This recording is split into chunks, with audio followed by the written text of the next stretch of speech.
welcome. Welcome. Boys and ghouls of every and girls of every age. Wouldn't you like to see something strange? Come with me and you might see one of these newfangled SCPs. We're probably going to be reading old ones. Everyone, thank you so much for coming by. Thank you so much for coming by. I know it's been a very busy day. I hope that you've all had a very wonderful one. And yeah. What you doing? Gaming Bleach, thank you so much for gifting 2 subs. You don't need to do that. You don't need to do that. So everyone, this is actually my second stream of the day. I have decided it would be rad to do a different stream on YouTube twice a week. So that's where I was earlier. I was playing a very neat little pixel indie horror game. It was very fun. I really enjoyed it. And now we're over here. It was pretty rad. I honestly really liked it. It was really solid. I hope it takes off more because I think it deserves it. I know it's a little bit harder for pixel games to take off, especially when there's so many newfangled, like, crazy ones these days. But thank you for coming by, those that did, and thank you for coming by now if you did not, and even if you did, and no matter what, thank you. I hope you're doing well. I hope you're doing very well. I'm very excited for this stream. I've been planning it for a while. I wanted to have some assets and stuff done, but I just didn't. I just didn't do it. I just slept more.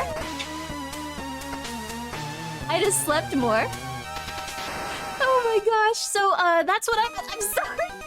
But next time we'll have wonderful SCP assets, yes. Pixel's a style that never goes stale. I believe that's true too. I do. Alright. I'm typing in the first one. Where is it? Alright, wait, okay, wait. No, I have a physical book if I can find the computer. 1 second. Okay. SCP-024. SCP-024. There we are. How are you? Are you doing well? Grimmi's intro music is still running. That's not good. I was wondering. Could you hear me at all? Yo, Cece! Guys, go check out Cece. I love her. She's wonderful. She's a little Cyclops lady. And she plays a lot of indie horror games. If you like those little indie RPG games I'm often playing here, you're gonna like Cece. She's got a lot of pizzazz. She's got a lot of spunk.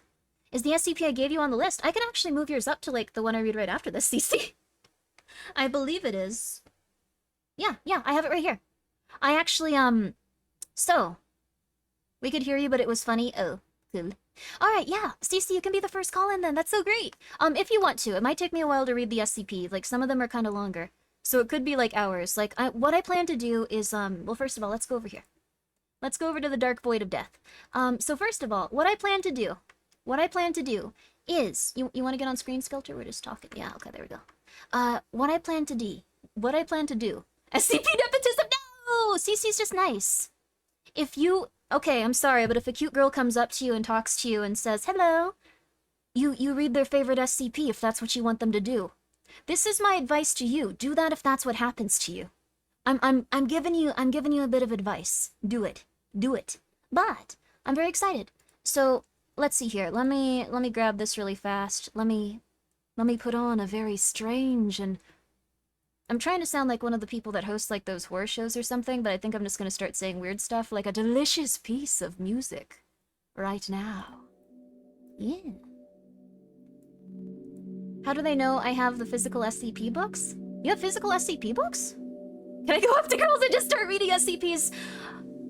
No, don't do that. Yo, Sotek, what's up? What is this, Christmas? That's so nice of you. I'm gonna be doing 2 streams. Twice a week, 1 YouTube and 1 on Twitch. So it's gonna be a busy schedule.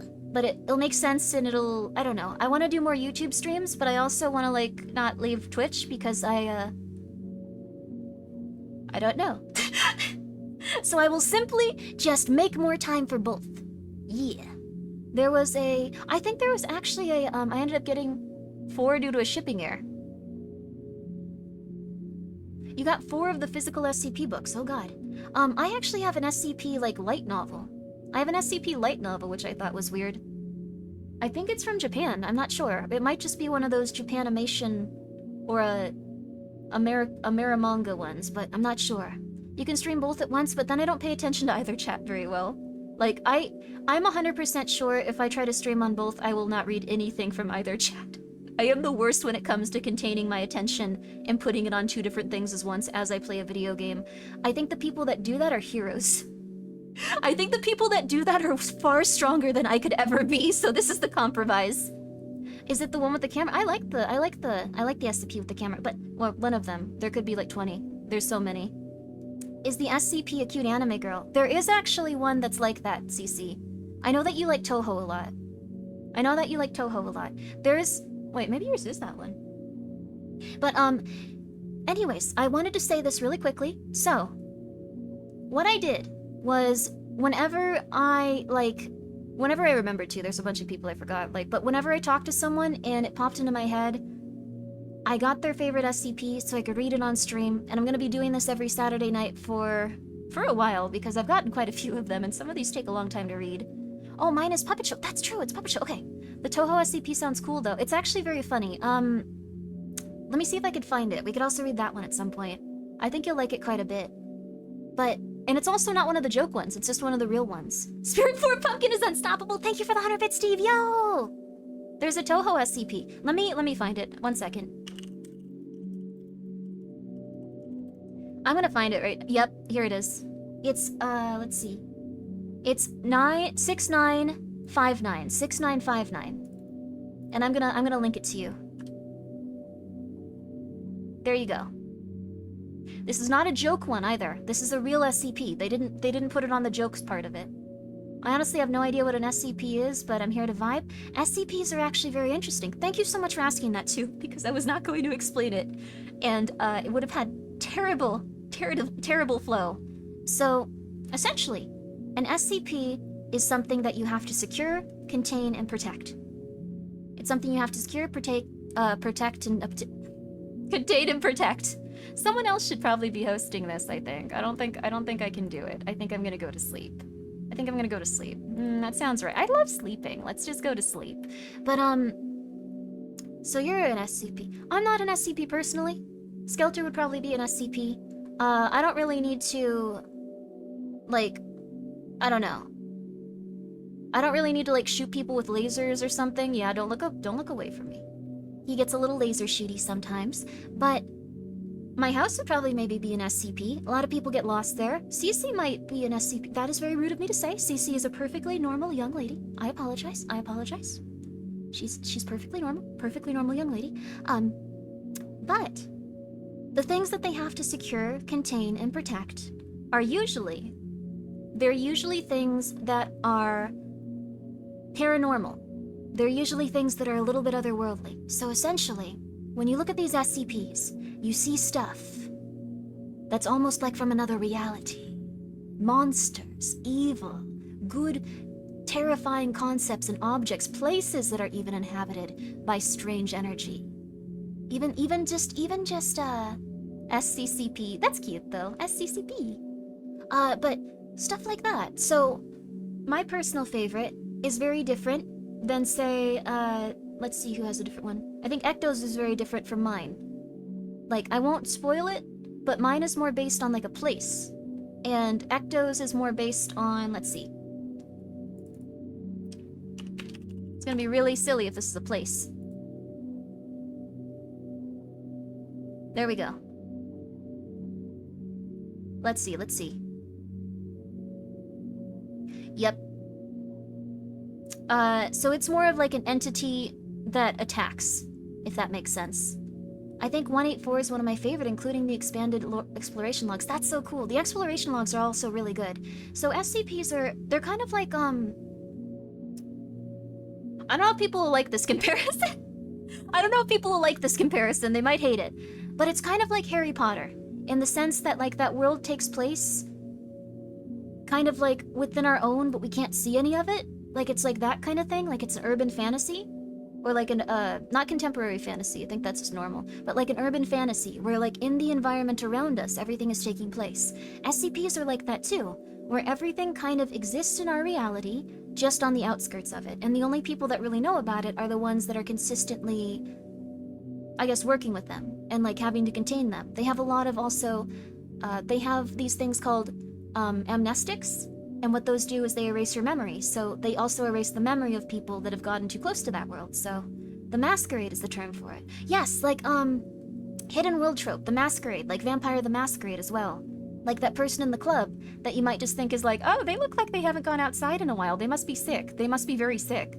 Like that person could be a vampire! You would never know though, because they're in a world of their own that's kind of like sectioned off from ours. So these are really cool. You kind of get to believe like, oh, these are all out there somewhere, but we'll never encounter them. And maybe we have, and we've gotten our memory erased. It's kind of cool. I like it. Also, thank you, wahaha, for being here for 26 months. Wahaha! Thank you so much. I hope you're doing well. I hope you're doing very well. And also, thank you, Gaming Bleach, for gifting 2 subs. I very much apologize for streaming twice. You didn't have to do that. Also, thank you, yo! Rainy, thank you so much for the raid. Thank you. I appreciate that. Rainy, I wouldn't be able to do it now, but would you be so kind as to give me your favorite SCP? It's okay if you can't. I don't want to put you on the spot, but if you have a favorite SCP, I can write it down in my book, and eventually I'll read it out loud. It'll be like a couple of streams from now, though, probably, because I have like a long list of it. What's an SCP? It's what I just said. It's what I just said. Shoot. It's a object, person, place, thing that has to be protected. It has to be secured, contained, and protected. And it kind of exists within our reality in the sphere of like the narrative that it's in. The funny thing is, I have never read one myself, but I have been interested to know what they are. Oh, that's perfect then. Thank you. That's wonderful. Also, I'm Grimmi. I play a lot of spooky games and do a lot of spooky stuff. That's pretty much it. That's the long and the short of it. That's all I do. If you're looking for that, cool. If you're not, you came to the wrong place. Can you explain it a third time, please? No. Here. SCPs are cool. And we're gonna pin that. We're gonna pin this. So now you understand what they are. I've explained it to you. Everyone can see this at any time. There we go. Yay! There you go. She doesn't do spooky, all she does is cute. You've seen so many people get decapitated here.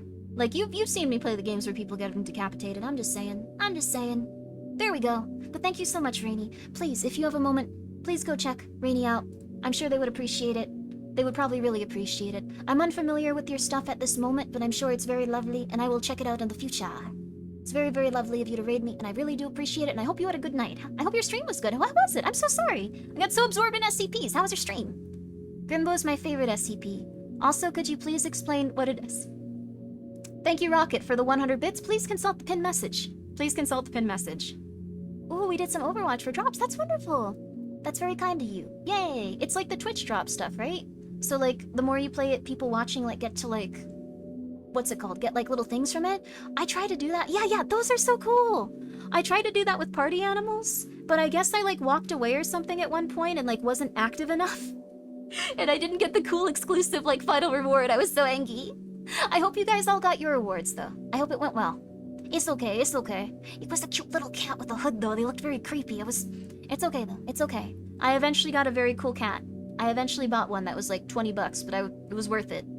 They look very regal and fancy, so down the road it paid off. It's okay. Can we pat the ghost to pumpkin pie? She's not a ghost. She's just in your brain. She's like a little worm. Also, hello, the RX. I hope you're doing well. How are you? Yo! Also, Fusion Mark, thank you so much for subscribing. I appreciate that. I hope you're doing well. Still. How are you? She's a little psychic imprint. Yes. Mwah. You can give her a little kiss. She will always be with you in your time of fear and anxiety and terrifiedness. All of it. There you go. Killer Queen is already in my eye. The one from JoJo's or the song? I guess both are fine. Pumpkin confirmed cognito hazard. That would be very fun to write about. I also have a page of like, this would take more time, but I wanted to write SCP documents for my friends. I think Riot also sent me one, actually. I should read that as well. We'll do that as like a big season finale. That'll be cool. Kiss all the paranormal kitties, yes! But, So, these will also have some trigger warnings. Everyone gets murdered in these. Sometimes they have really intense... I thought you forgot about that? No, my memory is terrible, but if something is important, I will remember it at complete random and like go like, oh god! You know me. I'm out of it, but it's fine, it's fine. But thank you so much, Riot. It really was nice of you. I'm sorry that I've been so, off-kilter lately. I've just been a little bit busy. But, I think this will be a lovely time. After all these years, I'm surprised that SCP has gotten so influential, and that so many people are totally unfamiliar with it. It's interesting, right? It's really cool, though. It's alright. No! No! I will read it, and I do appreciate it, Riot. It's very kind of you. Actually, it would be kind of neat just if anyone wanted to write about, like, VTuber SCPs, like, I'm sure that they would appreciate them. A lot of VTubers are really weird people. Like, that have horns or, like, spikes. There you go. There you go. I like it's like Ruby in that way. Ruby is very popular too, huh? Like it's also even been in like some games. Like isn't it Ruby got into that game with like Seiya in it, right? I think so at least. Like that one fight, I don't remember what it was. But it's very cool. Things are expanding. Things are expanding. That would be so cool. It would. Like you're a little rainy VTuber. You might have something that could go along with this kind of stuff. So I'm very excited about it though. But so how this works is that I have a list of SCPs. A couple of them, let's see, I got my own. I got Mint Costella's. I got CC Hime, as you know. Let's see, I've got Eros. I've got Lena's too. I've got I love when I get like people super into horror. So I think I'm just naming all of them. There's me. Not Mint Costella, but she's also very nice. Alfina didn't give me an SCP, but she gave me a creepypasta, which I thought was an amazing flex. What's your favorite SCP? This creepypasta. I thought it was awesome, honestly. I'm not kidding. I'm not like just being like, she didn't give me one. I was like, cool. She just went for it. Nice. So I think it's really neat to look over these and see what people think about them. It's kind of cool. The Spud one is really good. I almost chose the Spud one, but I think this one captures like more of like just the type of media I like and the type of like story I like, and it's very neat. So when are the voice redeems coming back? I should probably rest so I can do the PC. I think I have them on right now though. But I probably also at some point need to take like a couple of days off just because I have been kind of overdoing it in terms of like working a little bit, but once I do, I'll come back 20 times stronger. Don't you worry. So I might take a week off at the end of this month. I'm just letting you know. Rest is important? It is. But today we're gonna be reading mine for sure, and we're gonna be reading Cece's for sure. And I'm not sure if Cece wants to come on and talk about hers, but anyone that I read is welcome to do so. So I'm gonna bother them and be like, are you doing something? Oh my god, are you doing something? I just read your favorite SCP. Do you want to talk about it? Do you want to talk about what's your favorite? And people can come on for like 5-10 minutes or however long they want, 30 seconds, and just go like, it's cool, and then hang up. I feel like Heavenly would do that. My favorite SCP was the Mystery Flesh Pit, but I found out it's not an SCP. It's really cool though. I love the Mystery Flesh Pit. I'm sure, let me know. Do yours first, obviously, though. That's very kind of you, Cece, but yeah, it's... Sorry, I also will talk for like 20 minutes before I start anything, at least. Yep, it's been a half an hour. Okay, take a week off, comes back a day later. Good, I get bored without streaming. I know I need to rest my voice, but I get bored. I don't do anything. On my days off, I go like, could I stream this? I bet this would be really... I could stream this, too. This new horror game just came out. I wonder when I can stream... Like, I just... It's very silly. It's very silly. But, everyone, thank you so much for coming by. We don't have to do as much Zatsudan because I have already streamed today. Unless you really want to, unless you're just like, Grimmi, give us the Zatsudan. Talk about what you think about birds. What are they doing up there? I like birds, though. They're very cute. I wish there were huge... Like, apparently, like, way back when there were giant flocks of them and stuff that used to, like, fly through the sky and be like giant clouds that blacked out the sun. That sounds so cool. Also, thank you, Davana, for the 100 beats. Do a sleeping stream and we'll send you money while you nap. No! I would want to stay up and talk. I love when you yap. Oh, Cece, thank you. I love when you yap, too. It's very relaxing. Seeing... Okay. I really like Twitch just because it's so nice to get to hear what people have to say in their brain and, like, Usually people are a little bit more like, I don't know. They're a little bit more closed off, but like if someone's talking all day, you eventually hear like a lot of really weird stuff coming out of their noggin, so it's kind of cool. It's kind of cool. We've destroyed the world in ways? Okay, yep. We're bringing back the birds. We're bringing them back. We're gonna start making huge sanctuaries. America's just gonna have like a huge middle of birds. Tons of them. That would actually be awesome, right? We could get rid of some of these human places. We could move them to somewhere else, and then we could just put birds there. Yeah. Lots of nature. It'd be awesome. I honestly, like, I don't know. I know it's almost impossible to, like, run an area or a town and, like, the amount of, like, work you'd need to do and then everything. It's just absurd. Like, I don't think I could be president. I don't think I could have any power as a human being. But, yeah, Bird America. Like, it'd be kind of neat to be able to do, like, those cool, like, gosh, I don't know what they're called, but if you look them up, they're like these bridges where, like, animals can go through them and, like, not get hit by cars and stuff. They're, like, supposed to be, like, lush vegetation. Like, a lush vegetation bridge just for animals to get from point A to point B. Like, those could be everywhere. And it would make our air so much cleaner, and it would be so nice. Like, that would be wonderful. I would love that. I would love that. It would be lovely. Genetically infuse humans with bird DNA now. I don't know if we should do that. I don't know. I don't know if we should do that. This is publicly endorsing Bird the Robot for president. I think Bird the Robot for... I love Bird, but she would probably accidentally... I don't know, like... Bird is lovely, but she would probably accidentally, like, sell all of America's wheat reserves and buy Slim Jims or something. She's very powerful. She's very powerful, but perhaps too powerful. Also, thank you, Jacob, for the 100 beats. Time to listen to Grimmi while I continue my Tokyo Ghoul reading journey. Please enjoy. I've heard Tokyo Ghoul is really good. I've heard it's very good. Bird is a robot, too, actually. Robot birds are slightly different than organic birds. I don't know why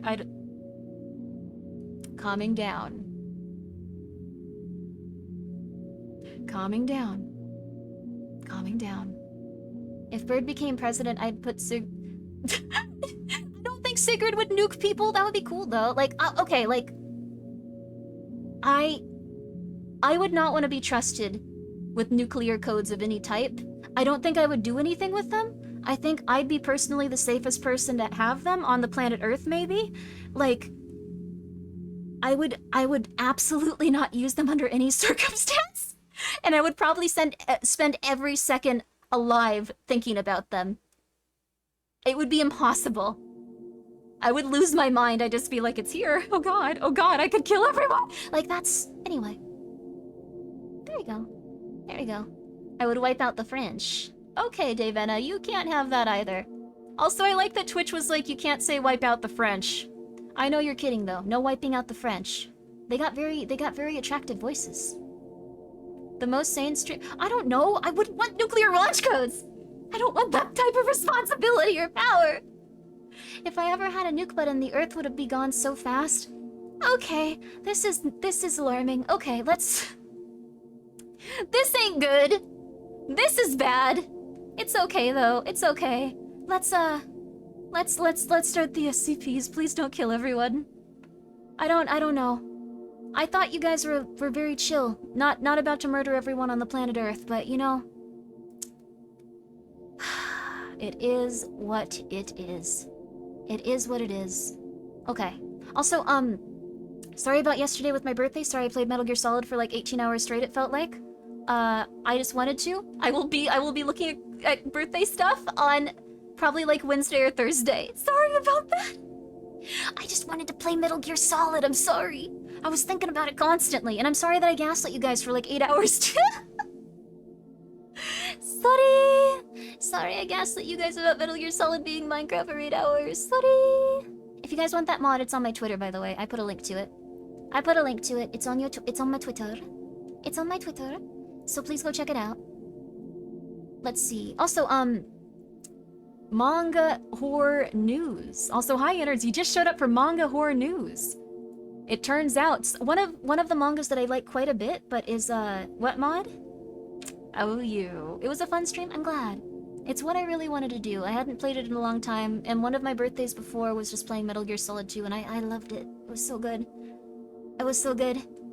One nuclear arms code had to be inside the heart of someone, and the president had to stab them to get that out, so they knew the cost of taking a human life. Honestly, I thought that was really good. I don't know about the poor guy that has it embedded in their heart, though. Like, I feel like that would be kind of, like...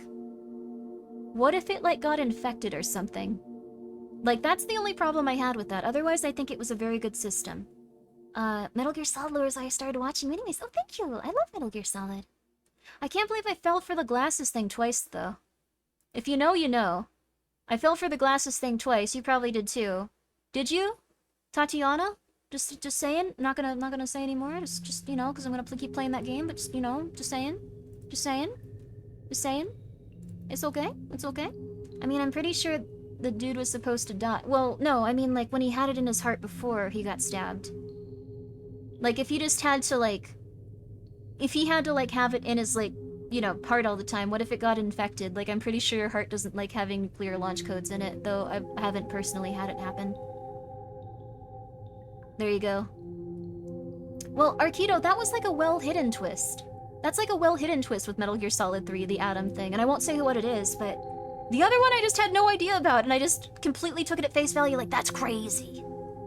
I like the part where you drown the guy after saying you wouldn't drown the guy. I didn't mean to do that. I felt so bad. I don't usually murder people and... Okay, wait. Innards, thank you for being here for 19 months. Why Pumpkin Wiggly? She wanted to be today. She wanted to be very ethereal and wiggly. Okay. I guess she wanted to get into the spirit of SCPs. Okay. Okay. Okay. Okay. Horror manga news. The 100 Ghost Stories That Led to My Death has been licensed. It is a good manga. It's really interesting. If you're a big fan of Junji Ito and all those little guys, it's lovely. It's about a kid that, from your perspective, he's telling someone, like, that's just, you know, hanging out with them every night. Or I guess sometimes he does, like, a couple of them a day or something. But he tells you about a spooky story that he's heard, one after the other, after the other, after the other. And I think it's supposed to lead up to his death. Like, that's kind of the gist of it. But it's a very interesting, spooky manga full of, like, a bunch of cool little stories. What's the name of it again? The 100 Ghost Stories That Led to My Death. The 100 Ghost Stories That Led to My Death. I'll also, I'll put a picture of the manga up on screen. I quite like it, and I'm very happy it's been licensed. Once it does come out, I'll definitely read it on stream. I'm very excited about it, though. Also, thank you! Thank you so much, Hexagon Blue! I appreciate it.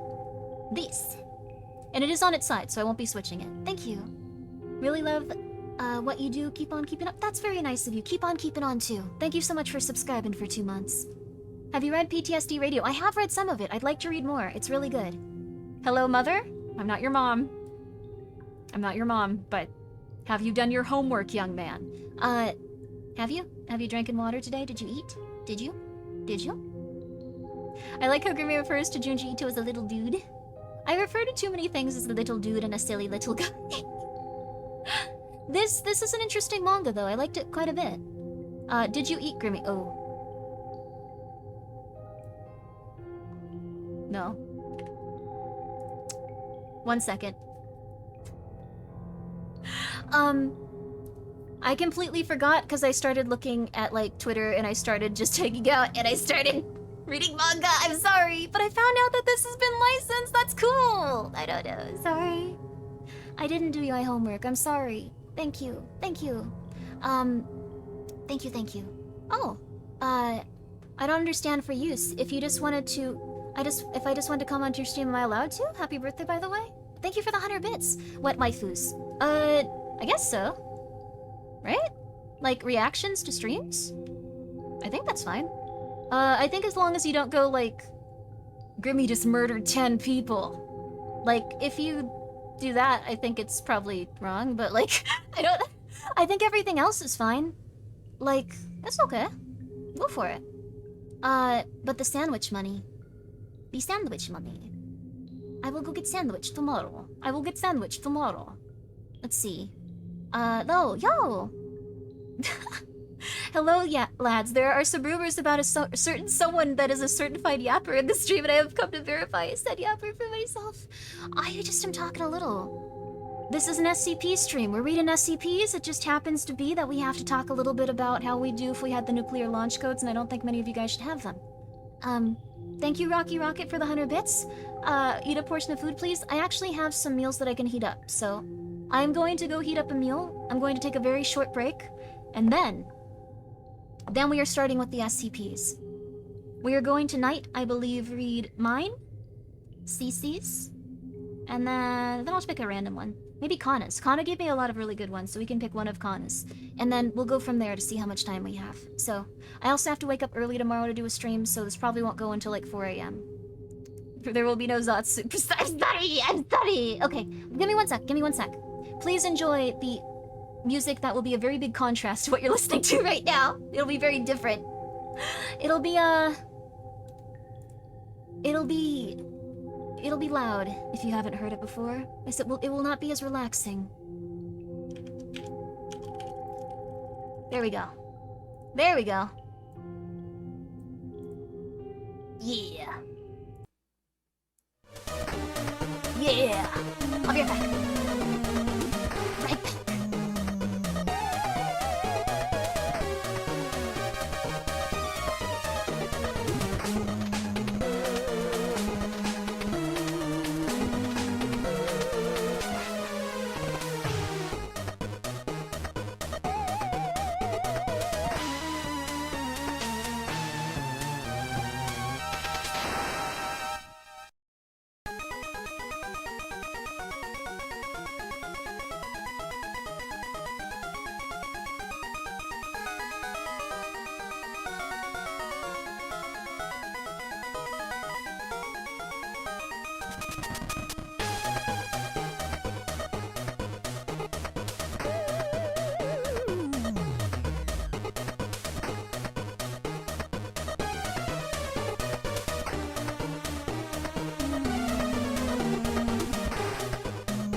Oh my gosh, you guys are going ham! Holy flip!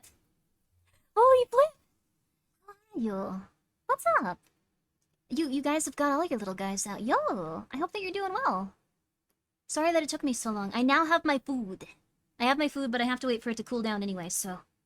I'm excited for it. And I have a nice glass of pineapple juice. It's good for your sinuses and stuff. I hope that you're doing well, though. We are going to begin our SCP journey in just but a moment. The first one being my favorite. Can you guess what it is? I want to know. I want to know what you think my favorite SCP is. I'd like to know. Are you going to share with us? I wish I could. I'd give you food if I could. We could try to figure that out. I could make everyone soup. We could make a gigantic pot of soup, like, you know. E.T.? Oh.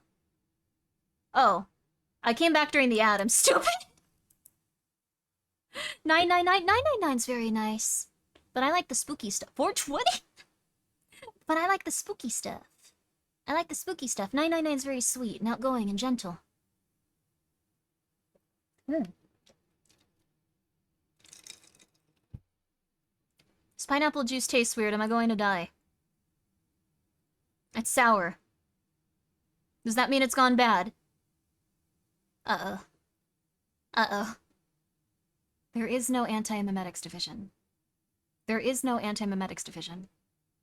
There is no anti-memetics division. It says this what goes bad in like 2025, I think, so. It's just dissolving it quicker? Oh, that's lovely. Okay, cool, cool. Okay. Is it rot sour or cutty sour?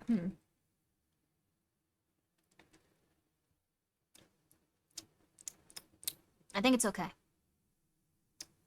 SCP-131. I'm gonna write these down. 131, so I can check them out later. Ha ha ha ha. I now know the ones that you think I would like, so I'll probably enjoy them. 1733. Okay. 1733. Yo. 97. Oh, Red Sea Object is really good.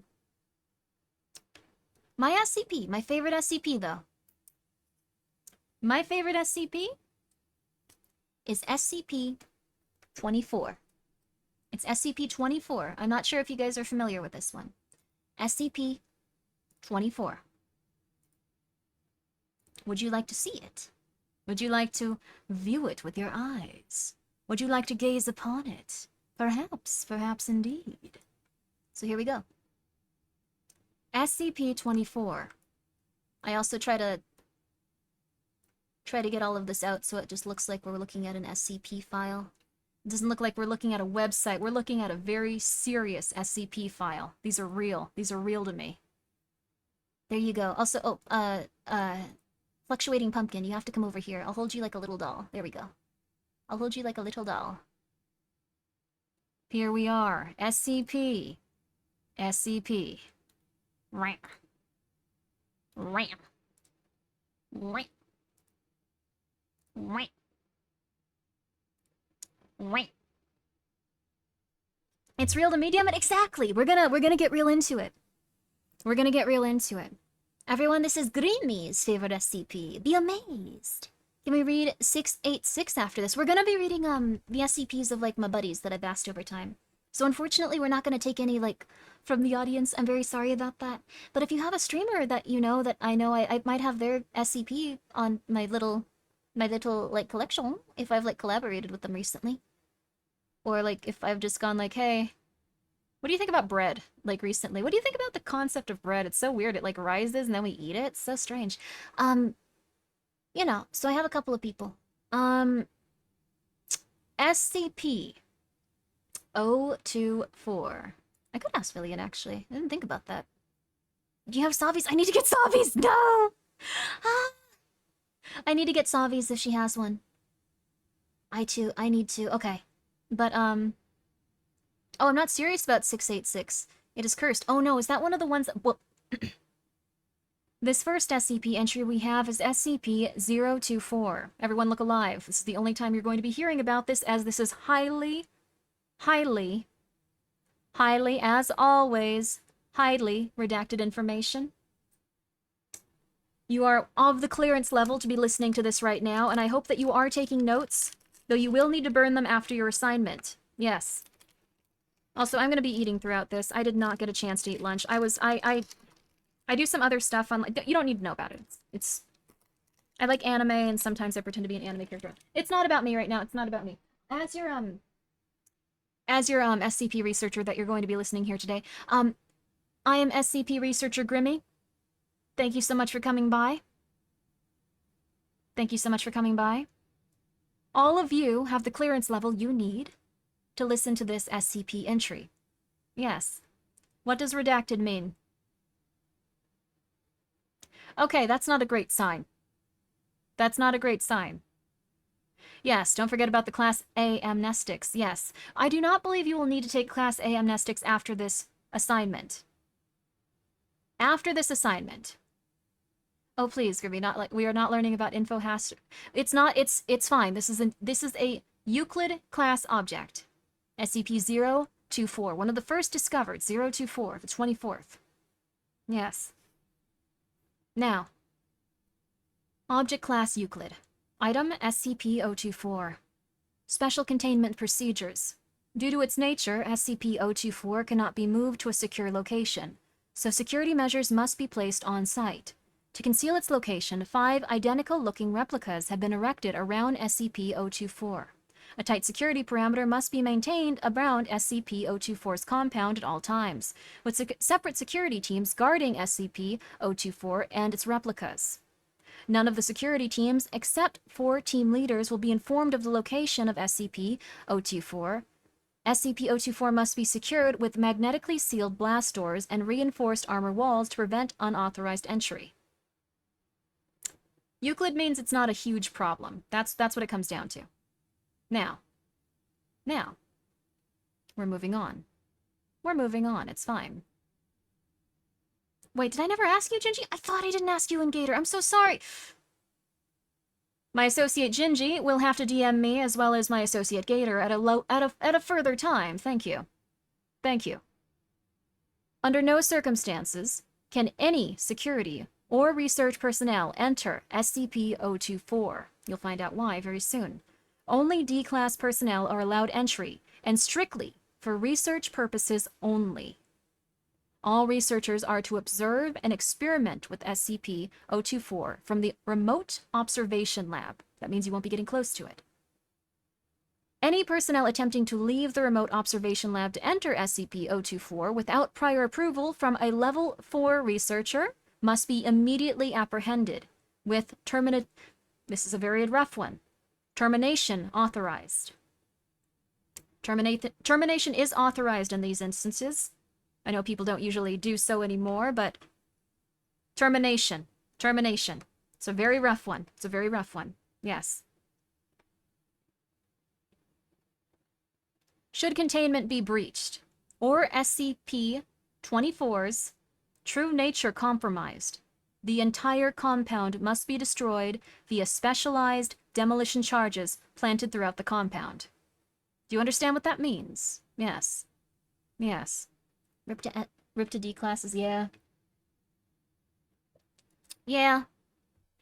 I feel quite bad for them. They're interesting little guys, huh? Poor D classes.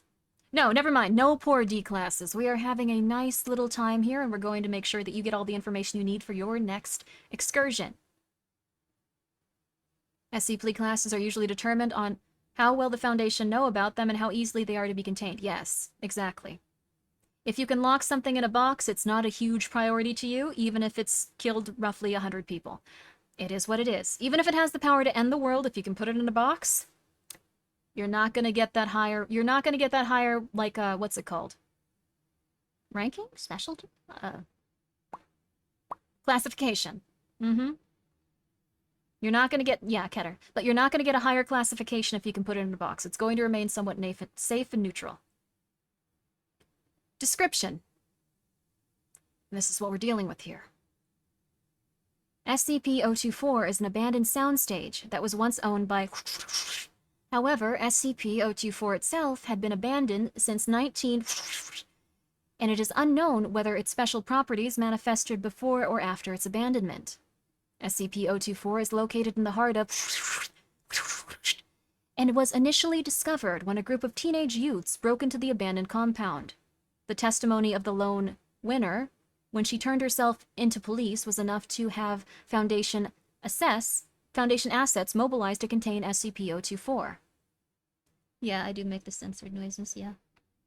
It's true. It's true. It is what I do. It is what I do. I'm sorry. Is it a crime? Is it a crime? I'm trying to be a researcher for you, and I can't read these out loud, but you need to know something's there, so maybe I make these noises with my mouth. I'm sorry, is no one allowed to do that? Not sure if Redacted or Grimmi scratching records. I love the censor noises. Thank you. Thank you, Talatora. Someone with some class around here. Someone that appreciates it. Thank you. Sorry, I'm being too, I'm being a little bit too, what's the word, insecure about my little SCP censoring noises. If you appreciate them, thank you. If you hate them, I'm gonna keep doing them. I'm sorry. Alright. Here's where it gets interesting.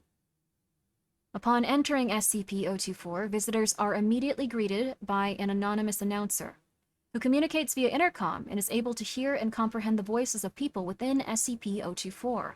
The announcer will inform the contestants that they are about to take part in a game show, in which the winners will win fabulous prizes. But it will also warn that the game will be extremely hazardous, and that the losers will never leave SCP-024. It is at this point the announcer presents the choice of whether to stay or leave SCP-024. Contestants who accept will continue to participate in the game, while those who decline are immediately expelled from SCP-024. Contestants that win the game or decline to participate may never enter SCP-024 again, as entry is denied by an impenetrable invisible barrier. Yes. What? Winners? There's no winners, this is just me reading. It is then the contestants are led to the actual game. The style, composition, and appearance of the game always changes in every individual playthrough, but the game is always centered around a long, elaborate obstacle course that the contestants must navigate through. The rules also vary. Some playthroughs may only allow a single winner, while others encourage the creation of teams to win the game. More often than not, the obstacles seen in these games range from incredibly benign to extremely hazardous and life-threatening. As the contestants attempt to navigate the course, the announcer will continuously update their status and actively participate in the game, often giving advice, conversing with contestants, and adding new rules. As the game progresses, the obstacles become significantly more dangerous and difficult to overcome, and it is not surprising to have the entire pool of contestants succumb to the rigors of the obstacle course. If such an event happens, the announcer will express sadness at lack of a winner, and SCP-024 will shut down, resetting only when a new batch of contestants enter. Yeah. This one I think is quite fun, isn't it? It's like a very strange concept. It's like a death game that you accidentally can wander into. Takashi's Castle! It could also just be like Takashi's Castle. I would not want that to be a death game. That is, oof. Any attempts to break the rules... Whoops. Any attempts to break the rules, such as assaulting other contestants and deliberately bypassing obstacles, are met by extreme violence. The announcer will call out the offending contestant, who will be quickly and forcefully ejected from the course by Studio Guardians. These Studio Guardians will immediately materialize within SCP-024 when called upon by the announcer, and disappear when not needed. The contestant will never be seen again. When a winner is declared, he or she will receive a random grand prize. Any contestants that have survived the course but failed to win are immediately declared losers by the announcer. The lights will switch off, and the winner will immediately appear outside of SCP-024 with his or her prize, while the losers completely disappear. Oh. Thank you for the hydrate. That's nice of you. Thank you. However, the most mysterious aspect of SCP-024 is that after every game, a VHS tape or DVD will appear in the mailbox outside of SCP-024's main entrance. This recording is a complete record of the entire game that was previously played. Even though the winners have claimed they have never seen any cameras or recording devices inside SCP-024. Also, more strangely, a live studio audience can be seen in the background, cheering on the contestants. Again, winners have claimed not to have seen a live studio audience while inside SCP-024. Yeah. I think it's quite neat. There we go. We have these amendums. We have these amendums, too. Yeah. Also, thank you, Philosopher, for coming by. Hello! Also, thank you for the hydrate again. I hope you guys are all doing good. So now, this one's my favorite specifically because it's just very... It's very death game. This is my favorite one. This is my favorite one. Food is good. Oh my god. Oh my god. Food is delicious. Please eat it. Getting back to our, So far, the list of prizes awarded to winners has included, but is not limited to, cash prizes, electronics, various consumer goods, cars, collectibles, full paid vacations to various countries, data expunged. Closer examination of these prizes has confirmed that they are completely genuine and possess no unusual abilities or characteristics whatsoever. There appears to be no consistent pattern for what the prizes will be. In an attempt to track where the losers are taken, GPS locator beacons were planted on subjects D124 through D135 when group D245 was sent into SCP-024. When the losers were taken away, all signals from the beacons were lost. Whether it is because the beacons were destroyed or because the losers were taken to an area that cannot be located by GPS is currently unknown. Oh. Like, I like that too. I don't know, it's got a little bit of mystery to it. It's got a little bit of mystery. Amendum 3. The announcer living within SCP-024 appears to be sentient and aware of events that take place outside of the compound. During the test of Group D523, which consisted only of Dr. the announcer instead engaged in a conversation with Dr. Analysis of the conversations have shown that the majority of the subjects are centered around pop culture and information distributed through television, implying that SCP-024 is somehow able to access and interpret television signals. Cutting all power and signal lines as well as removing any potential wireless receiving equipment on SCP-24 does not affect SCP-24 in any way. When it became clear that no other contestants would participate, the announcer kindly asked Dr. to leave SCP-24 and suggested he return with more contestants. It's got mystery. Get it? Mystery? Yeah. The SCP community is cool. Yeah, there's so many different types that could represent you as your favorite. The studio guardians that the announcer uses to enforce the rules vary in appearance every game, just like the course. If they appear, the guardians will always be dressed in a manner that matches the theme of the obstacle course. The only common attributes all guardians share are the possession of humanoid appearance, ability to suddenly appear and disappear, superhuman strength, and face-concealing masks or headgear. However, winners have claimed that the guardians have no apparent shape or form inside of SCP-024. Instead appearing as huge shadowy figures that engulf the offender. Wow. Yeah. How did you get into SCP stuff? YouTube. The Vulgun. I saw a weird video with a weird thumbnail on YouTube. And like, I had read some before, but after I saw that, I clicked on it. And I listened to it for like an hour, and it was so good. And it felt very otherworldly and intense. It's one of my favorites. It's one of my favorites still. It's very, very nice though. I like listening to SCP readings too. Yeah, they're very relaxing in a way. It's kind of nice, but this was SCP-24. This was SCP-24. It is my personal favorite. It's not one of the, I don't know, it's not, it doesn't have a lot of like info on it. Like it doesn't like go into like a gigantic story or anything. But I just really like it. I think it would make a cool movie or something. A little new to this, what's SCPs? They are things that you have to secure, contain, or protect.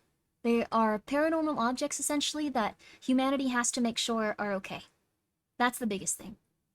SCP is close to cryptozoology. Yeah, it's also a little bit like that. It's very neat. Also, shout out to... Yeah, there are also a lot of videos and stuff that have animation. SCP has a very, very, very big community of people that are like behind it making a bunch of stuff. Also, yeah, Control is also very SCP-like, apparently. I do not recognize the bodies in the water. You have to keep saying that to yourself.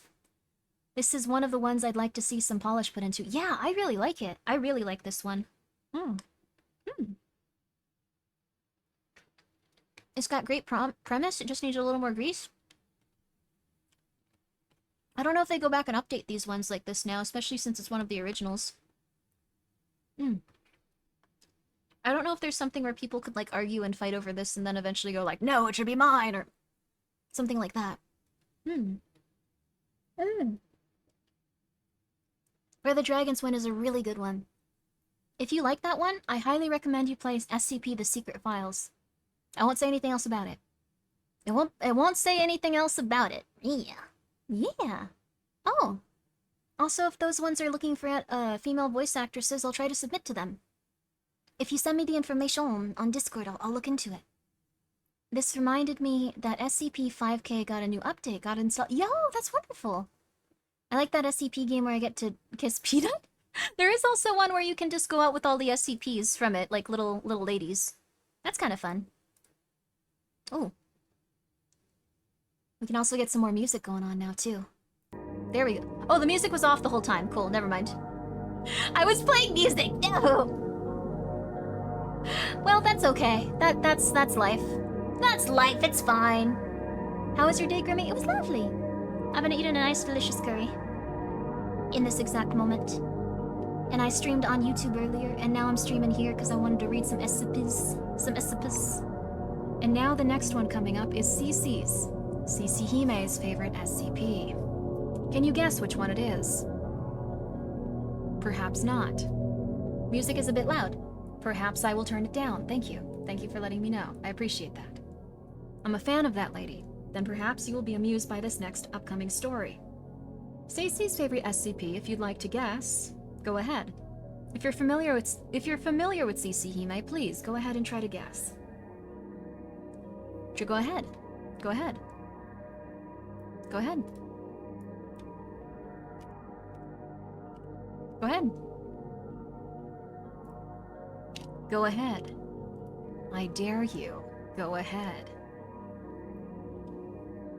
Is it 96? I don't know. I don't know why I got so intense. Go ahead, and then I don't know it. Sorry. But it's an interesting one. I don't know. Oh, you don't remember the one you gave me? That's fair. That's also very fair. It's okay. Let me resize this a titty bit. Okay. A teeny bit. Okay. Alright. Let me make sure this is gonna pick everything up. Okay, yeah. Yeah, we're good. Ta-da! This is SCP Foundation, Overseer Council. This is classified, but we're going to be reading it to you today. It is Level 3 confidential document. It is SCP Item 6373. I like this one because puppets are really scary. Yeah! These also look very terrifying, too.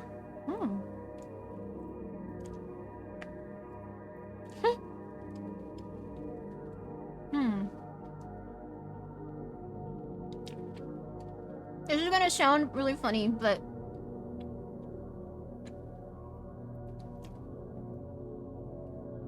I kind of like that this existed before AI art, because I think this looks really cool, and they probably did it with like Photoshop and like a bunch of other stuff. Like, it looks very interesting, and it looks very otherworldly. You can tell it's all pieced together in an interesting way. Has it been neutralized? We're going to find out, aren't we? We're going to find out. Perhaps. This document and all associated documents are property of the SCP Foundation, and are subject to the classification requirements and restrictions therein. This document may or may not contain lethal memetic defense measures. Attempting to access or disseminate this document without proper and sufficient authorization is punishable by death. You all have authorization to view this document and have me read it to you. Do not share this information. We shall continue now. There we are.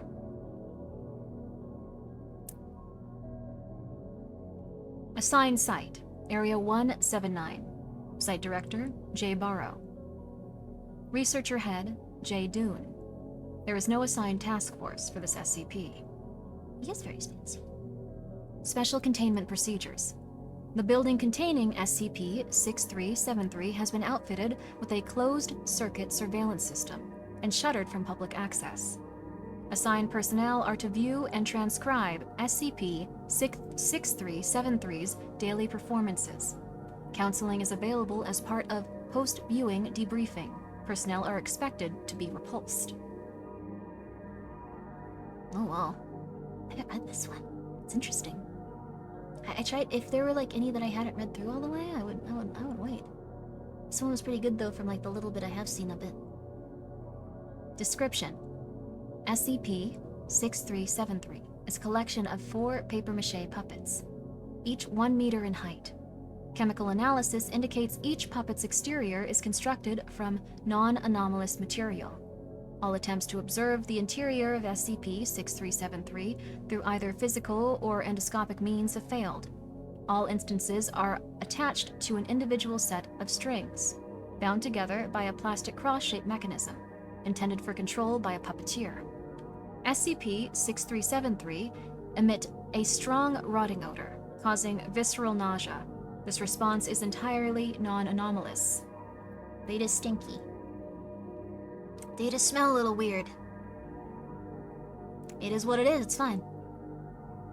At 1800 daily, SCP-6373 will gain anomalous properties. Primarily limited sentience, mobility, and intelligence. Attempts to interact with the objects outside of SCP-6373 events, see below, have failed. This effect will not occur if SCP-6373 are contained in a location other than the Gaffard Theater, located in Reading, Pennsylvania. Instead, they will remain inert objects. SCP-6373 will then begin to a rapidly... SCP-6373 will then begin a rapid deterioration process, involving slowly melting their papier-mâché bodies and emitting a stronger, more intensive odor as a result. The process continues until SCP-6373 are placed within a 12-meter vicinity of the Gaffard Theater. When conditions for animation are sufficient, SCP-6373 proceed to the main stage of the theater to perform an act, classified as an SCP-6373 event. The details of this performance are fluid and ever-changing, and presently, no repeat performances have been observed. An audience of at least one individual must be present at the theater to observe the performance. Otherwise, SCP-6373 will undergo decomposition. Wow. Also, thank you, Grizzly. That's very kind of you. Also, thank you, Small Knight, for subscribing. This one's intense. Yeah. Oh, I should also update the title, actually. This is currently... so everyone knows. Actually, I'll do this. They start rotting if they don't have a viewer. No! Oh my god! Oh my god, you're right!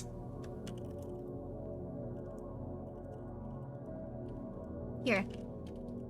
We're gonna do this right.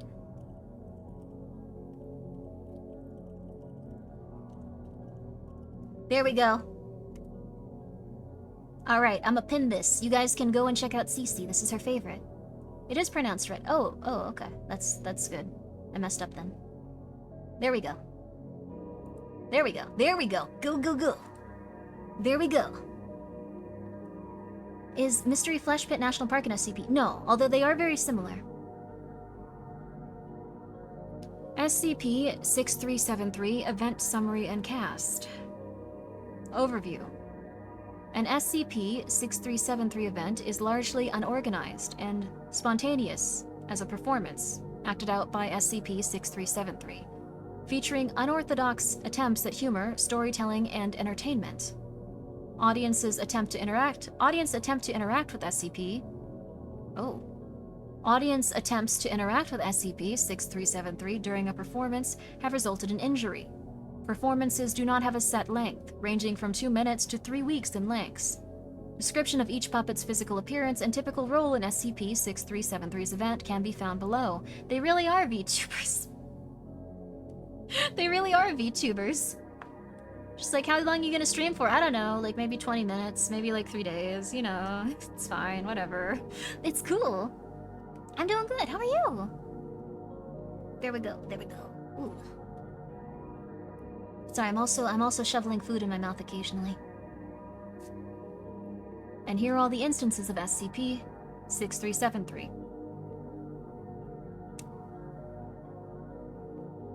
(63731) is an elderly male with a pointed nose, large eyes, clad in a beret, black sweater, and striped shirt. SCP-63731 is referred to as Pierre and serves as the performance's host and central character. SCP-63732 is a large, bald, disembodied head with sizable ears and an open-mouth expression. SCP-63732 is referred to as Goltan and is incapable of speaking outside of a deep, guttural moaning and single-word statements. Ugh. Are they like in constant pain? Don't worry about it. Okay, don't worry about it. SCP-63733 is a diminutive, disembodied head with closed, sunken eyes and a solemn expression. It is noticeably smaller than others, and its skin is painted a discolored gray. While the puppet features no limbs, much like Goltan, audiences have observed its strings being pulled during performances, as if articulated joints were present. SCP-63733 is referred to as Ame, though Ame does... They're a VTuber! Sorry. The VTuber! Sorry. Though Ame does not typically speak or make noise, it will on occasion silently cry. Ame is the most frequent target of Pierre's verbal and physical abuse. That's sad.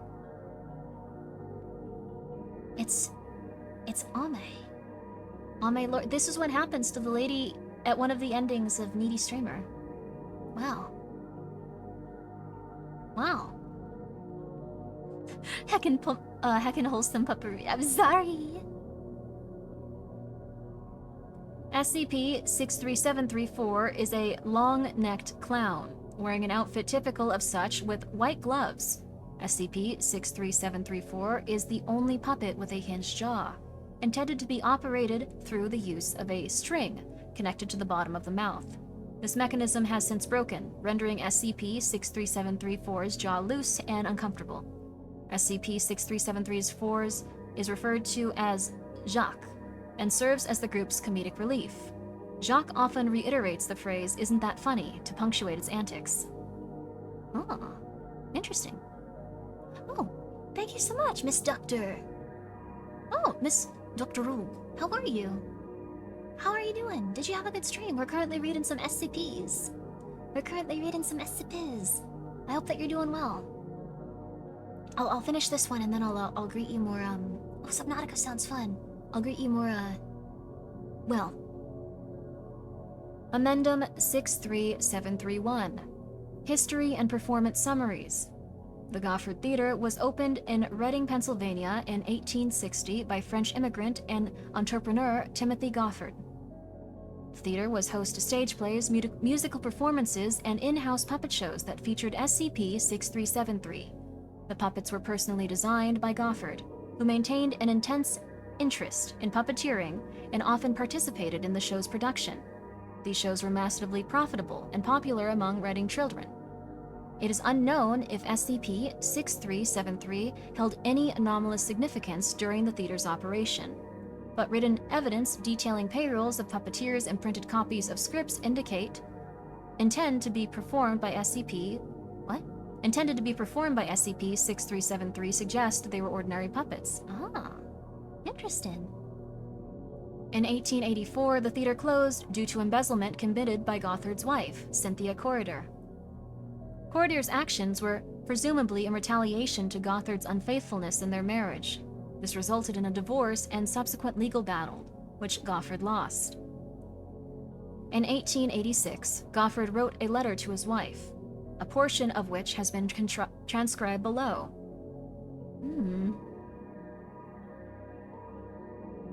I write you in poor health, all the joy sapped from my life. May misfortune follow you until the end of your days. I will not construct again that which I have spent 2 decades of my life working towards. I can only thank God's grace that the building has remained vacant, as I could not bear to see it owned by another man. I want to perform again and see the children smile. My happiness was so linked to theirs. 1 week later, Goffard disappeared. No evidence of his whereabouts were found. The letter remains his last known communication with another individual.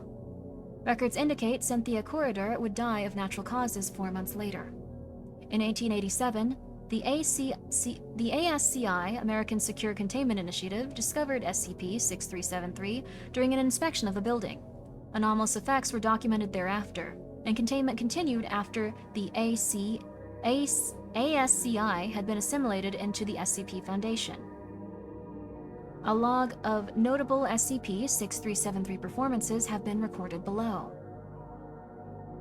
Yeah. Performance Summary, 1887, 10:22. The first recorded performance. Lighting fixtures around the theater collectively power on several minutes before the show.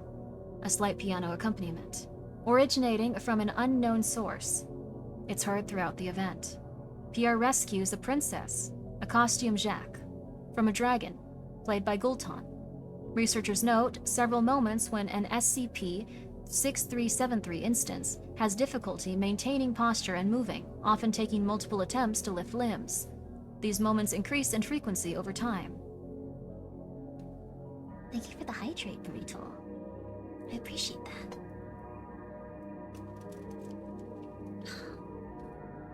Performance Summary, 1916-02-29.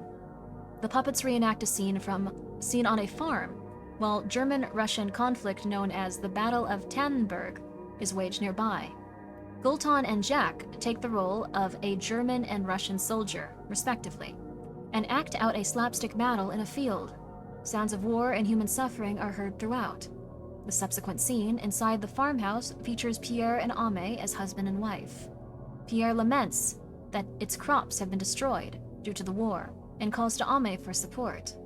The puppet remains silent, even as Pierre's cries grow louder and more frantic, as it shifts the blame of the crop destruction from the war to Ame herself. Pierre states that Ame will never be let out again, presumably referring to the house. What the flip? Dang. Okay. Pure chill indeed. SCP Summary Performance, 1922-08-21. That's around when I was born. SCP-6373 perform a similar narrative as the first recorded SCP-6373 event. Audiences note that each puppet sounds discontented in its delivery of dialogue. Moments do not sync up with the dialogue, and instances move in frantic bursts, hanging limp while not speaking. The ending where Pierre escapes with Jacques while Gulton flees is altered. Instead, Pierre directly attacks Gulton with a plastic sword while berating the puppet for being useless. Gulton acts as if it were dead, and Pierre comments on its acting, stating, "That isn't what being dead feels like." Future SCP-6373 events are noticeably more dissonant and aggressive in tone. So they actually got angrier at each other. They started to have problems. This is interesting. Performance Summary, 1938-1104. First direct audience acknowledgement by SCP-6373. Puppets engage in a comedic sketch involving dancing. Instances move in slow, jerking motions, while dialogue is quickly paced. Pierre becomes frustrated that the other puppets are unable to synchronize themselves, and suspects that they are intentionally being uncooperative. Pierre brandishes a prop hose and sprays water at the puppets. This removes the paint from their bodies. High-pitched feminine screams are heard throughout the theater, with no discernible point of origin. Pierre turns to the audience and states, "It's always the same kids out there." Performance ends with Pierre hurling Ame into the crowd after it attempted to roll off stage. From this point on, Pierre speaks to the audience while performing, usually to seek approval before berating another puppet. All paint was restored by the next event. Future performances frequently feature Pierre accusing other puppets of maleficence and taking physical action as a result. Pierre, calm down. Pierre, calm down! The girls are fighting. The girls are indeed fighting. Oh god. Performance summary, 1952-01-11. Pierre performs a piano duet with Jacques, who is unable to be quiet or still. Though Jacques apologizes, Pierre repeatedly slams the puppet's head into the piano, denting it. When Pierre is finished, viewers notice Jacques' jaw has detached completely. Jacques' laughter turns into pained cries as the puppet takes damage. Within minutes, vicious yellow liquid begins to seep from Jacques as it fails to reattach its jaw. Audience describe the liquid's odor as repugnant. Pierre retrieves Ame and forces the puppet to sit in a puddle of the fluid. The event marks the beginning of a trend towards increasingly violent behavior. While puppets sustain heavy damage as a result, they begin to each perform fully restored. Notably, Jacques' jaw is never fixed, and fluid continues to seep from the puppet.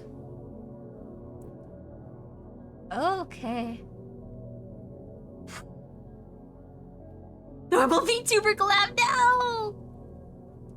Performance summary, 1958-03-30. Shortest performance, 2 minutes in duration. Pierre is teaching an art class, where each puppet is painting onto a canvas. Gulton's canvas displays the words, "Open inside." When Pierre sees this, it becomes infuriated and ends the event, leading the puppets off stage. SCP-6373's instances disappear and are unable to be located. For the next 24 hours, an unidentified male voice swears and screams from behind the stage's curtain, punctuated by loud bouts of banging clattering. The source is not discerned. Lights remain powered on and centered on stage. SCP-6373 re-emerged at 1800 hours, the following day, for a routine performance.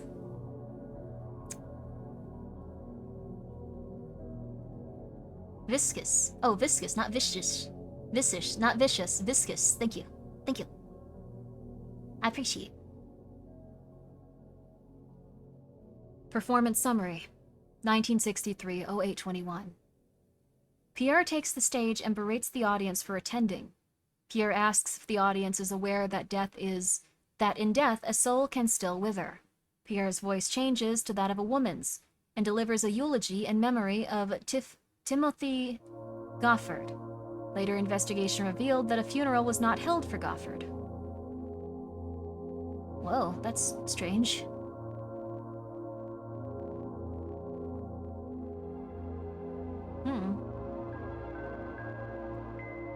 Performance summary, 1971-06-06. Performance is routine, involving a sketch where Pierre teaches Jacques how to play baseball, using Ame as a ball. Jacques is hesitant to hurt Ame, but is pressured into doing so. All dialogue is delivered in a monotonous male voice as opposed to their ordinary intonations. There are frequent pauses and sighs in each puppet's delivery. This voice persists through all remaining SCP-6373 events. Movements during this performance are noticeably more loose and fluid than before. When an instance appears to have difficulty moving it, it will strike itself, restoring fluid motion. So they're just punching themselves and going crazy, and for some reason it's like got the voice of someone very tired. Like that, it sounds like. That's very strange. Okay, well. Puppets performance summary, 1973-01-13. Puppets wear large papier-mâché facsimiles of human body. Is that it? Human bodies and interact with each other in a sitcom household environment. Audience members report hearing a faint laugh track in the background, though one is not present in recordings of the event. Over time, the suits begin to decompose. Layers of papier-mâché slough off to reveal loose viscera. Pierre frequently assaults Ame with various household objects, and at one point causes the puppet to split in two after breaking it open with a corner of a table. Pierre encourages its two sons, Luton and Jacques, to belittle or berate Ame throughout. Performance ends with Gulton pushing a cabinet of dinner plates on top of the half-destroyed Ame.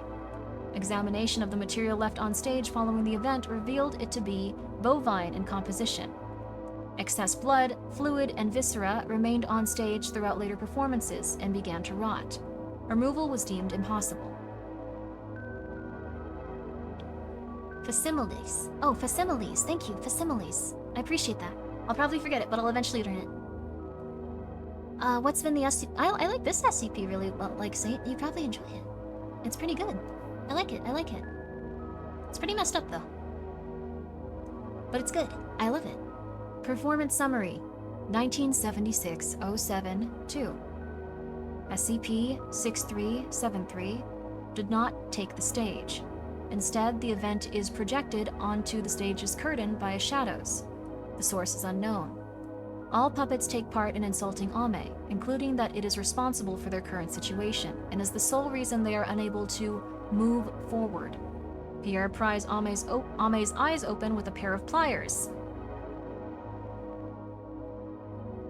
Jacques spews fluid into Ame's, causing the puppet to scream. Pierre forces Gulton to consume and regurgitate Ame. Ame is beaten with shovels, drilled holes into with power tools, and squeezed by a vice to the point of breaking entirely. Event lasts 4 hours, uninterrupted.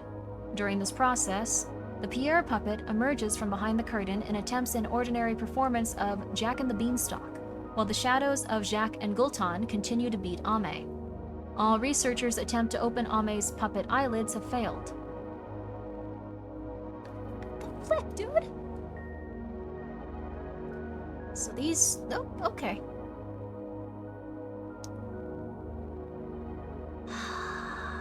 Also, yeah, they've been performing for a long time, I guess, and they're probably just not happy being in constant pain. Is Cece okay now?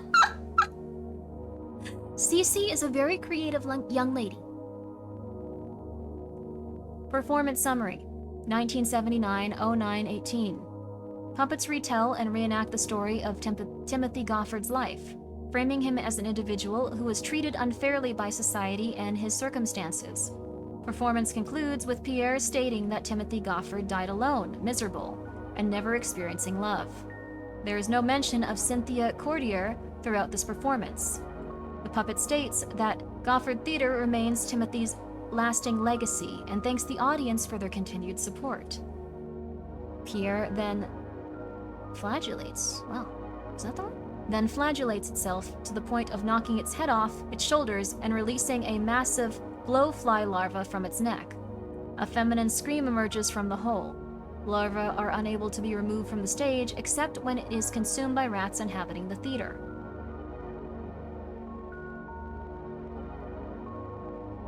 Oh, wow. That's intense. Also, thank you, Key. That's, sorry, this... The rat's gonna dinner and a show? You can at me on the Discord, the general one. Or anywhere in there. Sorry about that. Thank you. I appreciate it, though. That's very kind of you. Performance Summary 1979-09-18 SCP-6373 perform a retelling of Hansel and Gretel. All instances deteriorate considerably, seemingly without reason. Puppets have mobility issues throughout, sometimes repeating actions several times or falling to the ground. This performance is entirely silent until the final scene, when Pierre and Jacques toss a costume Gulton into a mock oven. As the puppet burns, it states it cannot stay together anymore. All puppets collapse. Observation of the Goffard Theater later reveals that the structural integrity of the building is in jeopardy due to previously undiscovered infestations of termites and wood-decaying fungi in key construction areas. It just keeps going. Everyone's so angry at each other in this. Oh my god. Oh, it feels like after his death, the curse he did is essentially limbo. I think so. Is it like people that work there, like him and his... I don't know. Maybe he just really wanted to be there forever. I don't know. Performance Summary 1983-08-02 SCP-6373 instances hold a mock funeral for Ame, and spend the rest of the performance exploring various afterlives that the puppet may be delivered to, complete with props and costumes. Puppets are notably culturally insensitive when discussing non-Western afterlives. Event concludes with Jax commenting on the excess of punitive afterlives, and that it's impossible to truly know which a person should believe in to achieve salvation. Pierre then states, "It knows the answer. We're all dead. This is the only afterlife there is." Puppets then go limp and remain in this state for a week, missing 7 performances. All future performances lack props and costumes, marking a decline in performance effort by SCP-6373. Should we, like, I don't know, I feel like you should just burn these guys or something. Like, they're obviously not happy. General Grimmiva? No! I think they need therapy, honestly. Cancel them on Twitter. I don't think that can happen. I think that their souls are bound to, like, I don't know, like, essentially, like, an AMC theater, because they were like, I love the art of craft! And now they're just kind of, I don't know, like, if you burn it down, would they be okay? Like, the entire theater? What would happen? The Foundation's job is not to destroy, but to contain. I guess so. I love the mine of craft. Are you playing Metal Gear Solid 3? So, to be fair, they can't perform as ashes. I guess so, but these poor guys. Let them find a way to, like, get their souls out of their bodies so they can die. This sounds like a FNAF reference. Hey, Panda, how you doing? How you? Performance Summary 1984-03-18 Pierre tells nonsensical jokes, which Jack and Gulton laugh excessively at. Pierre then goes on a tirade about wanting to injure members of the audience while performing, and then asks the crowd if they feel similar. Gulton admits that it fantasizes about wanting to break a child's arm. Almost every second, it's alive. Pierre then asks the audience for a volunteer to demonstrate breaking an arm. The performance is silent for 46 minutes before researcher Lang volunteers herself.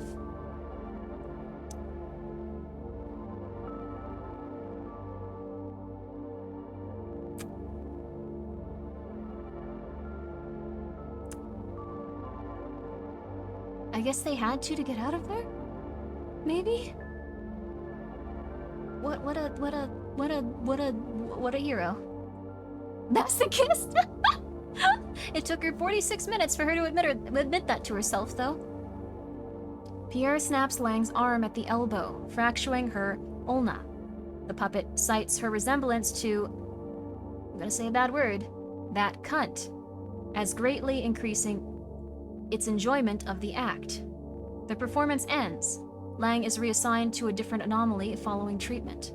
Future performances infrequently include SCP-6373 committing acts of violence towards a member of the audience.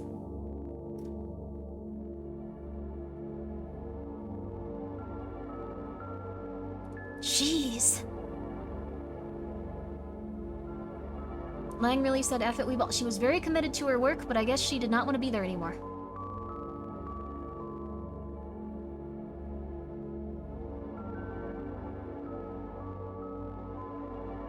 Okay, we gotta keep going.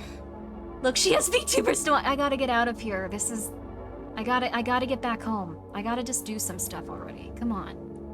Performance Summary 1984-09-18 Last performance with discernible dialogue. Event is composed entirely of Pierre stating the full name, birth, and expiration date of every patron of the Gofford Theater, from its opening to present.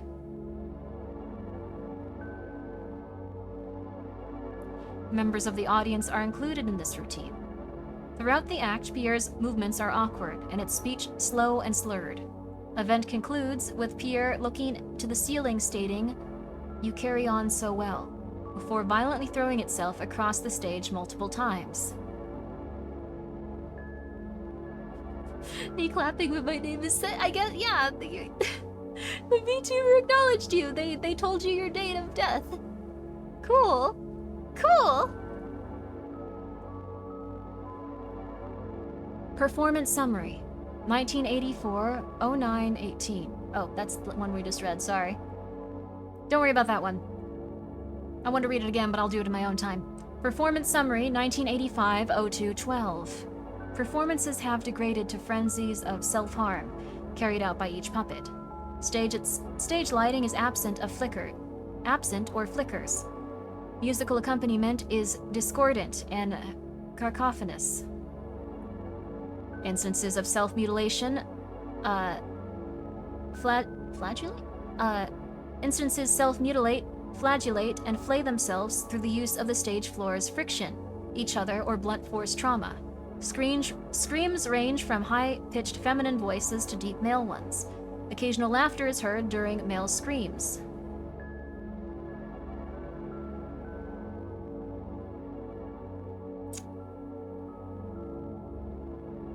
Okay. Performance summary, 1985-04-25. All puppets sit on the stage, motionless, occasionally turning their heads to monologue to the audience in a nonsensical, indecipherable fashion. Several researchers claimed the puppets were directly gazing at them. All future dialogue in performances consists solely of moaning, grunting, screaming, and weeping, with extended periods of inactivity. Physical actions are often limited to standing or sitting. Performance summary, 1985-05-13. Performance is entirely indecipherable. Performance summary, 1985-06-09. Final performance. SCP-6373 instances stand side by side for 18 minutes. No dialogue is heard. They collectively bow and fall to the ground. Stage light and music cease. No further events occur. See addenda for details.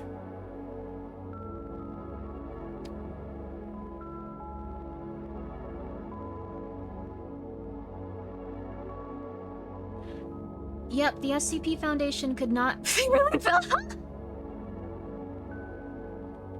You linking it to VTubers is so funny. Wow.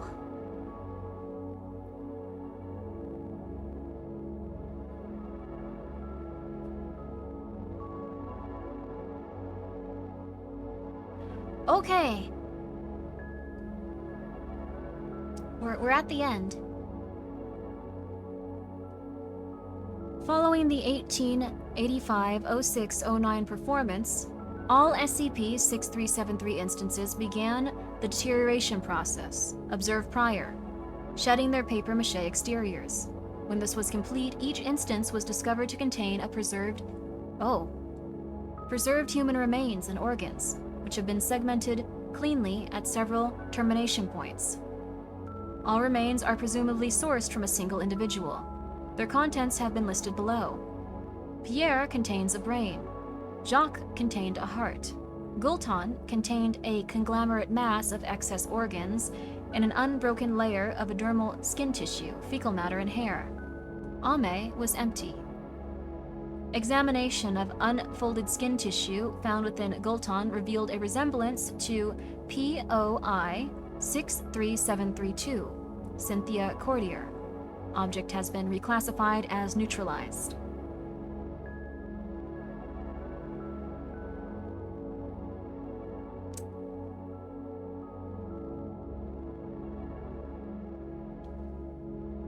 Oh. Damn, he really cursed his wife. That was very good. Cece, that one was lovely. Would you like to come on stream and talk about it? I can facilitate that if you would like to. It's okay if you don't want to, though, if you're feeling eepy, or if you're just not feeling up for it right at this moment. It would just be with Fugi, too. Sure? Okay, cool. Great, great. Okay, awesome. Okay, let me do that, then. I'm gonna hit CC up. Give me 1 second, guys. The audio might be a little bit silly. Might be a little silly, but we're gonna find out. Thank you for doing this, by the way, Cece. I'm very excited about this. I love... You chose a really good one, too. Okay. I didn't realize how immersed I got until I had to get up to take care of my cats. I'm glad your cats are doing well! Thank you for taking care of them. I'm sorry that you got immersed in, like, a hellish existence. I'm getting real hater beyond the grave vibes. Thank you, Dave Anna, for the 100 bits. I think... Yeah, it was also a really nice twist at the end. Also, thank you, Miss... Oh, that was 27 minutes ago. Please go check out Miss, Dr. Rogue. I'm so sorry about that. I'm so sorry. I'm gonna shout them out one more time. I'm so sorry. I got way too into that. I should have, I have to wait. But I should have given you, a more welcoming introduction. Thank you so much for raiding. It was very kind of you too, and I hope you had a very good stream. I hope you had a very good stream. Time for me to sleep. Please get some good rest. Please get some good rest. There you go. There you go. I felt a bit bad for them. For her, it was, yeah, I don't know. I don't know. It's horrible. I think he cheated on... Oh, no, yeah, he cheated on her, and then, embezzlement is worth even if you go through puppet hell. I think... Okay, wait.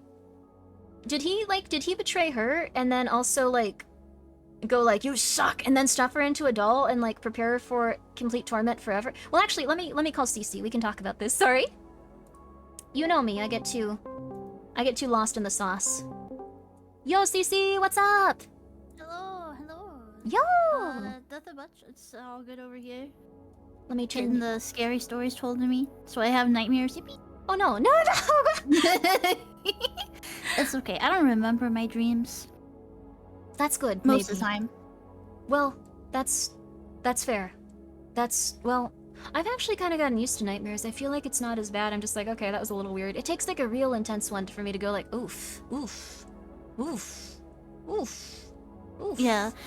I've had people in my Discord tell me they like having nightmares, and I think that's a sign of like mental unwellness. I think that's a you know how they say there's signs of like serial killers, like bedwetting and stuff. I think enjoying your nightmares is one of those. They just haven't documented it yet. Yeah, that's very fair. It's it could be, or maybe it means you've come to terms with everything and you're just like, okay, whatever, it's fine. Well, if you're like if you're kicking their butts or whatever in the nightmare, then yeah, that's fun. That sounds like fun.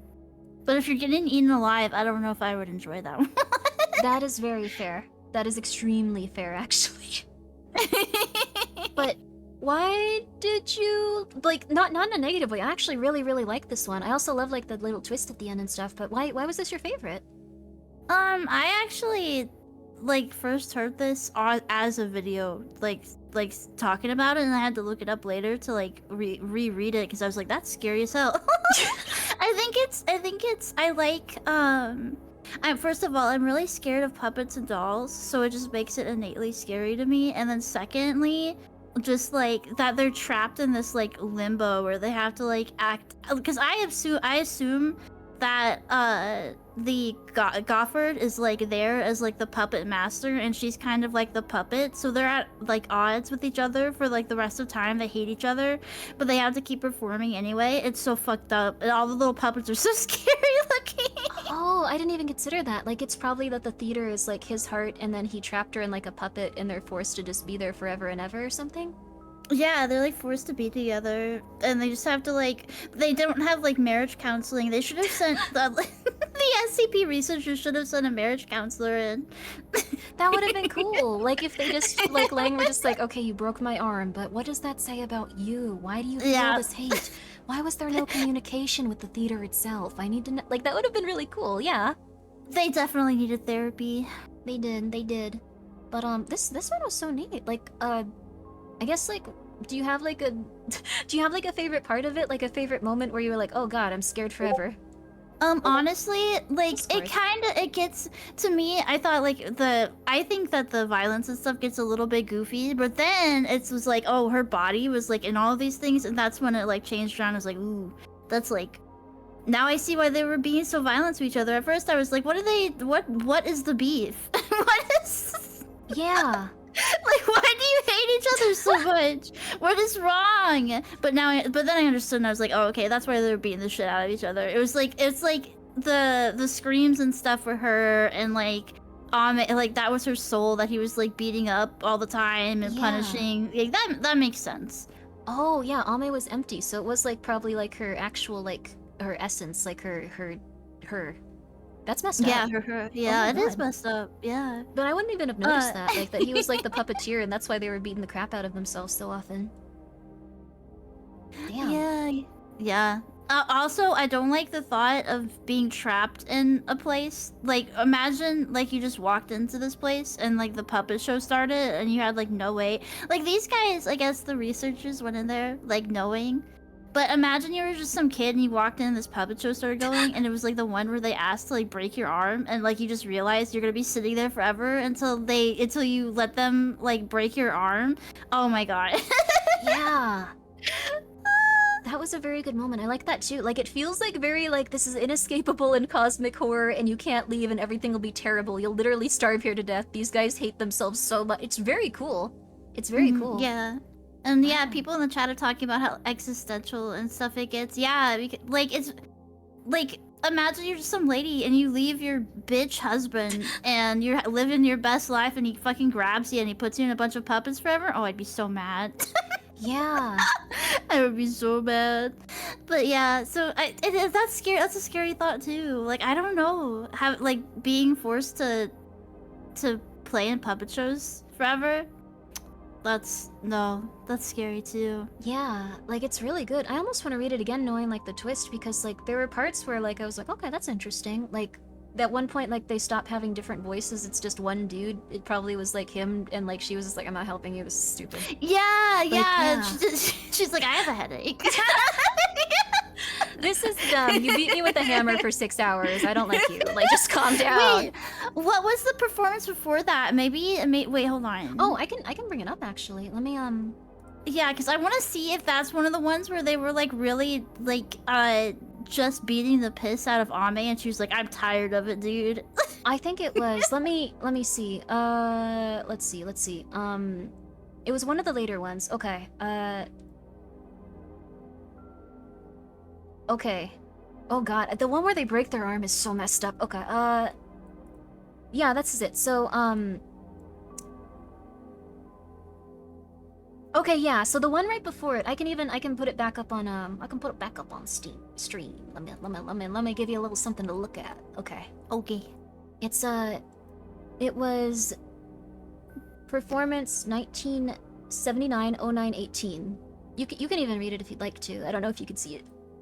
Let me take a little look-see here. Reenactment. The individual was treated unfairly by society. Oh, this is the one where they talk about how sad the guy is and he was never loved and stuff. And yeah, they never even mention her. Yeah, I'd be pissed too. Like, Oh, dude, yeah. you trap me in this puppet and you don't even mention my name. Bro, I would be I would not be inhabiting any puppets that day either.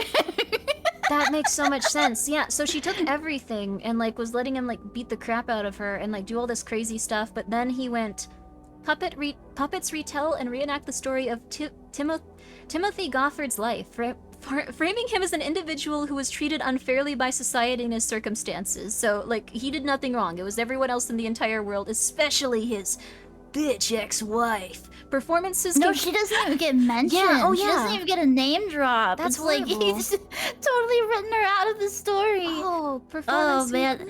Oh my god. Yeah, he died alone, miserable, never experiencing. Oh my god, what a jerk. Yeah, he's kind of not a good guy. Yeah.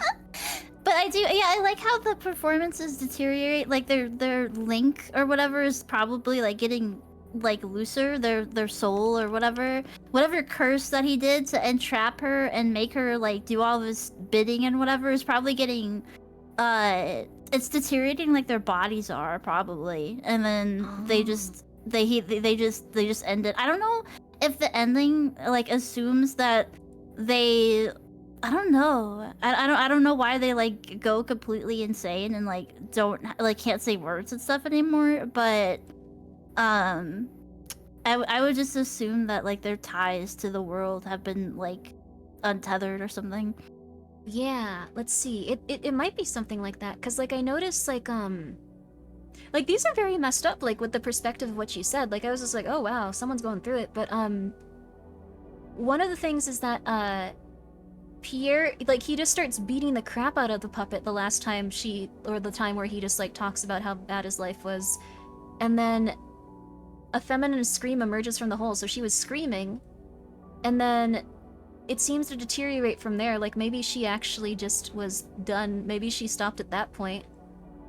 It's hard to tell. Maybe like, and someone did mention, he did say that souls wither after death. He probably thought also that, like, when he cursed them to, like, perform in plays forever, that they would, like, you know, oh, this is how I get my theater back, or whatever. Like, this is how I revive everything. He realizes that it's like not working the way he thought. Yeah. Which is probably why he starts beating the crap out of all of them. Yeah. No good. Yeah, like, okay, yeah, he probably was also upset less and less people were coming, and yeah. Oh, Glosspan. Oh yeah, you're so right. I thought that was an open. I thought that was like a joke, like on like what did you guys say? Open inside, dead something or whatever. I thought it was like a joke on that door. But no, it's her telling the people to open them up and to see what's inside, and that's why he got so mad. Oh, you're right. Holy flip. Oh my god, this is so good. Yeah. Gulton canvases displays the word open inside. When Pierre sees this, it becomes infuriated and ends the event, leading the puppets off stage. Let's see. Punctuated by loud banging and clattering. Okay, so yeah, he was pissed. Whoa. Yeah, I thought that it was a don't dead open inside reference. Oh. I thought the guy was just getting mad because the puppet was being stupid. That makes so much more sense. Oh, that's freaky. That's so cool. She was trying to to alert people the whole time. Oh my god, this Maybe that implies that she's wresting control from him, and that's why they start fighting so much, and it gets so violent and scary. That's what I would think, and then it just like deteriorates from there. That's crazy. Yeah, let me see. Yeah, okay, because here's the thing. Open inside happens, that one, and then from that point on, takes the stage and starts berating the audience for attending. Soul can wither. Pierre's voice changes to that of a woman and delivers a eulogy in memory of Timothy Gofford. Oh wow, so she was even trying to like say like, hey, sorry, I'm saying stuff, like, there you go. They were just having a passive-aggressive crazy person. Oh my god! Wow. This is like true relationship problems.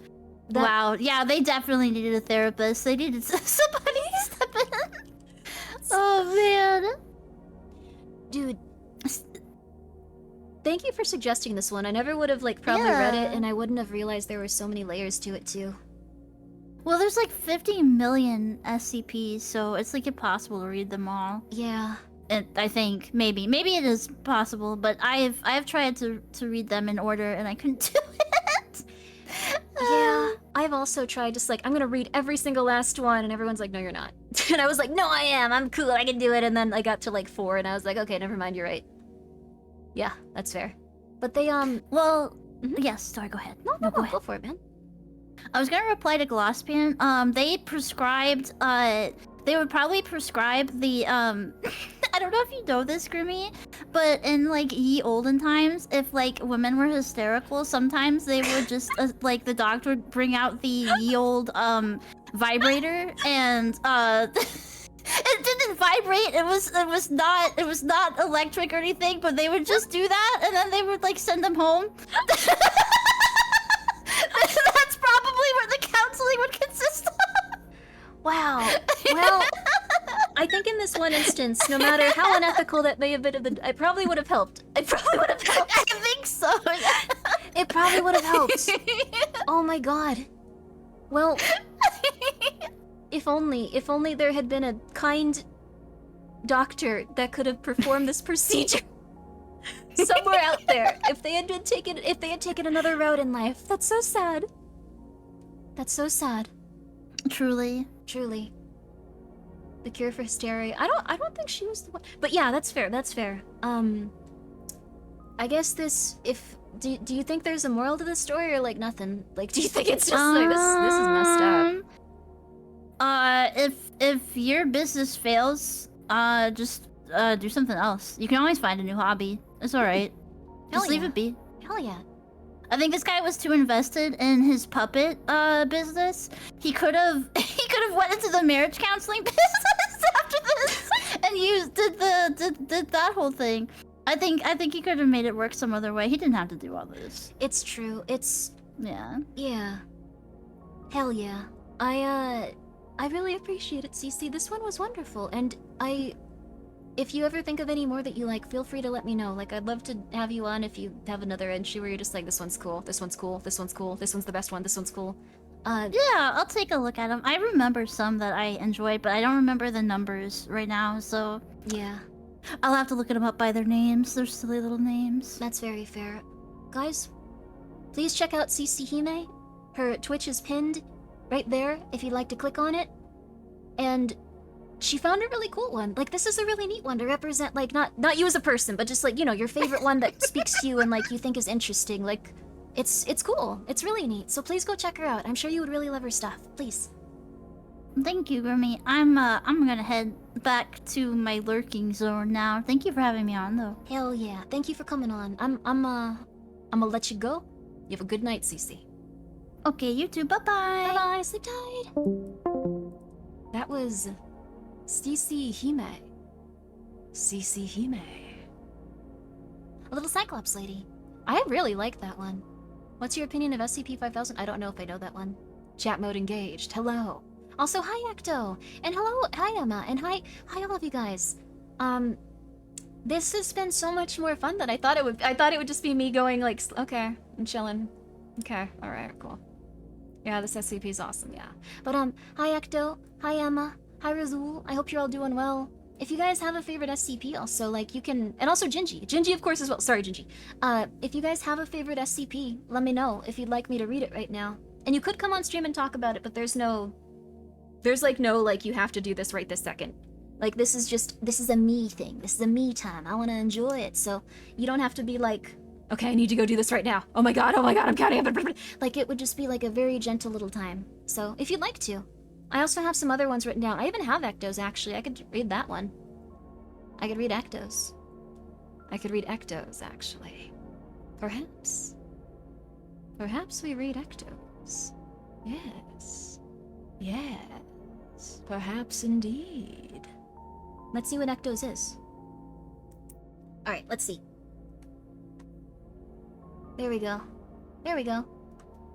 There we go. Let me get this on screen for you. Huh, wait, is it this one? Let me check, let me check.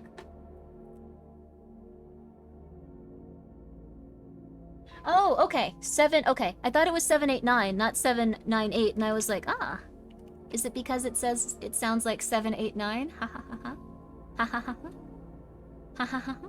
Have I covered the anti-memetics yet? Not yet. I'd like to at some point. Shindig sent me like all of the information on them. I didn't know about it before, which is how it's supposed to be. That's how it's supposed to go. It's how it's supposed to go.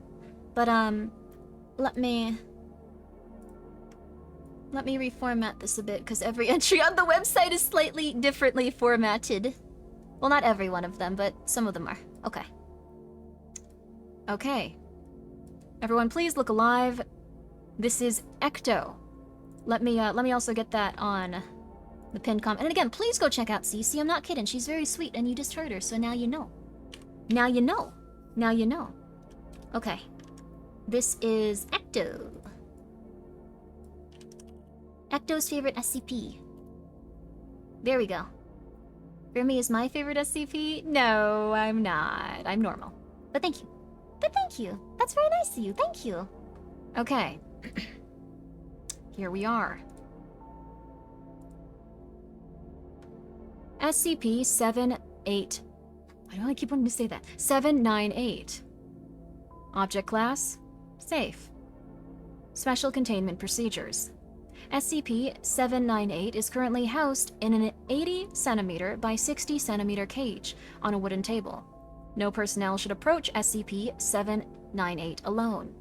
SCP-798's cage is to be kept secure within a low-level cell. SCP-798 resembles a healthy adult gray-beige rat. However, it has been seen to engage in behaviors usually associated with corvids or higher mammals, such as self-awareness, problem-solving, and the limited use of tools, suggesting heightened intelligence. SCP's 798's dietary requirements, sleep patterns, and metabolism are normal for Rattus norvegicus, and blood tests confirm that it belongs to this species. SCP-798 possesses the ability to influence other animals from a distance or even take control of them if allowed to establish physical contact. The subject's abilities have proven to be far less effective on crustaceans, corvids, and primates. Subject appears incapable of establishing a physical link with such creatures. Recent tests imply that SCP-798 appears to be completely incapable of influencing members of its own species. Recent tests imply that SCP-798 demonstrates different behaviors when interacting with members of its own species. This is cute. This is a very cute one for Ecto, too. X-ray addendum. X-rays, CRT scans, and data expunged indicate that SCP-798 is a normal rat, and no heightened electrical, chemical, or neurological activity has been observed in either SCP-798 or any of its targets. Request access to incident report for further information. Hello, Micah Malo. Thank you so much for raiding. We're currently in the middle of reading a log for this SCP entry. Once I'm done with it, I'd love to see how you're doing and hear about your stream. I apologize for being in the middle of this. How are you? I hope you're doing well. Did your stream go well? I appreciate it. This is SCP about every third guy. No, Davina! I just assume it's some sort of deal with the devil. Thank you for the 100 bits, the 200 bits overall. Thank you. And thank you at T Sturtle Dove for being here for 2 months. Hello! Hello. No problem. I hope that you're having a very nice night, though. Log 798-1. Request access to incident report for further information. Log 798-2. Agents and procedure. Routine observation of SCP-798. Details. SCP-798 preened itself, rearranged its bedding, and began eating. Partway through its meal, it stopped and began staring intently at Agent. Agent slowly got up and reached towards the cage, announcing his intent to let the little guy run around a bit. Agent stopped him by grabbing his arm and addressing him directly. Is this like We're all thinking it. We're all thinking it. Addendum 7982. 798-2-2.1.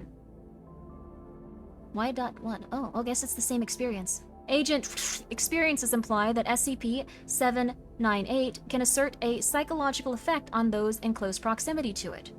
Repeats of this experiment indicate that this effect is easily overcome through application of willpower and/or subject's awareness that they are being manipulated. Mostly SCP-798 subconscious broadcasts are required for freedom or for more food, although it is proved capable of making researchers feel intense guilt during procedures, such as shock therapy or blood sampling. Yeah, you shouldn't do that to the little guy. Fair. You should just feel guilt. Don't do that. What the flip? What the flip?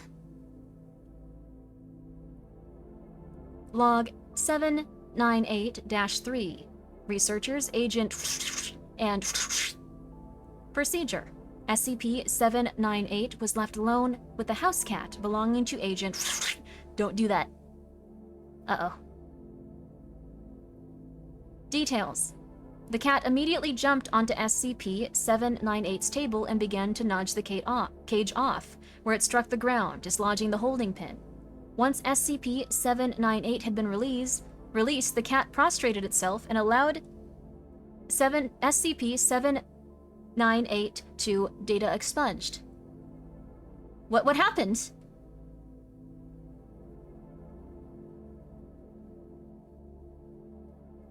Did they eat the cat? Was the cat okay? Why was that expunged? Oh, Cuddle? Oh, Cuddle. Cuddle. That's so nice. Log 798-4. Researchers Dr. and Agent. Procedure. SCP-798 and 3 canine subjects. Oh, that's scary. Don't scare them like that. D1, D2, and D3 were released into a 4 meter by 4 meter cell by means of a remote-operated lock on their cages. Dogs were previously liberated from laboratory duty at a pharmaceutical corporation.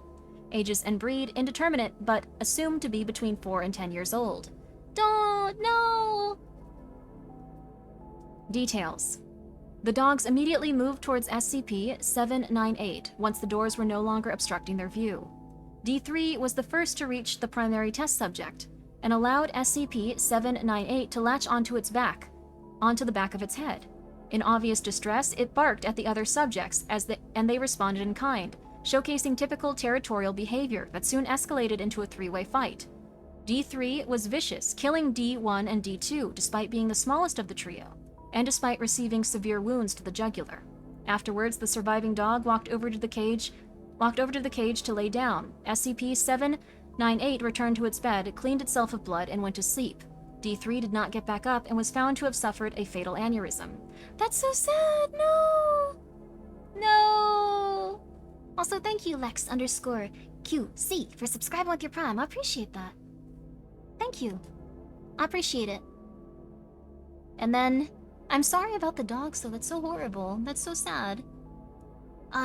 Davena, thank you for the 100 bits. The SCP Foundation, like, our researchers felt empathy. This is clearly... They should have not done that to the dogs. How sad. The dog part is very brutal, but it showcases what the rat can do and how brutal and cool the rat is, so... Very sad, though. Log 798-5. Researchers Dr. and Agent. Procedure. SCP-798 and another specimen of Rattus norvegicus R1 were placed in an 80 cm by 60 cm cage, separated by a transparent plastic divider. When the divider was removed, R1 immediately attacked SCP-798. Both researchers reported feeling a sudden acute discomfort.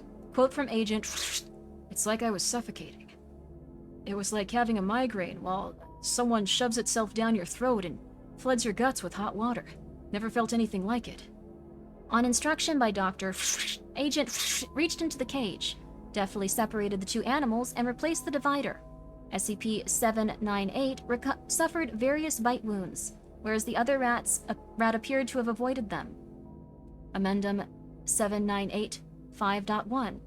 It appears that SCP-798 may be incapable of influencing other rats, instead inspiring a primal murderous rage in them by its mere presence. Amendum 798-5.2. An hour after procedure, 798-5, the personal guard on duty, reported that R1 began vocalizing a distressed squeal. SCP-798 was standing behind the divider, staring intently at the other rat. R1 began to bleed from the mouth and defecate all over its half of the cage, culminating in a brief but very severe seizure. It was found to have died from a myocardial infarction.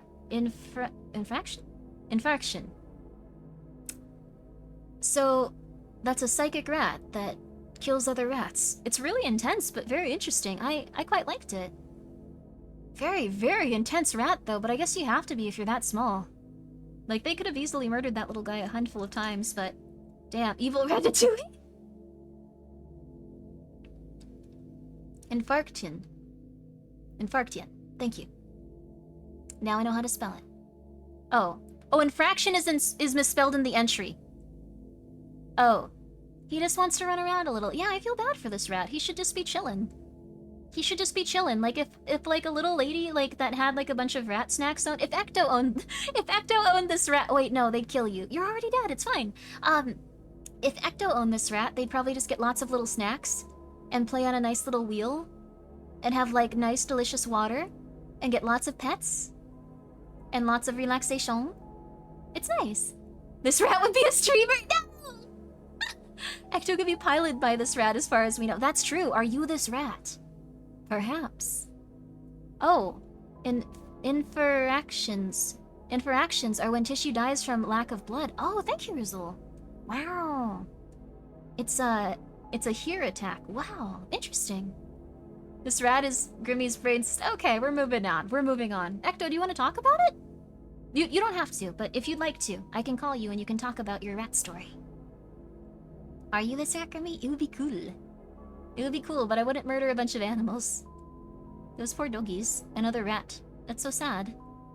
Do you think maybe it's like a psychic human in a rat body? I'm available? Alright, I'm gonna call up Ecto. I'm gonna call up Ecto and we're gonna talk rats. We're gonna talk SCP rats. Very different. Very, very different. Okay, there we go. Alright. Let me call her up. Ecto, you're about to be on the air. You're about to be on the air. Ecto, can you hear me? Yeah, can you Yo. hear me? I can hear you. I think your volume's good too. Nice. It's good. My mic's all over the place, so I'm glad it's actually not super quiet. I think you're good. I can even push you up even more if you'd like, but I think we're good. I think we're good. I don't know. It decides to do whatever the fuck it wants to do. Heck yeah. Heck yeah.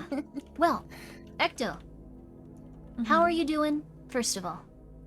I'm doing pretty good. I'm may or may not be currently killing a bunch of things in V Rising, literally as we speak. What level are you in V Rising? 67. Oh my god! I'm almost 50! I just prevented your house from decomposing. It can Just decompose? saying. Thank you! You have to put blood in it, or everything dies. Oh my god, thank you. I almost played today, but I was like, I should just try to not stream everything at this exact moment. Oh my goodness, oh my goodness. But thank I you. completely understand. Thank you I for wasn't saving gonna my tell you house. until later, but I'm still doing the thing. Anyways, the rat SCP. It's okay, it's okay. How do you feel about this rat SCP? Also, let me relink your stuff as we're talking about this. I But, don't think he's evil. he's not. He's I just think- very small. Him fighting the other dogs is because he's a complex because he's bullied all the time by other rats. And he can control literally everything except like his actual life. Ah, His actual rat life. yeah. It's kind of sad. Like, what if he was like born and every rat immediately wanted to kill him just because he smelled weird because he had a big brain or something? Well, apparently they do all want to kill him immediately, and then he just stares at them so hard. I mean, the one dies because he tries so hard to control them and it doesn't work. Yeah. Yeah, it's kind of rough. It's very kind of rough. But I kind of like the concept of it. Like, they're a little guy, but they have a lot of power, but they can't use it for anything but to go like, please don't do that. He's not evil Ratatouille, he's just like underdog Ratatouille with psychic Ah. powers. Yeah, that's very fair. I could see that. Is there... Well, I know it's a rat, but is there anything else that, like, draws you to this entry, I guess? That draws me to this entry? Yeah, I like- mean, I think the whole thing is kind of funny. I mean, it is a little Ratatouille. It is a little more than Ratatouille, baby. It's the only rat SCP as far as I'm aware as well. Like direct rat SCP, which surprised me. I thought there would be more than one, but it's just the one guy. It's just the one guy. It's And just the people one have done thing. like videos about this one too. Like Yeah. it's one of the ones that I don't know, people make. There's a lot of SCP videos on YouTube. I used to fall asleep to them a lot. Yeah. Same. I got into this habit of listening to them, and then sometimes they'd be so scary, I'd just be like, I need to think about this instead of sleep, so I had to stop. The Volgan's super good, though. Was that the Thankfully, I've one? not had that problem. Huh? That's good. Were you listening to the Volgan or a different person? Is Volgan? I like listening to the ones that have like the animations. Oh, those ones The are cool. Volgan's really nice, but his voice is so low key. Like my brain has to be listening to someone that's like talking really animatedly for me to go to sleep. Otherwise, like my brain tunes it out over time, and then I can't sleep. I don't know if that makes any sense. No, that makes a ton of sense, actually, yeah. Holy flip. Yeah. But I do really like that guy, but it doesn't hold my sleep brain's attention enough. That's very, very fair. Well, I asked Cece this, but I don't know if anything can be obtained from this. Is there a moral to the story, you feel like? Don't be mean to rats, or they could psychically control you and kill you. Hell yeah. Don't judge them. He's just a little guy. He just wants to run around a little bit. He just wants to run around a little bit. What's he gonna do? Yeah, exactly. He's just gonna go outside. Give him a little french fry. He just wants a french fry. There is one thing about this SCP that pisses me off, and it's just because I do have rats, and I've had rats for a very long time, but, like, the cage they put him in is so tiny. Ah. Like, they describe it, it's so small. Yeah. You can't keep rats in a cage that small, even if it's a rat that has to be by itself, because I've had rats that have to be by themselves. It happens occasionally. You're not supposed to keep them by themselves, but sometimes they have to be. But that is, it's basically like keeping them in a shoebox. Yeah. It's like locking yourself in your bathroom and you're not allowed to come out of your bathroom, like, ever. Yeah, that's horrible. That's so sad. He just wants to run around a little bit. Yeah, they'd probably have the money. You know what? You can edit these, I think, if you, like, pass, like, a certain, like... You could also, like, I feel like this one would also be really cool if, like, they had, like, a little description of how they found them. Like, they were at a science lab and everyone was like, they're so cute, I can't do anything. If I want to hurt him, I should just die. Like, They keep trying to, like, I don't know, grow an ear on his back, and they're like, oh, I can't do it to this guy, though. I can't do it to Jeffrey. yeah, I need to give Jeffrey a little french fry. Oh, he wants 20. Oh, he wants my car. I'm gonna drive him to the forest. Yeah, I'm gonna build him a little house. Oh, yeah, that'll be so nice. I just want to help Jeffrey. He's such a good little guy. Like, yeah, that'd be cute. I can't remember if I ever told you this, but I knew someone once that knew someone else that worked at a laboratory that tested on rats. And I know not a lot of scientists do this sort of thing, but they didn't like testing on the rats, but they knew that it was necessary for the work that they were doing, and so they named all of them. Oh. Which is generally like a big no-no in Yeah. situations where you can get attached to stuff, but he specifically named all of them, Yeah. and then would write down like in his notebook, like when things are happening, and he would say, Adrian sacrificed his life for science today whenever they had to be put down or stuff like that. So he was very, very respectful for them, and that made me happy. Yeah, that's so nice. I get really sad about that kind of lab testing stuff too, so that sounds really sweet. Yeah, there's some people in there. I mean, I know people do get attached to those rats a lot. Not all of them are like fucked up. Some of them just run mazes all the time. Or the ones where they have them drive little cars, and afterwards they're just like, I'm gonna take you home, buddy. You're the best driver here. You're really good at what you do. They can drive cars. You know that they've apparently done like a bunch of testing on rats for like cancer studies and stuff, to the point where like they can make rats that don't get cancer and cysts as much, but it's not like a gene that's been released to like the general pet rat public. Oh, wow. I think it's because they're worried, because there's a lot of very dumb people in the world that just let their animals go free, that like, Oh. that would not be great for like New York. Probably. Oh, that makes sense. If the rats lived longer. Yeah. We're really healthy. But it's a thing that can happen. They've done a lot of good things for rats. Yeah. It's nice that they're being healthier and happier over time. It is nice to think about. Eventually they'll probably also have like these weird like lab grown like little meat dishes or whatever they can use too, hopefully. So, hopefully. Meat dishes for the rats? Oh no, for testing. But I mean, if the rats want to eat some meat, they can too.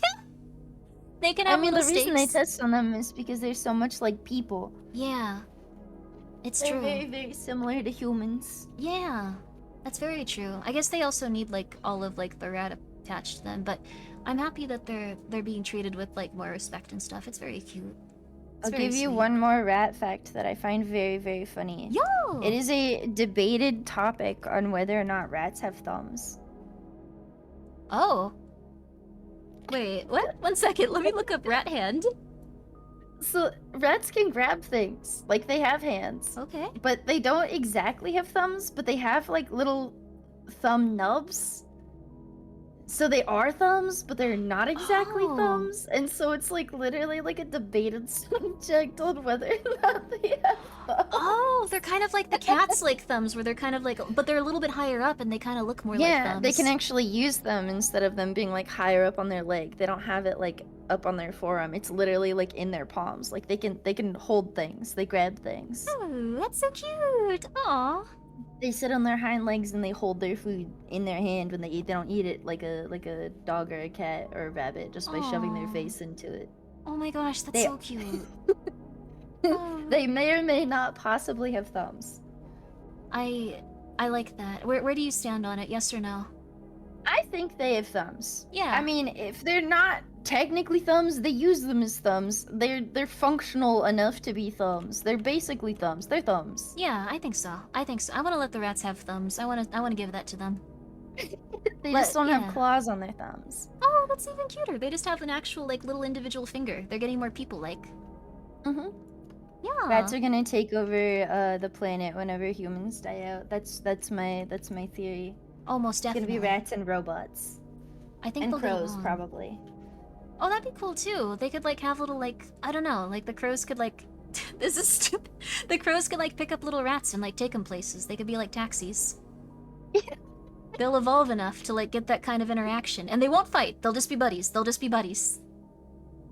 Yeah. It'll just be a bunch of like very intelligent, different looking creatures everywhere. Hell yeah. That'd be Oh, wonderful. man. I like thinking about like post-apocalyptic animal stuff. Sorry, this has nothing to do with that. No, it's okay, it's okay. Thank you, Ecto. It was really nice. Thank you for coming on and talking about the post-apocalyptic rat future. I like it. Yeah. Thank you for having me on. Enjoy your SCP stuff. Thank you. Enjoy your V Rising. I'll try to be on there like a little bit late. Oh, it's already been 2.5 hours. I don't understand how to do time at all. So, but thank you so You're much. good. It was very You're nice talking fine. to you, Ecto. You have a good one.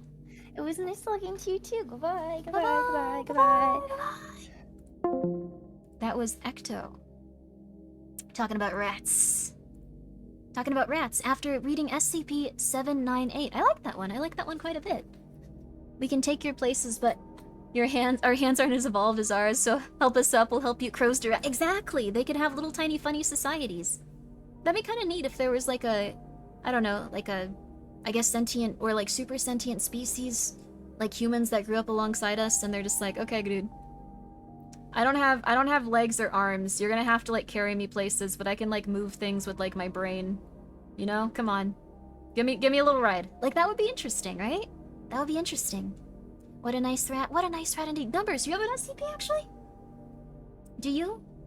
Ecto seems very nice. Ecto's insanely nice. Like super. But I also have gingivitis here. I have gingivitis. This has been really neat. Thank you guys for coming by and letting me do this. I've been so happy. Also, yeah, Cult's here as well. Let's see. Who do I have on here? I also just got Gingy. I'm very fond of... Ooh. Ooh. Let's see. Let's see this one. Gingy, would you don't have to come on, but I'm gonna read your favorite one right now if it's okay. I'm gonna do that. And I'll get Gingy's information on here. Do I actually have yours, Colt? I think you gave me several, but I wasn't sure which one was your favorite. Also, I hope you're doing well tonight. Alright. It's silly, but the more I think about this one, the more I'm convinced it's real. Heck yeah, okay. Why not? This SCP is Gingy... Oh, wait. Gingy? Okay, we also have a short break coming up here.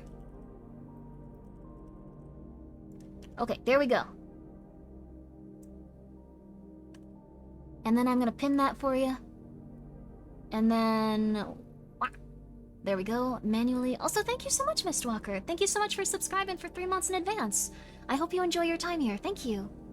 I dropped an SCP file for you in the off-topic channel Discord. Thank you so much, Turtle Dev. I appreciate that. Right now I'm reading, unless you're also a VTuber, but right now I'm reading VTubers' SCPs, so people can also get an idea of who they are, and they can go and check them out as well. Like, since it gives me, like, a good sense of, like, who someone is, and I like them a lot, so... I like them. They're neat. They're interesting. But, I'd love to read other SCPs in the future, too.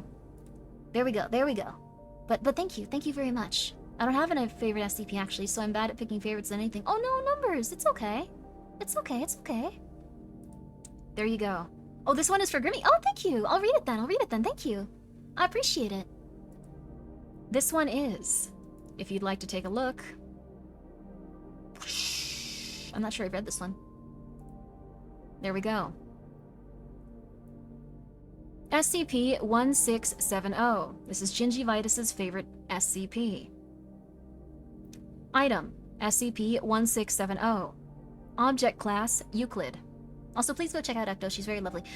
Object Class: Euclid. Special Containment Procedures. SCP-1670 is maintained by Foundation agents as a licensed franchise of LLC. Research staff are to maintain cover in service positions during operating hours, while security personnel assigned to Task Force Gamma 5 Waffle Irons are to maintain cover as regular customers, or wait in the ready room established within the food storage area. What is this? This is comfy, I'm glad you're enjoying it.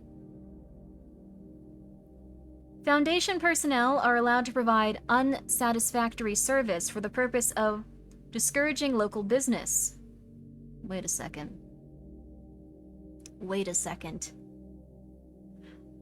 All issues relevant to normal day-to-day operations of the site are to be forwarded to Corporate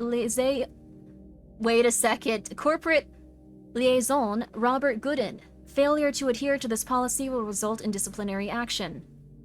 This is a real SCP. Doesn't even have the joke thing next to it. Oh my god, Gingy, how did you find this?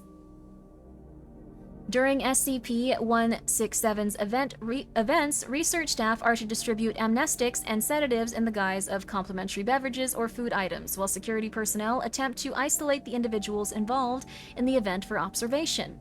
If affected individuals are determined to be non-anomalous, they may be released to the public after a quarantine period of no less than 2 weeks.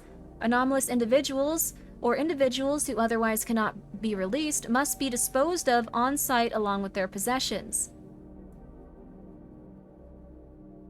Foundation personnel are not exempt from these procedures.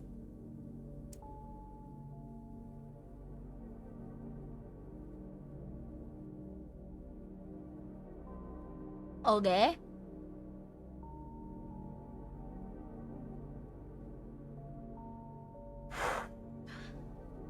Wow. Hello, Cowgirl Grimmi. Hello, Cowgirl Massacre Lord of Twitch. We're gonna have ourselves a little waffle. Description: SCP-1670 is a temporal and spatial anomaly affecting the restaurant located at. It came into Foundation custody and after spontaneously reopening from 3... I should get like a little button I can press. From 3 separate attempts to abandon and close the location. The property was seized using local eminent domain law and eventually reopened in the guise of a normal franchise after all previous containment and demolition attempts failed. Thank you, CC. I like making them too. Unless the area surrounding SCP-1670 is maintained as a restaurant under the brand, it will spontaneously revert to such, even while under direct observation. Matter displaced by this process has not been recovered. Spontaneous revisions to the state of an open restaurant also include customers and waitstaff appearing in the act of serving and eating food. The majority of individuals present after such reversion have been ordinary members of local populace who claim to have arrived there normally, or to have been continuously employed there despite the previous state of the location. These revisions to the state of an open restaurant appear to have been contained by simply keeping the restaurant open, with Foundation personnel as the staff. While there are spatial anomalies present at the location, the local populace no longer appears at the location by extraordinary means. And a pattern of poor service keeps most locals away. The majority of customers are now travelers passing by the nearby highway. This isn't a joke one either. SCP-1670's events are signaled by electrical anomalies and strong feelings of paranoia and apprehension among those present, along with minor relocation of objects within the location. Anomalous individuals may appear during these events, including individuals. These individuals may be duplicates of others who are already extant elsewhere, often within the restaurant itself. These individuals can be isolated by careful observation, although a medical examination may be necessary to determine their origin. Anomalous individuals must not be allowed to leave the location of SCP-1670, as their existence poses a threat to public safety. Security personnel must locate any duplicate or otherwise anomalous individuals and detain them for observation, until it can be positively established whether they are native to our reality and that they can safely be released from custody. Wow. This one's very interesting. Addendum. While there are rarely visible differences between anomalies and ordinary individuals, post-mortem investigation typically finds several internal abnormalities, I guess anomalies works, and toxic substances, including but not limited to extra or missing internal organs, internal sensory organs located within the body, orifices filled with toxic or reactive gases, broken glass filling the stomach or lungs, human remains in the stomach, unknown symbiotic life forms. Notably, anomalous individuals have not yet carried any unknown virulent pathogens, but personnel are advised to continue observing proper decontamination procedures. The possession of anomalous individuals should not be retained for further study as per Extra-Dimensional Protocol 53 regarding conversion of mass and energy. Conservation of mass and energy. This is weird. All extra-dimensional matter must be disposed of on site. So if you go to Waffle House, there might be another you that gets murdered in the back. That's what it's saying. That is really cool. This is the most powerful. This is an interesting one. I actually really like it. I actually really like this one. I'm surprised. Like, not in a negative way. Like, I thought you'd have a good one, Gingy, but this is so much. This is exactly you. This is exactly you. It's perfect. It's exactly you. It's perfect. It sums up Gingy. It's very strange. I could talk about this one for days. Could you talk about this one for, like, 10 minutes? Could you talk about this one for 10 minutes right now on the air? Yes? All right. Everyone, we're going live to our next person that I asked to do something. Not caller, but person that I'm requesting to do something. They're not calling in. I'm just bothering them. We're going to our next one. This is...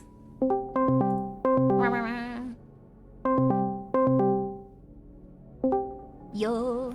Hello. Hi, Gingy. How are you? Hello. Hi. Yo. I'm doing great. I was really happy to get to talk about this. This is a weird one. The interdimensional house of pancakes is the most powerful SCP, and I can pitch you on this concept. Okay. Okay, so this as an SCP cannot be relocated, it cannot be destroyed, it cannot be closed, it cannot be contained, and it cannot be burned down. It can only be observed, to the point where SCP operatives had to employ themselves at the location, because if it goes unemployed, random locals will just start working there, and then when asked, they're like, we don't know, we've always worked here. What do you mean, why did I start working here? I've always worked here.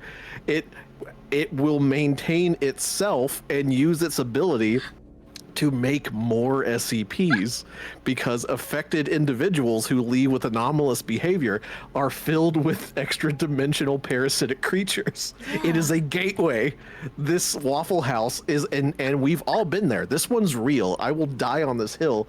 Everyone who's ever driven a car on a highway has ended up at a Waffle House, and you're not sure why. You don't know why you made this choice, but you're there, and everyone there is weird, and the food is kind of off. And when you leave, you got tummy ache, and you can't remember the last hour, and you have scars, and you have an extra kidney. This has happened to everyone. Hell yeah. Hell yeah. This is normal. This is the most normal SCP. It is the most powerful one. It's the only one I can prove is real because I've been there. It's real. You can confirm. Yeah. Thank you, Turtle. Thank you, Turtle. Thank you. We've been there. We've all gotten to a fist fight at this SCP. We've all ordered the water that tastes weird. We've all tried our smothered, covered, intradimensional potato mash and regretted it. We've all gone back to our car with the tummy sick, not knowing if it's the regular tummy sick or it's just the drugs wearing off. Maybe it's the bad tummy sick. Maybe you're full of glass, or maybe, you know, you're just coming down off your SCP drugs. Maybe. I'm saying. This is absurd. I'm saying it's the best, most powerful SCP. It's really... And you couldn't kiss this one. Like, unlike Peanut and some of the other ones from that one game that I only bought because you played it and I wanted to see what it was like to smooch the other SCPs. I didn't do that. You did that. Okay. I watched you play it first. All right, never mind. Okay, it's fine. And now I was hoping they would turn the Waffle House into a beautiful waifu, but they didn't. Okay, ZZ now. It's just a matter of, I think that there are some people that could somehow sexualize the Waffle House experience, but they'd have to be going through a really rough time. I mean, have you ever been hungover or confused or lost or misplaced and you held a Waffle House menu? There's some part of your brain that goes, that's sexy.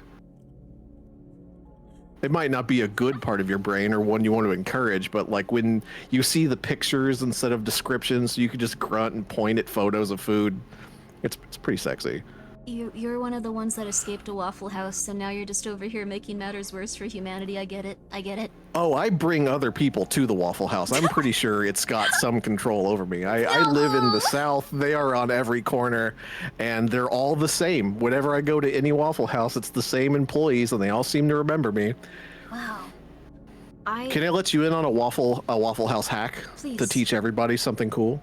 Please. So, if you go to a Waffle House and you go to their jukebox, they have Waffle House music made by Waffle House.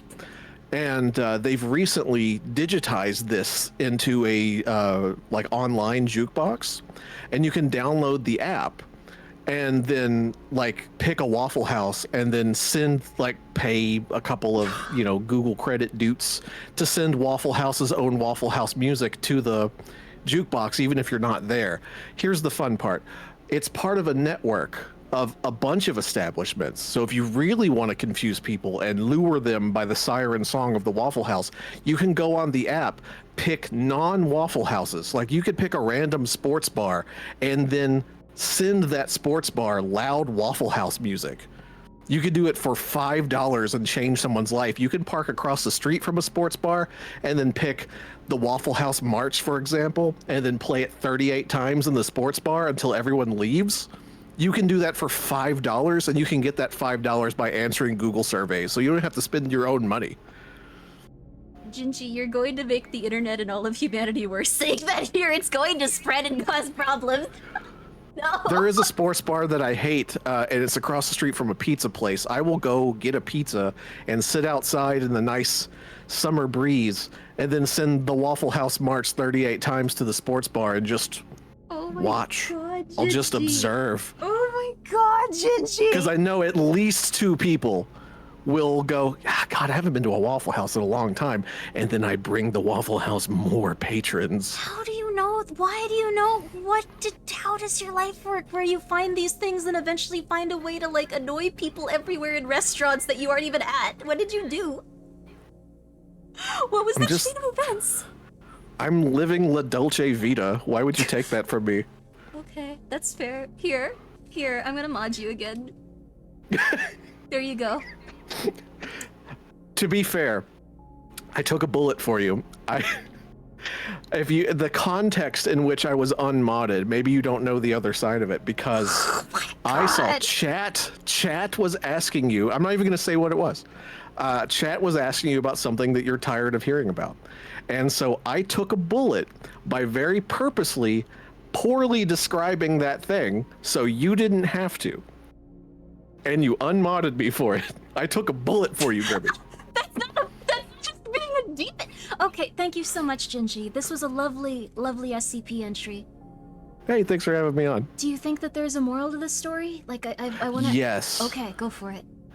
The moral of the story is if you ever find yourself at any random restaurant and everything feels unusual and strange or off, like the people working there don't quite feel like humans, the food doesn't quite taste like food, the jukebox starts randomly playing Waffle House music for no reason and no one touched it, you are not safe there.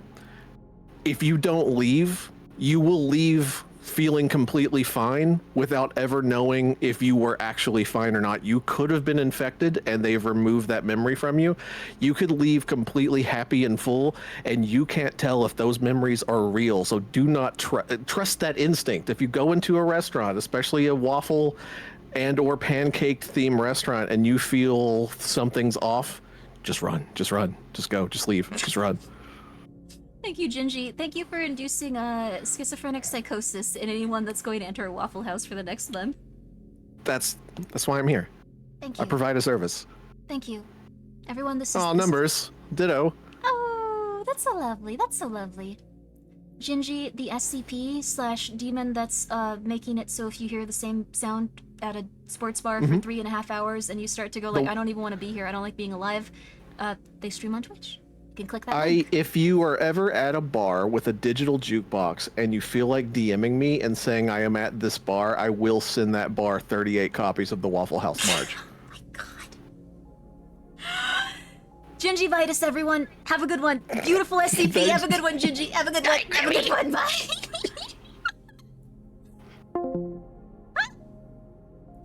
That was Gingivitis. Demon and good friend. Go check him out. Go check him out. Tell him I said hi. That's very nice. That's very nice. Google Play credit rather than just money. I'm glad that we're all working together to make the world a slightly different but not really worse place. Just something that's mildly annoying. That's wonderful. That's wonderful. Also, I like that CC was like, yeah, I'm ready to sexualize the Waffle House. I'm gonna make the Gajinka right now.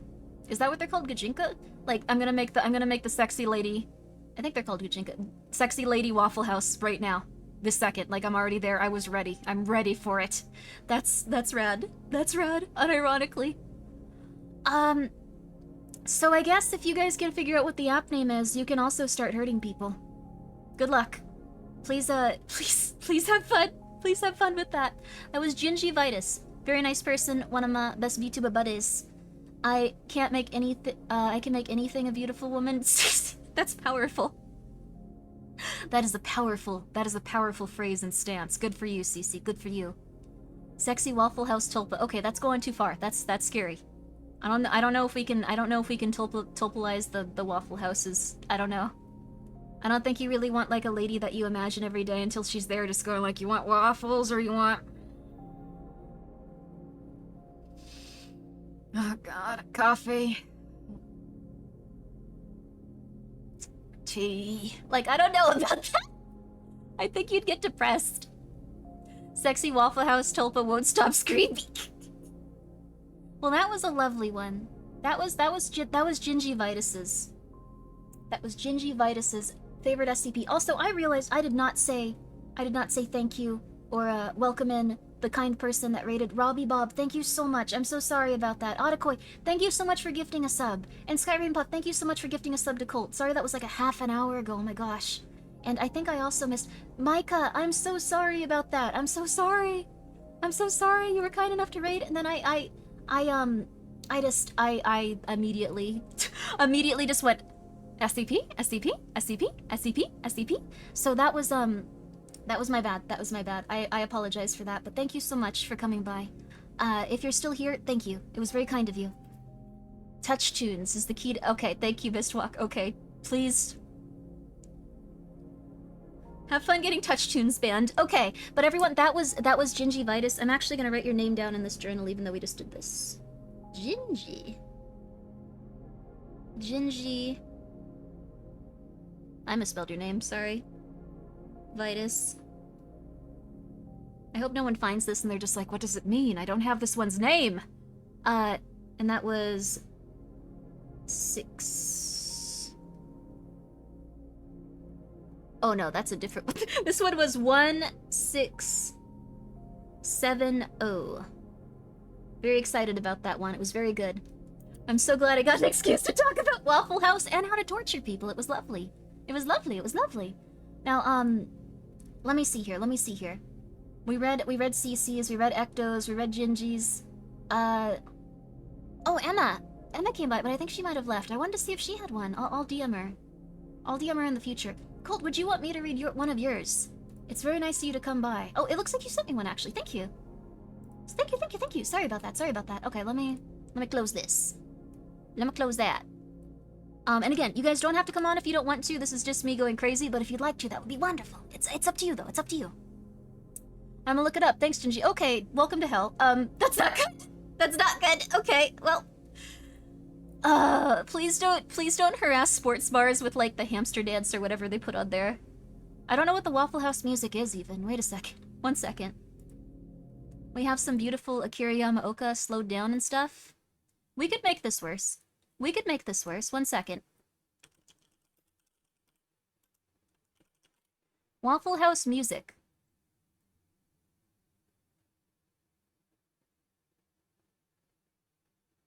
Are these all originals?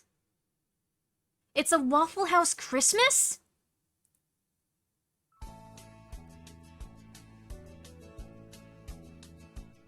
Good morning. Good morning. Come on in. Believe I will. Coffee's good, fresh and hot. How about a cup? I'll have a cup. Just say good morning. Good morning. The Waffle House way. I like it that way. We've got eggs any way you like them. 24 hours a day. Just come on in. Come on in. You'll see. We're gonna treat you like your family. Just come on in. New stream background? This will drive me insane in 2 minutes. There's a waffle in the baker on the grill. We're making bacon at the Waffle House. You're always welcome back home. Go check out Gingivitis. There's something wrong with them. Thank you so much, Pregnant Adam Sandler, for the 100. But in a positive way. I met Gingivitis and the lovely Mrs. Vitus. She was wonderful. They were both lovely people. There's just something wrong with Gingy. But in a not in a way like you're gonna get stabbed. But there is something deeply wrong with someone that would play these for their own enjoyment. Thank you, Gingy, for coming by. It is better than I expected, also. But it will make you crazy. Thank you, Pregnant Adam Sandler, for the 100 bits. How many bits do I have to keep on this back? No. I'm not... I'll sell out for a cup with a cute lady on it, but I'm not selling out for this to destroy my mind for the next 7 hours. We're always home. We've got good food fast. Keeps you coming back at the Waffle House. You're Here, there we go. welcome back home. It is kind of catchy. I don't like this. You can play this on repeat for like 30 times in a row if you have enough like Google credit. That's horrible. That's terrifying. I don't like that as a concept. That is scary. That is scary to me. Let me get our ambient sound that sounds like we're about to get murdered on here. That's but it was very good. Thank you. I just wow. What a world, right? What a world. Sing it, Grimmi? I don't know the lyrics. This is the first time I've encountered it. Oh my god. This is insane. This is nuts. I'm happy for you though. I'm very happy for you. Let's go for this one. Let's go for this one. This one's nice. There we go. There we go. A little bit of that. A little bit of that. Oh, this one's pretty good too. There we go. You should play the Waffle House March. We're continuing onward.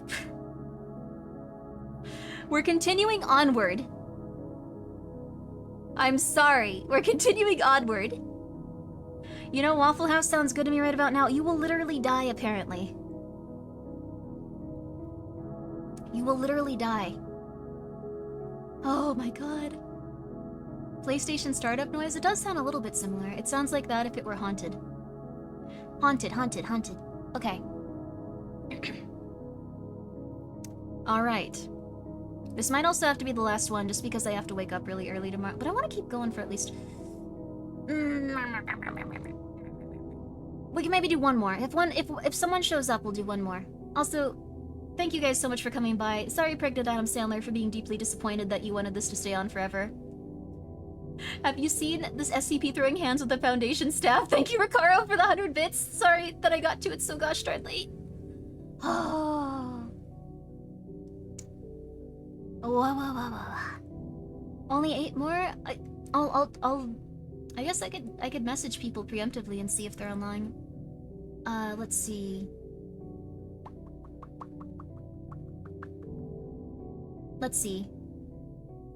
I feel like I'm also gonna bother people and be like, hey, what's your favorite SCP? And they'll be like, oh, this. And then I'll be like, okay, get on. And they'll be like, I'm at work, Grimmi, what are you doing? Or something like that. I feel quite bad. I'll figure it out, though. I'll figure it out. Okay. We'll at least do one more. Alright. There we go. If you want a fun one to end on, you have yours in Discord. Oh, that's very nice of you. Thank you. Thank you, Turtle Dove. I'm gonna do these weekly, though, and they're probably gonna be a lot longer next time. They're gonna be a lot longer.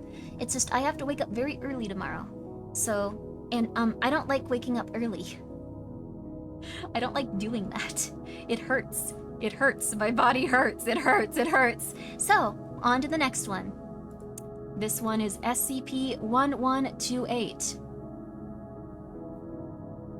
Item, SCP-1128, Object Class Euclid. Special Containment Procedures. Written descriptions... Oh, I forgot to put up...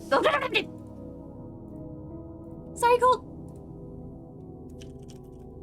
This is very, very good question. There we go. Yo. Okay, cool. And then I peen. There we go. Oh, this one's not too long. Object Class Euclid. Special Containment Procedures. Written descriptions or imagery of SCP-1128's appearance or videos of the entity breaching, see Addendum 1128-3, found outside the Foundation are to be destroyed, and Class C amnestics are to be administered to anyone exposed to such information or showing sign of SCP-1128's contamination. People usually only use Class A amnestics. I hadn't really thought about that. People very rarely use the, less bad ones. So I guess it's okay if it exists in, a really, weird off-kilter memory far away. That's kinda neat. A written description of the entity's appearance is to be kept at site for experimental purposes only, and is not to be read by anyone other than D-Class used for testing. If exposed, staff are to report immediately for administration of C-Class amnestics. Mobile Containment Force Kappa 12 have been assigned to intercept and redirect any and all water traffic that passes through their designated patrol area by any means necessary. See Addendum 1128-2. Description: SCP-1128 is an entity that manifests as a massive aquatic predator to anyone given a full description of the being's appearance, through either spoken or written descriptions, or visual descriptions of that being.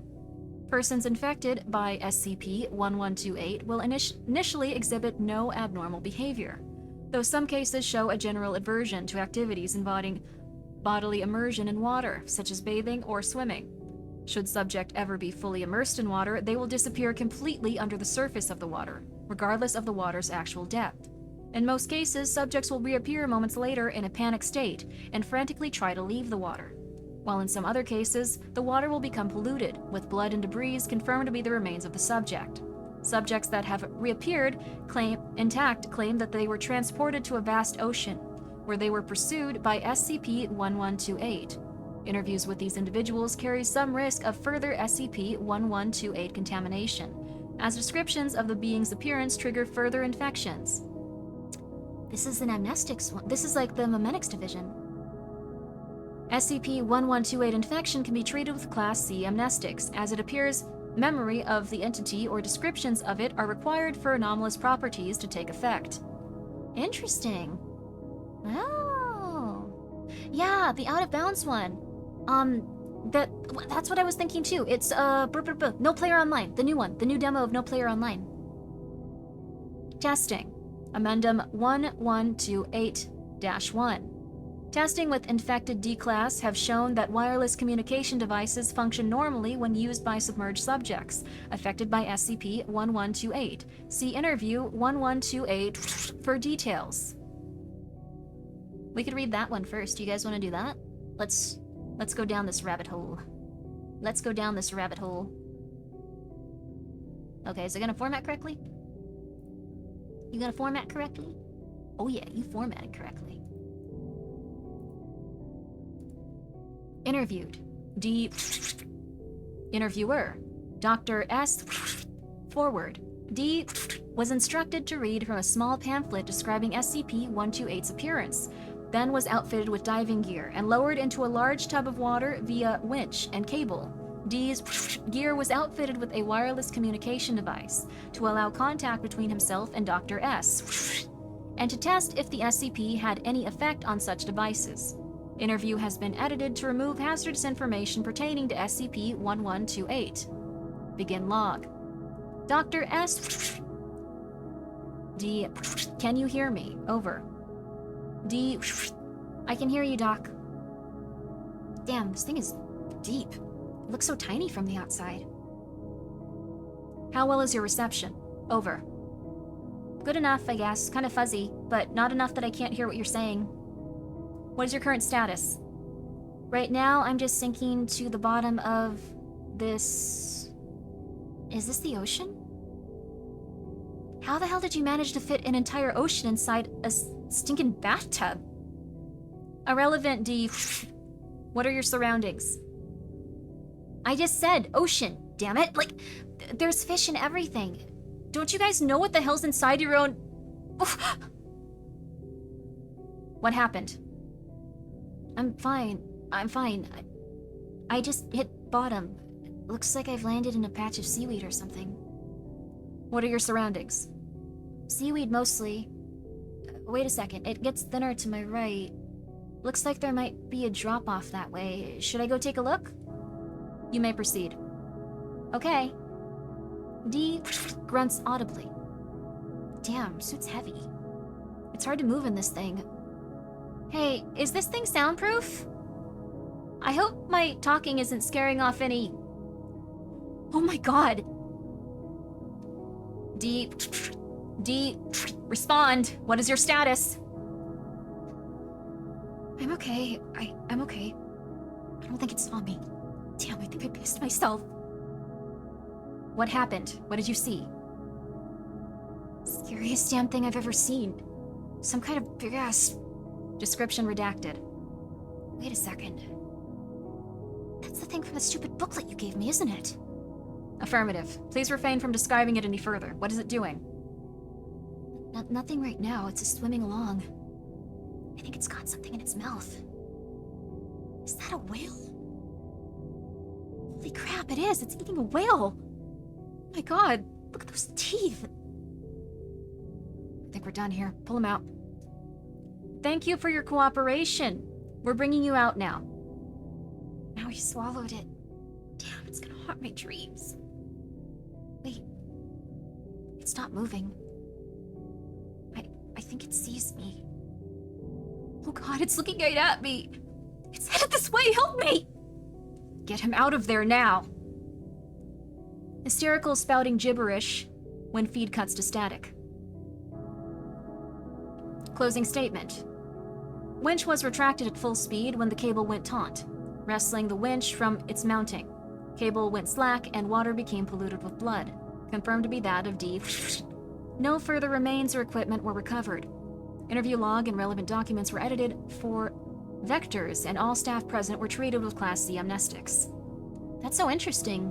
It is one of the memetics divisions. They can't even think about it or see it. It's interesting. Okay. Next part.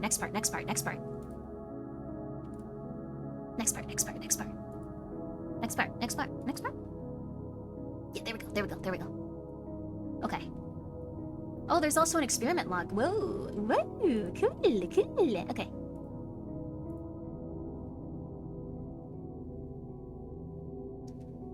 Addendum 1128-2. Tracking devices affixed to D-Class used in SCP-1128 experiments reveal that submerged subjects are transported to an area within ocean, not far from the coast of Redacted. Further investigation of these coordinates revealed the area to be data expunged. Mobile Containment Force Kappa-12 Sea Devils have been assigned to keep unauthorized seafaring vessels out of this area at all costs. Note: that's where we've been sending those D-classes? How does a short-range wireless communicator get such clear signal from that far away? Dr. Amendum 11283. Tests involving D1732, who has been used for repeated SCP-1128 testing without administration of amnestics, was shown to be able to encounter the entity in bodies of water normally insufficient for bodily immersion. The effects became more drastic over time, with D1732 developing progressively stronger hydrophobic tendencies, claiming to see SCP-1128 from outside almost any body of water encountered by the subject. On 20 days after initial exposure, D1732 was violently pulled into a glass of water by Redacted. No remains were recovered from the incident. Staff witnessing the event were found to be infected by SCP-1128 and administered Class C amnestics. Containment procedures were then updated to include videos and descriptions of this event, and testing involving extended infection of D-Class was terminated. Dear God. Oh my God. We got another one, though. We got experiment logs. These seem really messed up. Holy flip.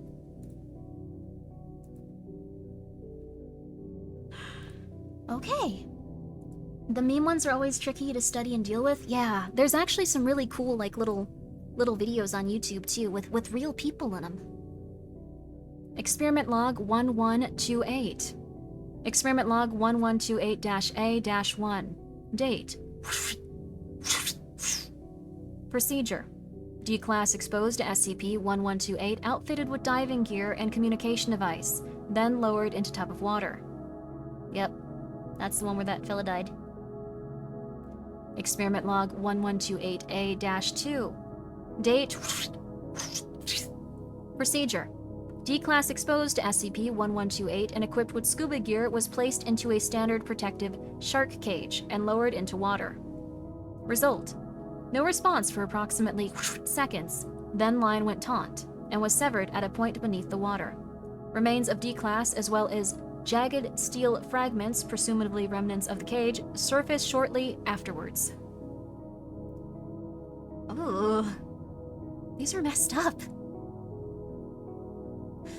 Ugh. Also, thank you for coming by for SCP stuff. Yeah, actually, wait a second. How did the steel float? You know what? There's many mysteries. Experiment log 1128-A-3. Procedure, same as above. Cage treated with SCP to increase durability. Result, same as above. No remains surfaced. Notes, hours later, MCF Sea Devils reported finding an intact shark cage floating beneath surface of parole area near one of their vessels. Item was retrieved and confirmed to match description of cage used in experiment 1128-A-3. Cage was undamaged but bore traces of human DNA and feces of indeterminate origin. No further remains of D-Class were found. Didn't even say their number with that one. Dang! Dang! Whew. Experiment log 1128-A-4. Procedure. Exposed D-Class equipped with diving gear and armed with Redacted for use against hostile organisms. Unlike previous tests, subject was also equipped with a live feed video camera attached to his helmet. Result. Video feed shows weapon was ineffective against SCP-1128, appearing to only enrage the creature rather than harm it, considerably or drive it away. Feed was lost when D-Class was devoured. Staff involved treated with amnestics following transcription of video feed. Experiment log 1128-A-5. Procedure. Exposed D-Class equipped with protective environment suit and video feed lowered into a vat of to test SCP-1128 manifestation in liquids other than water. substance chosen for its low density, allowing free movement similar to walking in open air. Result: D-class recovered without incident. Liquid did not trigger SCP-1128's effect. Okay. So you might think you might be safe from the thing in liquids other than water, but that probably won't help you that much unless you intend to drink and bathe in exotic chemicals for the rest of your life, which probably would get you a lot shorter. Would probably get it a lot shorter if you tried that. Well, yeah, that's fair. That was interesting though. Holy flip, dude. Huh. Wow. I liked it. Purely gamer subs.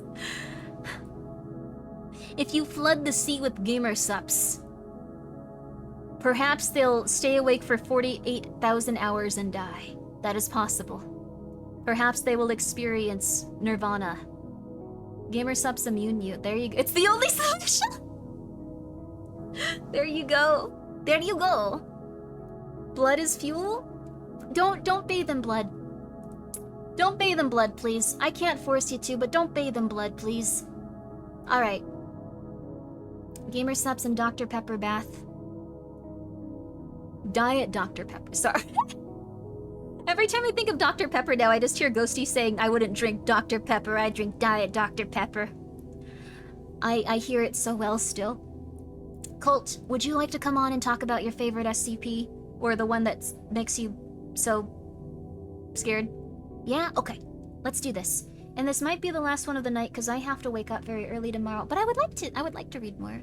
Show us the cursed image, so we have to buy gamer subs and make cursed image. What do you mean? What? Why is it a cursed image? You mean gamer subs is? Do you want me to show you some of their cups? I can show you some of their cups, but I don't think they're cursed. Let me show you. There's quite a few. I think they might have sold the Fix Me one already. Did Fix Me sell out? Sorry, Colt. Sorry, talk about your SCP, but the women on the cups. I'm almost done. The women on the cups. Let's see. No, the Fix Me one and the Iron Mouse one are on there. Did you want me to show you them? A lot of people bought these. I think the people that wanted these have already bought these is the thing, but if you want to, I'll show you them. I think the gamer subs moment is past. I'll say that much, but here you go. Which SCP would we want as a lady cup? That is a question you don't ask me. It's something that you ask yourself and you maybe don't tell other people. Okay, here. I thought this one was very cute. It's Iron Mouse and they did a good job, like Kevin. Nothing. They did a good job with it. It's a very cute cup. I'm not gonna say anything else about it. Okay, we're moving on. Nothing at all. Nothing at all. We're say it, Grimbo. No. Okay. Okay, there we go. And then this one. And then this one is very cute too. This one is a very upset goth girl having a mental breakdown, and the cup is called Fix Me. I think every VTuber at one point goes, I wish someone would just fix everything going on with my brain. But I don't think anyone should try because they will probably destroy you. Just letting you know. Here you go. I'm not gonna compliment Iron Mouse's behind. I already did that and I feel awkward about it. Let's go. Okay, now we're moving on. Shouldn't have said those words in sequence.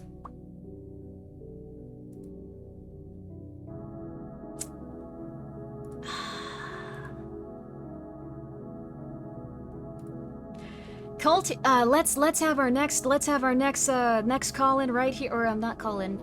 Let's have the next person I'm gonna bother to ask about their favorite SCP coming up. This is Lone Star Colt.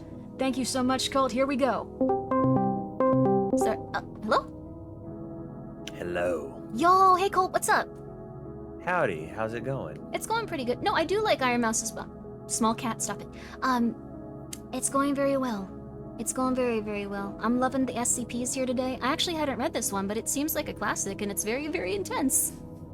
Yeah, I read a lot of them, right? I lost sleep over reading a lot of them. Oh. And this is the one that terrified me the most because it comes from a real place of anguish for me. I always have visions.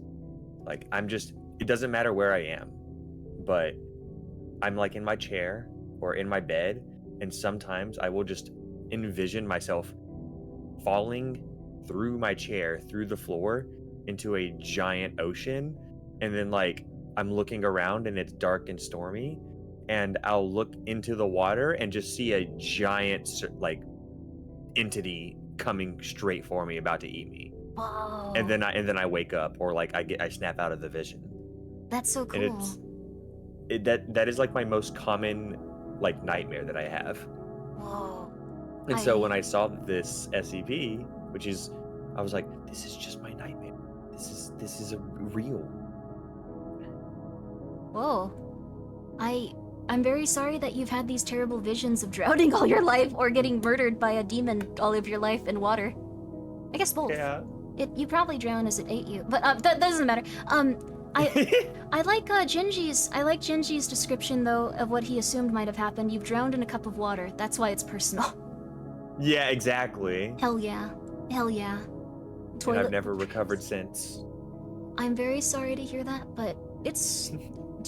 I don't know. These ones are really messed up. I feel like after a certain point, they didn't just keep murdering people. They'd be like, we should try to protect these guys, even if, I don't know, they've like murdered people, like whatever. They're D-class, but they're okay. But like in these ones, they're just like, you know, they're fine, whatever. They can sit in a vat of acid for like 3 seconds. What are they gonna do? Such babies. Like it's got that vibe to it too. Yeah, I was reading a lot of them, and it's like, dude, they treat the D-class like shit, man. Yeah. I also like to think it's based on like labs and stuff. They're just like, it's the ocean, they can swim. Like it's very interesting. It's just the ocean, you know? Yeah. But this one is very oh, please go ahead. Oh, sorry. But I was like have you ever had like a thought where you open your eyes and you're just floating at the top of the ocean, and you can't see what's underneath because it's the freaking ocean. It's so dark and vast and wide, and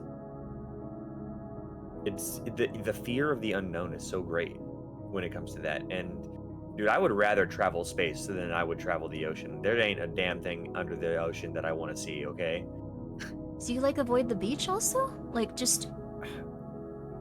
It's okay if so. Like I'm not trying to be like, oh my god, do you avoid the beach? Like it's okay if like you're just like everything is scary. Honestly, no. I like swimming a little bit. I like swimming in pools, and I do like camping out on the beach because I love hearing the waves, and I love hearing the seagulls and everything that comes with it. And I'm fine staying on shallow water and even traveling a little bit out. But I definitely have to be with someone for sure. Like someone has to be there with me. Oh, like they have to have like one of the like kid ropes to like pull you back in case the waves start to take you Exactly. out. That makes sense. Yeah, that makes sense. And I do love the lake too, but lakes are sometimes even scarier and also sometimes not as scary. Like it just depends on my mood really. Where sometimes I'll think, oh, the Loch Ness Monster is gonna come out of the lake and eat me. Huh. Have you ever like had a moment where you've like almost drowned though, or is it purely based on just like I know it's coming? I've never had a moment where I've always drowned. However, I don't know if this is the catalyst. I don't think it is, but there was a time where, when I was like 3 years old, I saw an older kid do a backflip off of the pool, like into the water, right? Mm-hmm. And I was like, monkey see, monkey do, because my brain was not fully developed. Yep. No. And so I tried that, and I immediately hit my head on the hard concrete of the pool. Oh my god! So you know that's why I became a VTuber. Honestly, that's the catalyst for me. That's the pipeline. Wait. I understand now. Cool. You might have the same thing I do, where if you get a head injury, like when you're younger, you might have a large brain cyst. Oh, I'm not even kidding. That's how I got mine. Oh no, I gotta go check it out. Yeah, you might have that actually. I gotta go check it out. Well, congratulations, everyone. Oh, dude, what am I gonna name the cyst? No. Should I give it a name? No. No. But people were looking for more brain cyst blings. People were looking for more brain cyst VTubers, so you may have name it Gingy. Gingy, why Gingy? Dear God, Gingy. Jesus, Gingy. Gingy. Gingy's my brain cyst. Oh my god. But this is very interesting though. Like I can see how it would kind of like create a traumatic memory in you. Like maybe you hallucinated and everything got kind of smooshed together afterwards, but it's an interesting entry. It's Yeah. yeah. Yeah. It's just very terrifying to me, and I thought that was very. It was cool to read that there is an SCP that just manifests as my exact fear in life, Yeah. like down to the letter. Yeah, honestly. I bet there's actually a lot of those for people too. Like, it's really interesting to hear of everyone's specific ones, but it sounds like this one's based entirely upon trying to confront a trauma that developed from brain injury. Maybe. So, Yeah, it could be. hell yeah. I'm not completely sure. But like, yeah, Hell yeah. Well, water spooky. water is spooky. I actually have Drink- the opposite feelings. Like, I usually close my eyes and think about, like, just falling back into, like, the clear blue ocean and, like, everything's so relaxing and cool and calm, but that sounds like it would be death to you. It's like sort of, because like I can like lean back and float in the water and just be comfy for a little bit, but if I do it for too long, then my mind will wander into the abyss. That makes know? sense. Yeah. You should definitely, well, actually, well, Oh, go ahead. you should either definitely play or completely avoid the game No Player Online. There's a demo on Steam, and depending on if you would like to confront this fear, absolutely play it, or if you think it will affect you too deeply, just remove it from your consciousness from the rest of your life and never think about it and never encounter it and never accidentally download it. You will go insane. Oh, you told me actually to play that, and It's I was cool. like, I will give it a shot. I think I will give it a shot. Yeah, it's very inventive. It's really good, but I don't want to just start going like, oh my god, play the video game. Oh my god, play the video game. It's fear though. It's weird though, because like when I look at the videos of it, it doesn't look like it has anything to do with water. Oh, don't worry about it. That's so silly. Don't worry about it. It's okay. Oh, Don't worry. It's Yeah. okay. It's silly. There's no Oh, I water got in it. you. That's silly. I must have been mistaken. I see. That's funny. Yeah, you're completely right. All those screenshots on Steam. There's no water in it. Forget Yeah, there's about no it. that. Yeah, that's, forget that's about all it. a lie. Okay. Yeah, I there you get go. Forget about it. Forget about it. But don't play it if you're Forget scared of about water. it. But forget about it. Yeah, forget Water about isn't real. it. Water isn't real. Hell yeah. But cool. Do you think there's a moral of this story? I'm asking everyone for some reason. I feel like it's a good commonality thread of like narrative. Do you think there's a moral here? Absolutely. Water fucking sucks, guys. Drink Dr. Pepper. Diet Dr. Pepper. Yeah, okay. Where's yeah. Ghosty? As Diet as Dr. Ghosty Pepper. would say. Yeah. Ghosty Sage. Watching Every from single the heavens. time. Every single time I say I drink Dr. Pepper, she just goes, diet. I'm like, no. Ghosty is amazing. I love her. But everyone, this is Lone Star Cult. This was their favorite SCP. They don't like water. Go and check them out if you want to agree with that, or alternatively argue with them about it. I'm sure they would appreciate it either way. Hell yeah. Hell yeah. Thank you for having me on. Thank you so much for coming by, Colt. I know it was very spur of the moment, so I really do appreciate it. Thank you. Yeah, not a problem. I'll see you later. See you. Bye bye. Bye bye. Bye. No, that was so fun. I really liked this stream. I kind of. Well, let me bother one more friend and see if I can find one more. I've just become mean. I've just become weird. There we go. Okay, let me see if I can find one more person. Neonomancer's not online. Oh, Hazmat's not online. No one's online. No, the people I usually talk to. No. Barry's online. I don't know if Barry has a favorite SCP though. Is the thing. Maybe Salty. Oh, she's probably like. I haven't talked to her in a while. I don't want to just. Oh, I haven't replied to 3 of her DMs too. Oh my god. Okay, never mind. I haven't replied to 3 of her DMs in like an hour, or like not an hour, like year. Oh yo, hey Yuzu, what's up? Yuzu, I'm so sorry. Do you have a favorite SCP? Yo. Also, thank you so much for the raid. Guys, I'm Grimmi. I play a lot of video games. Spooky ones. Oh, you were playing a spooky game yourself. What was it? Also, I'm so sorry. You may not want to do this, but and it's totally okay if you don't. I'm doing this thing where I'm reading different SCP entries, and then the ones that, like, my friends and streamers and other people, I'm asking for their favorite one if you have one. Like, and then I'll read yours on stream. And if you'd like to talk about it on stream, you can, but you were just streaming, so you're probably really tired, so. But if you'd like to. Also, sorry to put you on the spot like that. What's your favorite SCP, Yuzu? What is it right now? This is the first time we've spoken. What's your favorite SCP? Tell me, tell me, tell me. You're on this spot. Sorry, it's okay. Everyone, please go check her out. I hope that you're doing very well. Peanut! Okay, cool. Let's read Peanut. That's an oldie but goodie. It's an oldie but goodie. This one's also been revised a lot, I think, too. But it's very short but sweet. What's your favorite flavor? Vanilla. That's fair though. I'm very sorry to have done that to you. I just said whatever. It's okay. It's okay. I can also ask you like in the future when I'm not just like torturing you like unintentionally if you want. Like, I was actually just about to wrap it up since I didn't have anyone else to ask SCPs about, and I could do one more from the book actually. I've been writing everyone I know's down and then reading them. They're really cool. But have you read The Scarlet King? I have tried to listen to Volgun read it a few times and not absorbed any of it, but gone, that was so cool. Oh my god, I love that. How's your stream though? Also, if you need to get some rest, you can. I'm sorry for just immediately screaming at you. That wasn't polite. I'm Grimmi. Hi. Hello. SCP-173. Item, SCP-173. Object Class, Euclid. Special Containment Procedures. Item SCP-173 is to be kept locked in a container at all times. When personnel must... I still have Colt's up. Go check out Colt. He's afraid of the ocean. Not in a negative way. Sorry. That's a different one. Sorry. Also sorry, yeah, you're probably relaxing. Well, pay attention. You're gonna need to know this information. This is SCP information. What if you were to encounter this entity without knowing this? You would be killed. And it wouldn't be fun. And it wouldn't be cute. Go check out Yuzu, I'm sorry for ambushing you. Item SCP-173 is to be kept in a locked container at all times. When personnel must enter SCP-173's container, no fewer than 3 may enter at any time, and the door is to be relocked behind them.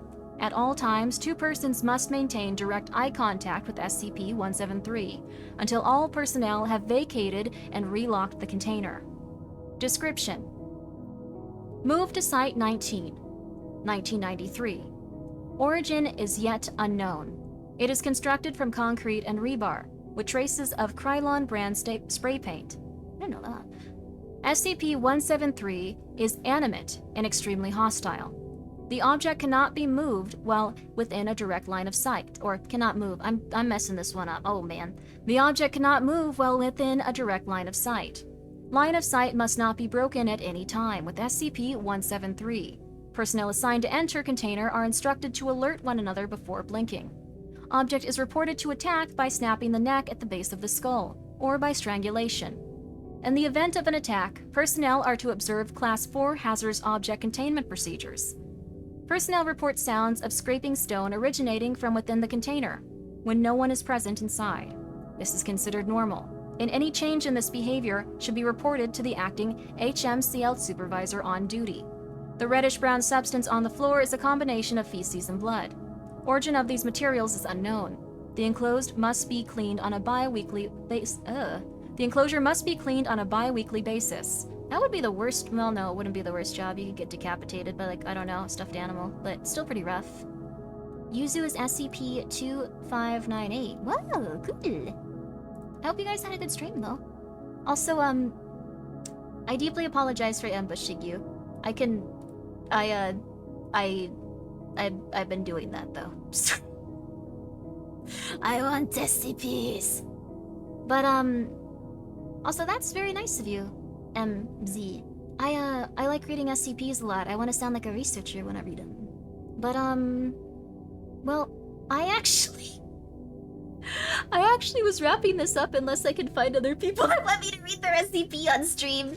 I read Ecto and Cece's. Let's see. Ecto, Cece's. I read my own. I did say I would read some off, like, while people weren't around. What about Sandy? Is Sandy awake? I would love to read Sandy's. Sandy had a really good one, too. Sandy had a really good one. I think this is the one she gave me. Okay, it was... Okay, wait. If you look up SCP Hotel, it does not register that it's supposed to be this. 1 second. 1 second. Okay. I think this is what... She gave me quite a few, so... It might actually take a little bit... Is it this? Yes, okay. Sandy Loam at Sea actually gave me quite a few. This one was really good, though. And I appreciated it. She gave me really, really good ones. There we go, there we go. Alright, there we go, there we go. Alright. Also, good night, Faye. Please sleep well. I'm going to read one more. This is Sandy Loam at Seas. Hopefully I can... Oh, wait! Kana's awake? Oh, I don't want to interrupt her while she's streaming. No, I don't want to interrupt her while she's streaming. No. Okay, well, we'll figure it out. But I would like to, but I don't want to be a jerk. I already feel bad for ambushing people.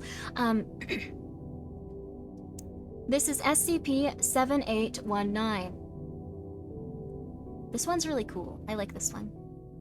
She likes talking to people during stream. Okay, okay. I'll see.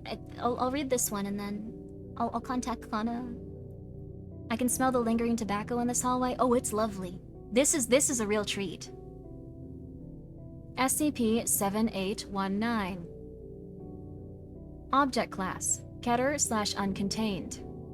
Special Containment Procedures. If you are currently under the influence of SCP-7819, please immediately refer to Amendum 1. Addendum.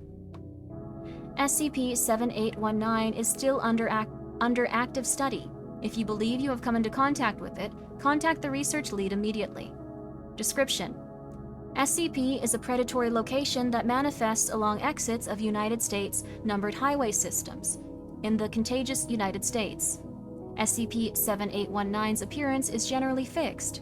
It presents as a small roadside hotel or motel, though the exact layout may vary. Advertising vacant rooms, always identified by exterior signage as the Rest Easy Inn. Several conditions must be met for SCP-7819 to manifest for a driver. I got 7 consecutive ads. I'll play more. Sorry, that's rude. Sorry, sometimes sorry, that was rude of me. I do those to avoid pre-roll ads. I do apologize, though. The time must be between midnight and 4 a.m., local time zone.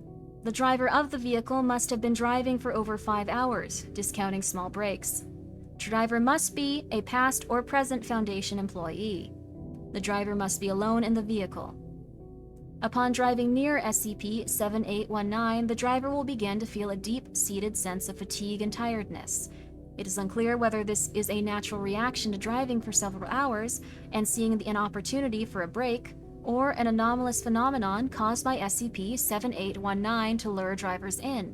Regardless, this fatigue will continue as the driver pulls off the hallway and into the parking lot of the inn. Should the driver drive past SCP-7819, the sense of fatigue will remain. Through unknown means, their vehicle will seamlessly be transported several miles backwards, often without their realization. They will drive past SCP-7819 again, be transported backwards again, and this process will continue until they park inside SCP-7819. The driver will not be able to escape this phenomenon until they exit their vehicle. Enter SCP-7819 and perform several requisite activities.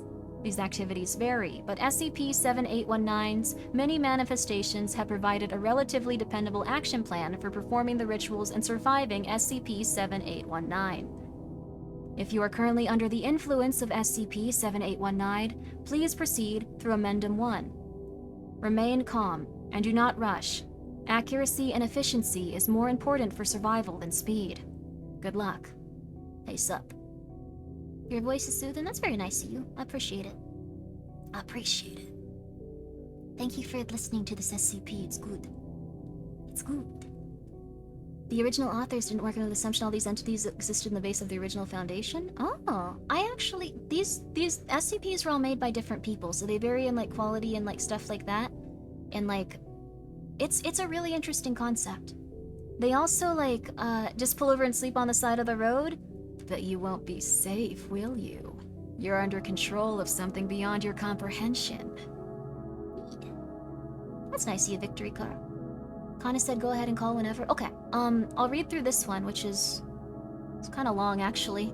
So, but it may be some time, but Onikana VT has also very wonderfully provided someone else that we can call for this, so that'll be really cool. Also, could I read 109? Unfortunately, these are just from, like, streamers and buddies tonight. But in the future, I would love to read viewer SCPs. This is mostly to advertise people's favorite SCPs. I didn't put Sandy Looms. Okay, 1 second. This is twitch.tv/sandyloam@seas. At Seas? Favorite SCP. I hope this is the right name. Sorry, Sandy. I'm pretty sure it is. If it's not, you may kill me. Addendum 1. SCP-781 Survival Guide. Up to date to March 26, 1996. Space. Parking lot. I nailed it. Nice. Instructions. Bring your car into an empty parking space. Try to select one that's surrounded by other vehicles. To separate yourself from the pack would attract attention. Once you park, exit your vehicle. Take only what you need. Whatever device you are reading this document on. Your cellular telephone, keys, purse or wallet, and a bag containing some toiletries and essential. Luggage and clothing will only slow you down. If you have been equipped with a firearm or own one privately, do not take it with you. Spend some time in the parking lot before entering the lobby. Observe the other parked cars around you. You will notice inconsistencies, such as wheels being made of wood, unclear jumbles where logos and brand marks should be, and shapes/designs that do not correspond to any actual vehicle produced by automotive companies. Avoid looking through the windows. If there is a large burning vehicle in the parking lot, do not investigate it further. If at all possible, pretend it is not there. Enter the lobby before the fire goes out.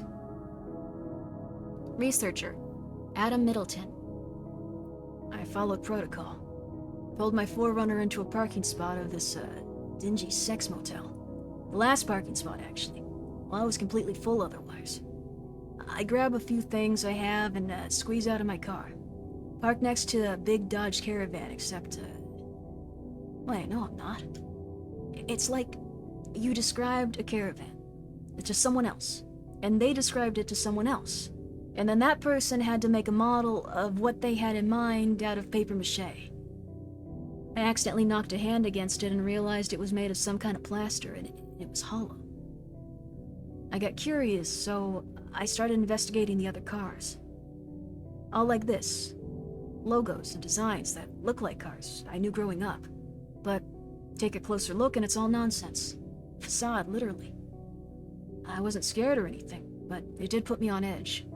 Like how when you know someone is trying to put you at ease, you put your hackles up. Space. Lobby. Upon entering the lobby, make your way to the front desk. It will be unoccupied. You may ring the bell once if the bell sound brings you comfort. Wait in the lobby without exiting it. Hum your favorite song to yourself as you wait.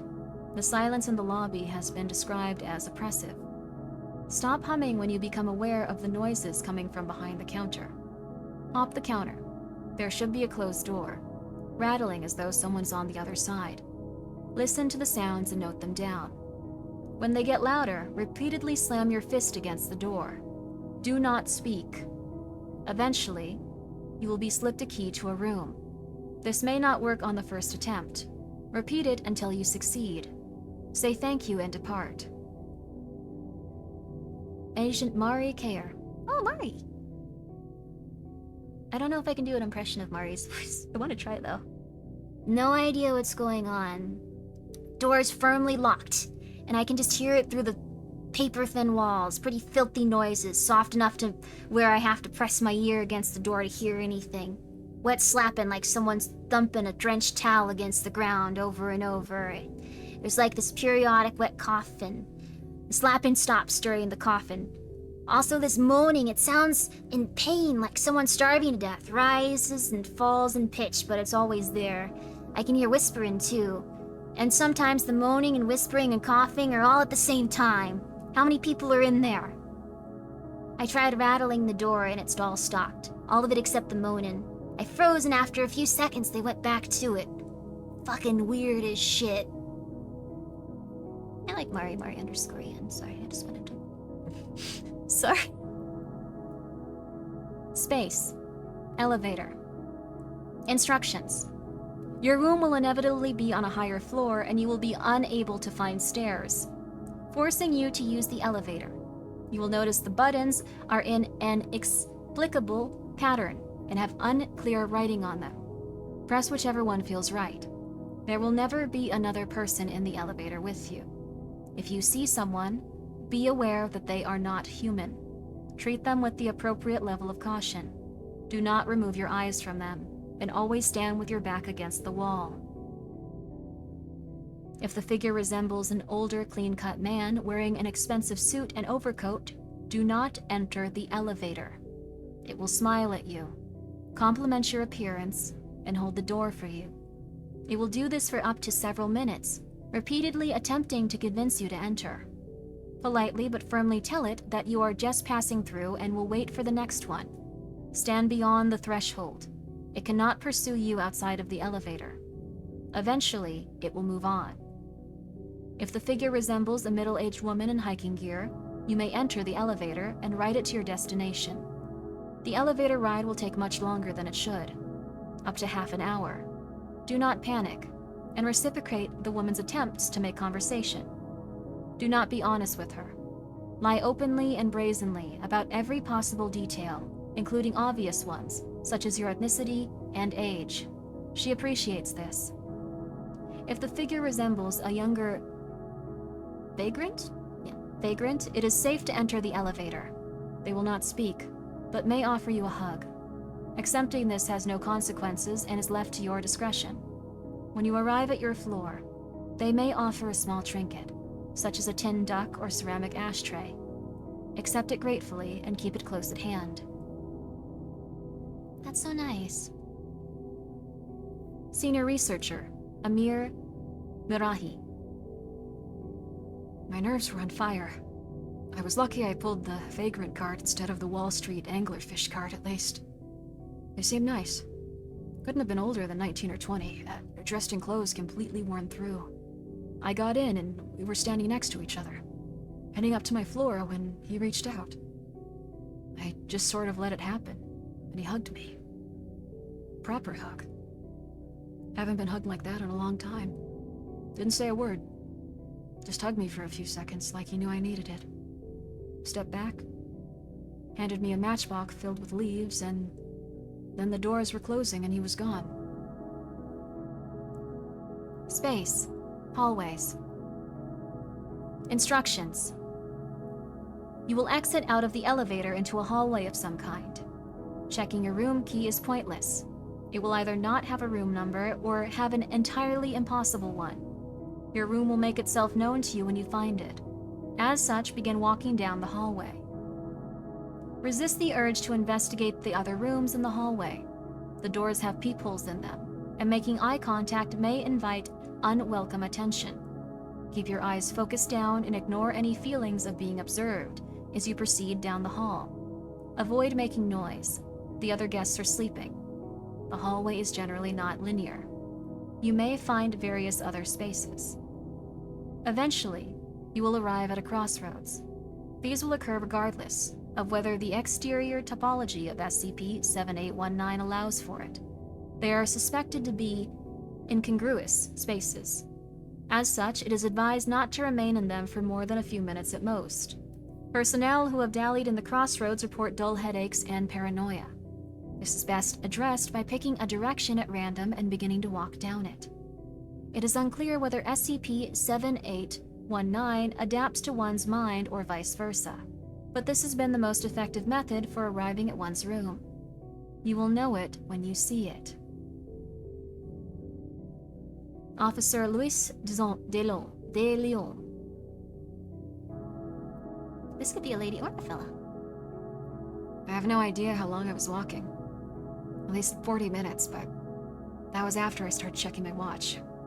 Just endless shag carpet and flickering yellow lighting and shitty commercial art on the walls. I thought it would just be one long hallway, but it wasn't. I mean, At first it was, but then it ended and took a sharp right turn and then left. And then down a set of stairs, past a smoking lounge, through a little walkway. Didn't have any kind of sense of consistency or construction. It just felt like a weird amalgamation of every hotel I've ever been in. Glued together. No thought. Eventually, it started getting real bizarre. The carpet went from drab beige to like the pattern you'd find on bus seats. There were curtains, but they were nailed to the wall, so they couldn't be opened. Every successive set of doors kept getting lifted a few inches off the ground until they were literally halfway into the ceiling. This isn't a place people were meant to be in. Space. Room. Instructions. Use your key and enter your room. You will immediately feel a chillness in the air. This is normal. Do not close the door behind you until you have turned on all the lights and ensured you are alone in this room. There may be a door to an adjoining room.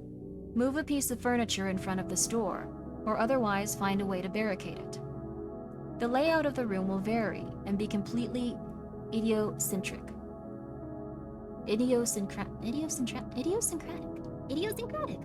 Completely idiosyncratic, such as having mismatched furniture sets, dozens of chairs, filling the room with nothing else, or being difficult to traverse. Do your best to get comfortable. The bathroom may be locked from the inside, but this is not a point of concern unless you have reason to believe someone is inside. If you do, bar the door the best to your ability. You may keep the lights on or dim them, but get into a bed and pull the covers over yourself. If the room has a television, you may put on something to calm your nerves. Personnel have suggested home and garden television delivers the best results. Eventually, you will fall asleep. We did watch a video on this, it's true. I liked it. Researcher, Brett Stevens. My room had 3 beds, fanning out from and facing a single focal point. A shitty microwave that wasn't even plugged in. Absolutely baffling. Like, it was designed by a person who did not understand how humans lived. I got in, made sure everything was fine, then put my stuff down. Took a leak, which is when I found out the bathroom was fake. The plumbing wasn't attached, and the toilet and shower were made out of, like, plywood. Like props on a movie set. Hardly the weirdest thing so far, but for some reason it just fucked with me. I got out and slipped into bed. Almost immediately, I felt insanely tired, despite the circumstances. I could barely keep my eyes open. And right as I was drifting off, it occurred to me, I hadn't checked under the beds. Same, CC. I don't usually like the instructions one either, but this one is just so... It makes you feel really unnerved and, like, creeped out and, like, weird. I love it. Space. Pool. You will wake up in the hotel hot tub. There will be no one else in the indoor pool area. You will feel physically awake but mentally exhausted. This is normal. A small radio set on a nearby table may be playing a song from your childhood, but the signal will be of poor quality. Try to tune it better, if you can, but do not change the station. Do not change the station. You may exit the hot tub and inspect the main pool. It will generally be of idiosyncratic shape and construction. You will find the surface tension of the water is much stronger. It has formed a thick, tight membrane that prevents objects from breaking through it. As such, do not step into the water. You will drown. Underneath the membrane, you may see shapes moving around. Ignore them. Return to the hot tub, re-entering it. This time, completely submerge yourself. Despite your expectations, once you go under, it will not feel warm. It will feel painfully, bitingly cold, as though stepping into ice water. Ignore it and open your eyes. You will find that the hot tub descends several feet deeper than expected. Swim to the bottom and grab the small object you see lying on the floor. Inspect it after emerging from the water.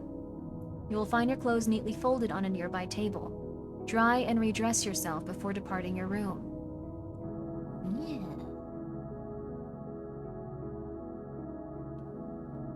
Agent Sabrina Maxwell. I'm gonna do it. This one's not gonna fit very well. I've always loved hotel pools. Something about them, I don't know. You think everyone would go for it, but for whatever reason it feels like I'm the only one who's ever in one. So, it's just a nice common space for me to sink into the water and be utterly alone. This wasn't like that. This felt very wrong. In some indeterminable, indescribable way. Every facet of it seemed to be designed for maximum discomfort. The echo bouncing off the ceiling and the water being close enough to your own voice to trip you up. The angles and contours of the pool were unnatural, like someone had never seen a pool before. Literally hundreds of life preservers hanging off the wall. The main pool was unnerving.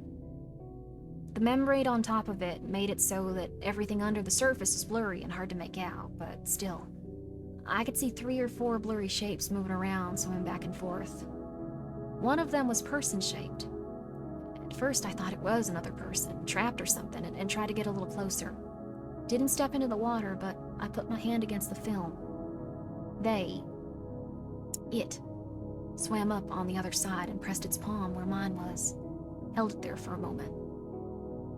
Then it starts slamming its fists against the membrane, wildly trying to tear through it like a wild animal. I could hear it screeching from under the water. I screamed, scrambled backwards, grabbed my things and ran. Thankfully, I only checked out the other pool after getting the object from the hot tub. It was an engagement ring. My engagement ring. I lost it years ago. I flushed it down the toilet of a hotel I was staying in. Space. Breakfast area.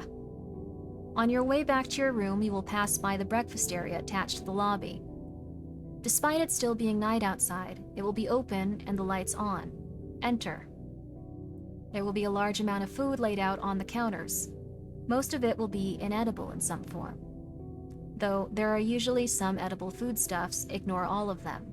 Do not feel guilty about doing so, and instead make your way to the only other person in the breakfast area.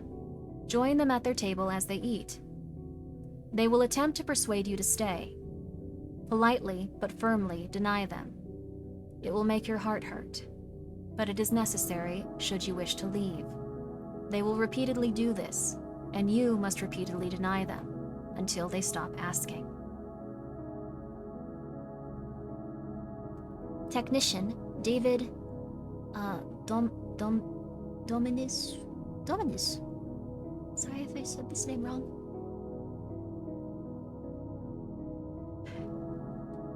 Plastic fruit, styrofoam waffles, muddy water instead of coffee.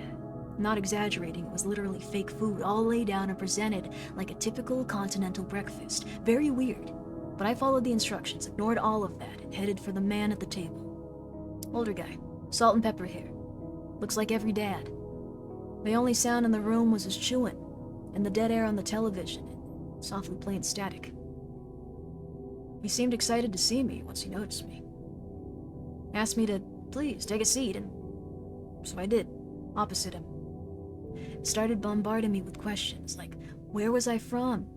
Where was I going? How long I'd been on the road? But not with the sinister edge of the people in the elevator. Genuine.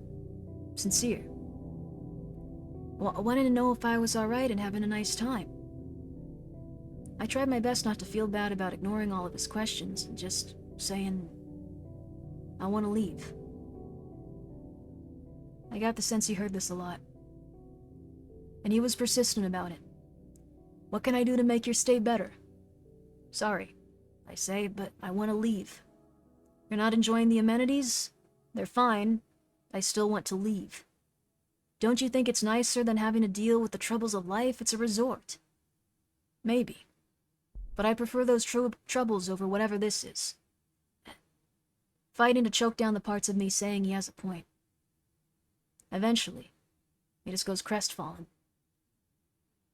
Is there any way to make you stay? No. He seemed to accept that. Told me to spend the rest of my night, check out in the morning. He was still sitting there when I left. Alone. Oh.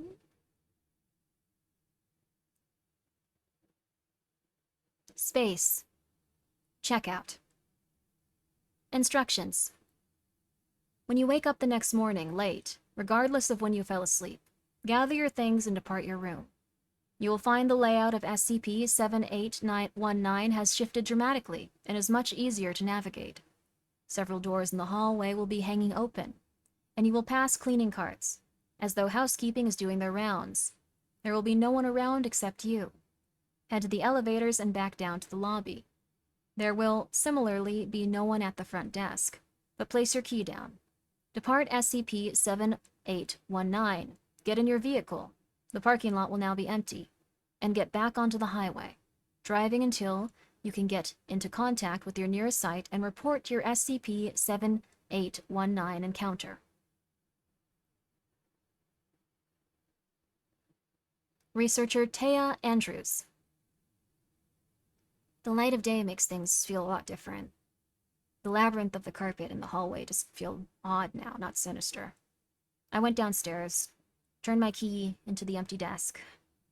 The breakfast area was closed again. I stepped out the doors. Sun was shining. Got in my car. Got back on the I-10.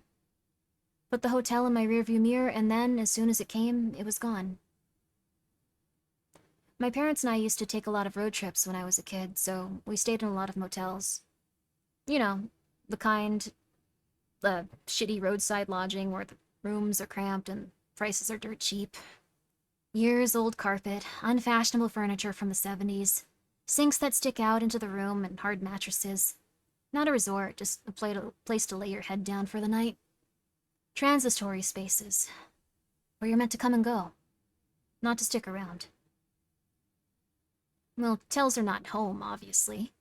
They try their best to feel like they're home, but not particularly well, which is why they have such a unique vibe of their own. A corporate design space calculated to put you at ease. There's spaces for humans to inhabit, but there's nothing really human about them. 7819 embodies that pretty well. Something that doesn't really understand humans trying fruitlessly to lure them in with fractured memories of motel rooms and hot tubs. I don't know. I don't know what 7819 is, really. I can only make guesses from what I experienced. Like I said, it took a lot of road trips as a kid, and there are some deeply, deeply strange things that live on the edges of these highways. If you followed these instructions, you will exit with no issues. If you haven't, we do not blame you for staying. That one's so good. That one's so good, yeah. I like that one a lot. It's very interesting. It makes you feel very uncomfortable and weird. Like there's something deeply wrong. It makes you feel like there's something deeply wrong. That was incredible. Banger. It's so good. You want to talk about this SCP? You gave me quite a few that were your favorites, but this is the hotel one. I'm sorry. Sorry.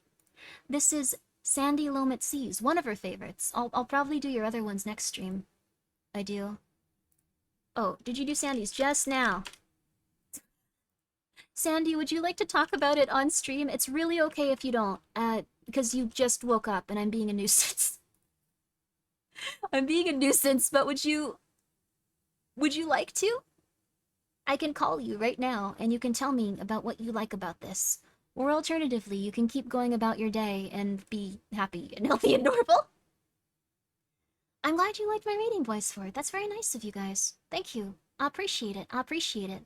And this, it is a very sad entry. It's really interesting. Like, it almost feels like there's a, like, weird old motel god that's, like, an older dad that accidentally, like, got trapped there. It's really interesting. A collective unconsciousness vibe to this place, like it's an amalgamation of people's thoughts of every hotel that's ever been lived in, mashed together, mutilated, overpowered by more recent memories. Yeah, it kind of does feel like that. It's all vague and very far away. Also, thank you, Colt. I'm glad you liked the voice acting in Moon Setting too. There you go. It makes you feel incredibly... Yeah, it does make you feel inconsiderate being in that hotel. Just like, come on. You can stay there forever. My throat is shot, though? Okay, I'll call you for like 1 second. I'll call you for 1 second if you'd like. Do you want me to call you for 1 second and ask you one important question? It can be like 10 seconds. Or alternatively, you can rest your voice. I really don't want to push you. It's 1,000,000,000% up to you. I would not feel negatively about it. At all. At all. Also, that's very nice of you, Angry Noodle. That's nice. I appreciate that. Thank you.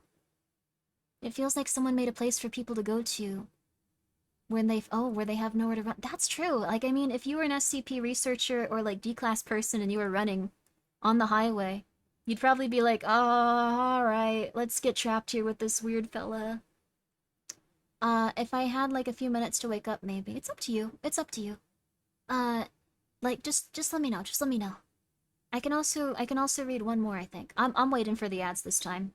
Don't worry, don't worry. Don't worry, don't worry. Also, that's very nice of you. Yeah, if you guys have any SCPs that you love a lot, please let me know. You can @ me in the Discord server with the little @ and I will do my best to read them. Yes, I was going to call Kana. Well, the thing is, was this one of Kana's favorites? This was one of Sandy's favorites. Was it one of Kana's? Let me check. Let me check. Because I asked her. Only Kana.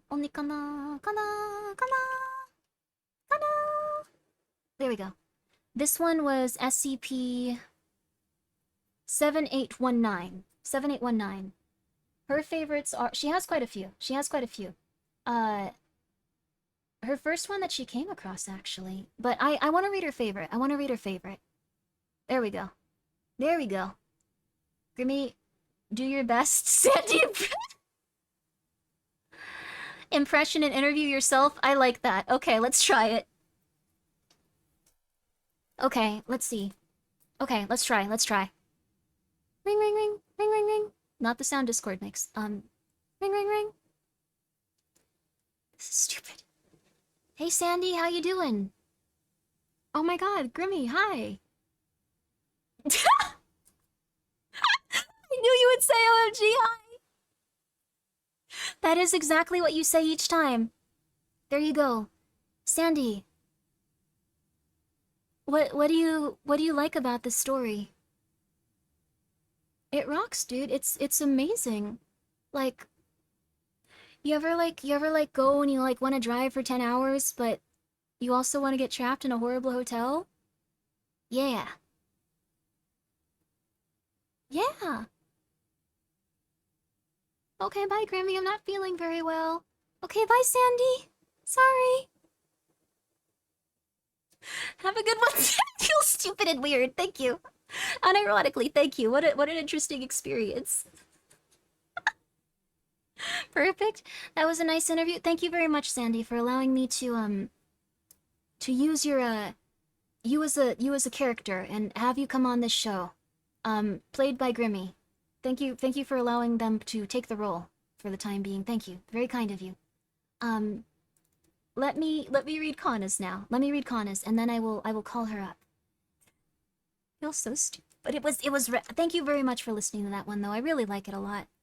Oh, this one's so Kana. This one's cool. Okay. Do we want to listen to this one, or, I'm trying to think of, like, okay, I want to listen to this music, actually. No, this one's fine, I like this one. It's good for SCP reads. Okay. This next one is... Also, I have to reformat this, because the website constantly changes depending on the SCP article you're reading and whether or not they wanted to use specific formatting. I'm not complaining about this, I'm just stating this.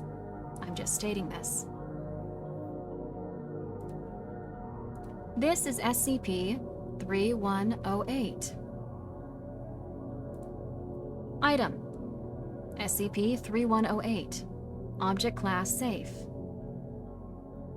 Special Containment Procedures. I do need to go to bed, but I like these. Music is overpowering, that's fair. Thank you. Thank you for letting me know. I appreciate that.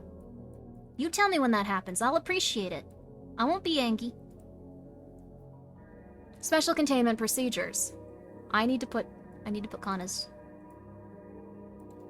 I'm stupid. Oni Kana. Does she have VT at the end of her name? I'm pretty sure she does. Pin. There we go. Or did she get rid of the VT? Okay, Hello, Werpeline, how are ya? I do Kana! I'm streaming! I'm so sorry! Thank you very much for allowing me to read your entry. I didn't want to bother you, but... Okay. Guys, this is Onikana VT. We're going to be reading her favorite SCP, or one of them. Kana sent me quite a few, which I appreciate. I love SCPs, so I also feel like I have 100. SCP-3108. SCP-3108 is to be contained in a standard anomalous object containment vault and Site-64, and is not to be removed except for testing purposes. Proposed tests must be approved in advance by both Dr. Johnson and Dr. Dietz. SCP-3108-1 is not to be loaded into SCP-3108, except during testing, and is to be stored in a separate containment unit. When conducting tests, SCP-3108 is to be handled by Site-64 security staff only. One officer is to hold and fire the object, while a second is to observe the proceedings to minimize risk of accident or foul play. Researchers and D-Class are forbidden from firing the object due to safety and security concerns, respectively. Due to the accuracy of SCP-3108 being in line with similar products, a maximum 1 meter distance is to be maintained from the intended target to prevent accidents. Under no circumstances is SCP-3108 to be used in cross-testing with other SCP objects. Following Ethics Committee ruling on 040520, testing on humanoids has been forbidden. Description: SCP-3108 is a heavily modified Nerf brand dart gun, which demonstrates anomalous transformative properties when paired with SCP-3108-1, a foam dart discovered loaded within SCP-3108 at time of recovery. SCP-3108 does not demonstrate these properties when firing Nerf darts other than SCP-3108-1, nor does SCP-3108-1 demonstrate these properties when fired from a different Nerf dart gun. The phrase OP Pls Nerf is inscribed on the exterior of SCP-3108-1 in red ink. When SCP-3108 fires SCP-3108-1 into a target, said target will instantly be altered in such a way that the result is perceived as worse or inferior by the individual wielding the object. This transformation can range from minor alterations to complete molecular reconstruction. The law of conservation of mass does not affect transformations caused by SCP-3108, and noticeable increases or decreases in mass have occurred often in testing. The resulting object or organism does not show any evidence of anomalous traits. Transformations do not represent any objective value scale, but rather stem solely from opinions of the current holder.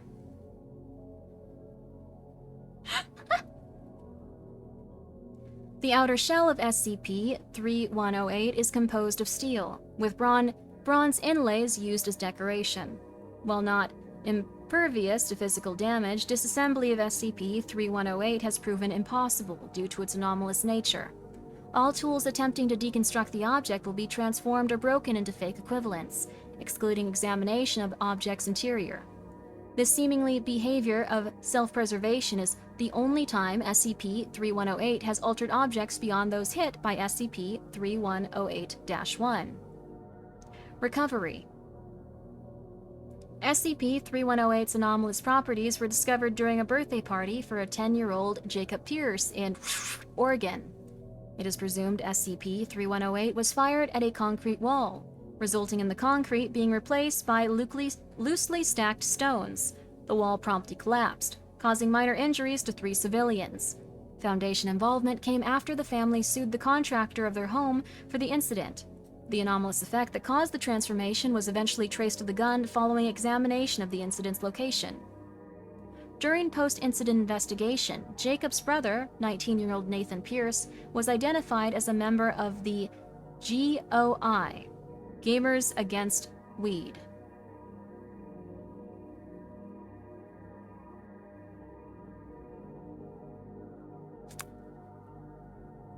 Okay.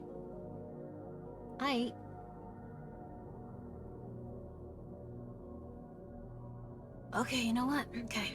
Pierce had previously been known to the Foundation under his online alias Kek Tagon, and had been designated POI 6897 due to his creation of SCP and SCP. A subsequent attempt to detain the target failed, as POI 6897 has fled the area 2 days prior to identification as Nathan Pierce.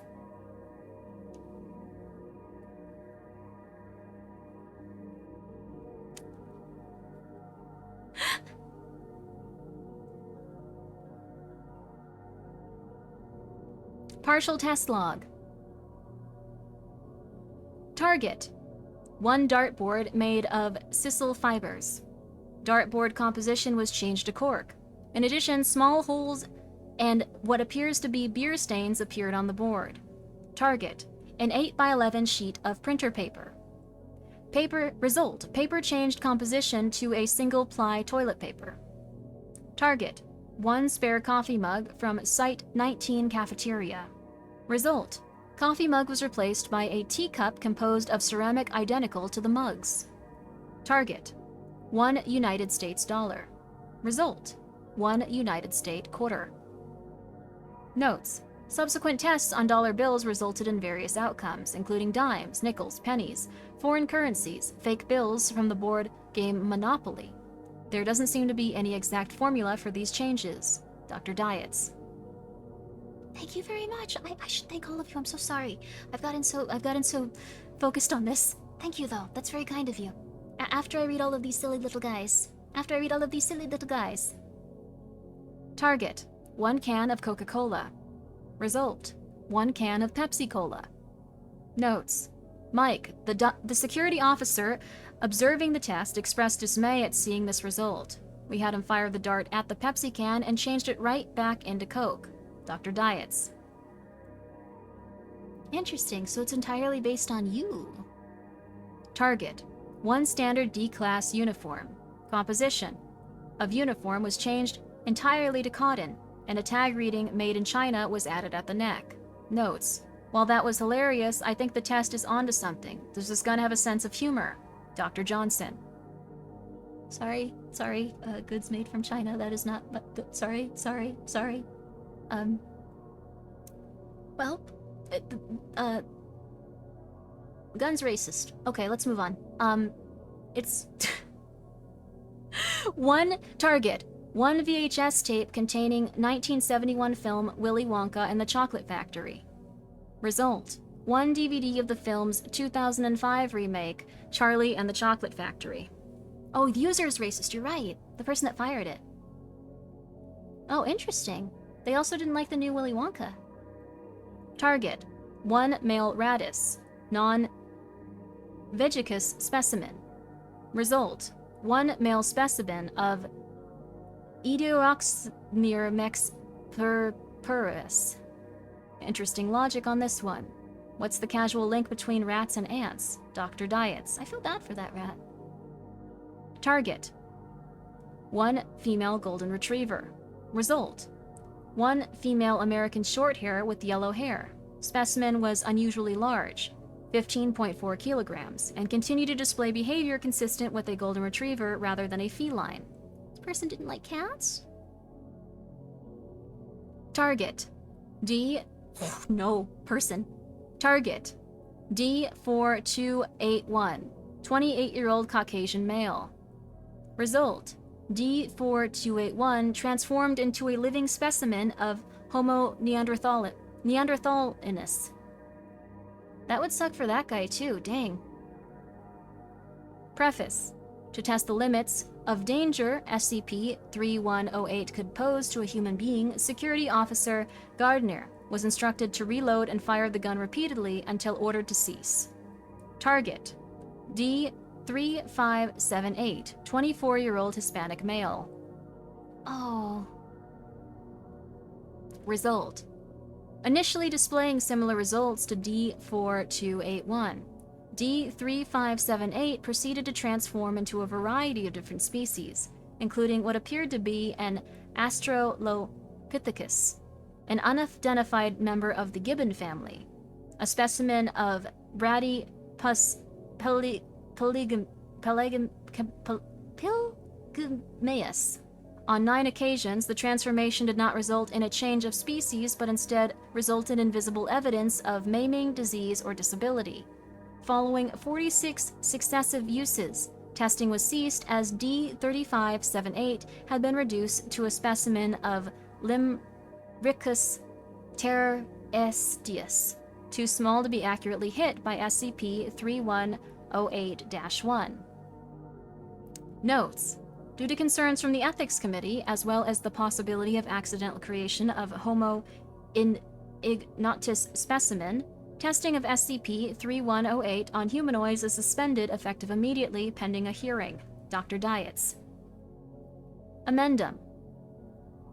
On 7/19/2000, Foundation personnel apprehended POI 6897 at an internet cafe in Los Angeles, California. POI 6897 was then escorted to Site 64 for interrogation regarding his creations. Interrogation regarding SCP-3108 can be found below. Footnotes. An attempt to disassemble SCP-3108 using bare hands resulted in the replacement of Security Officer Silva's hands with a pair of empty rubber gloves. Dang.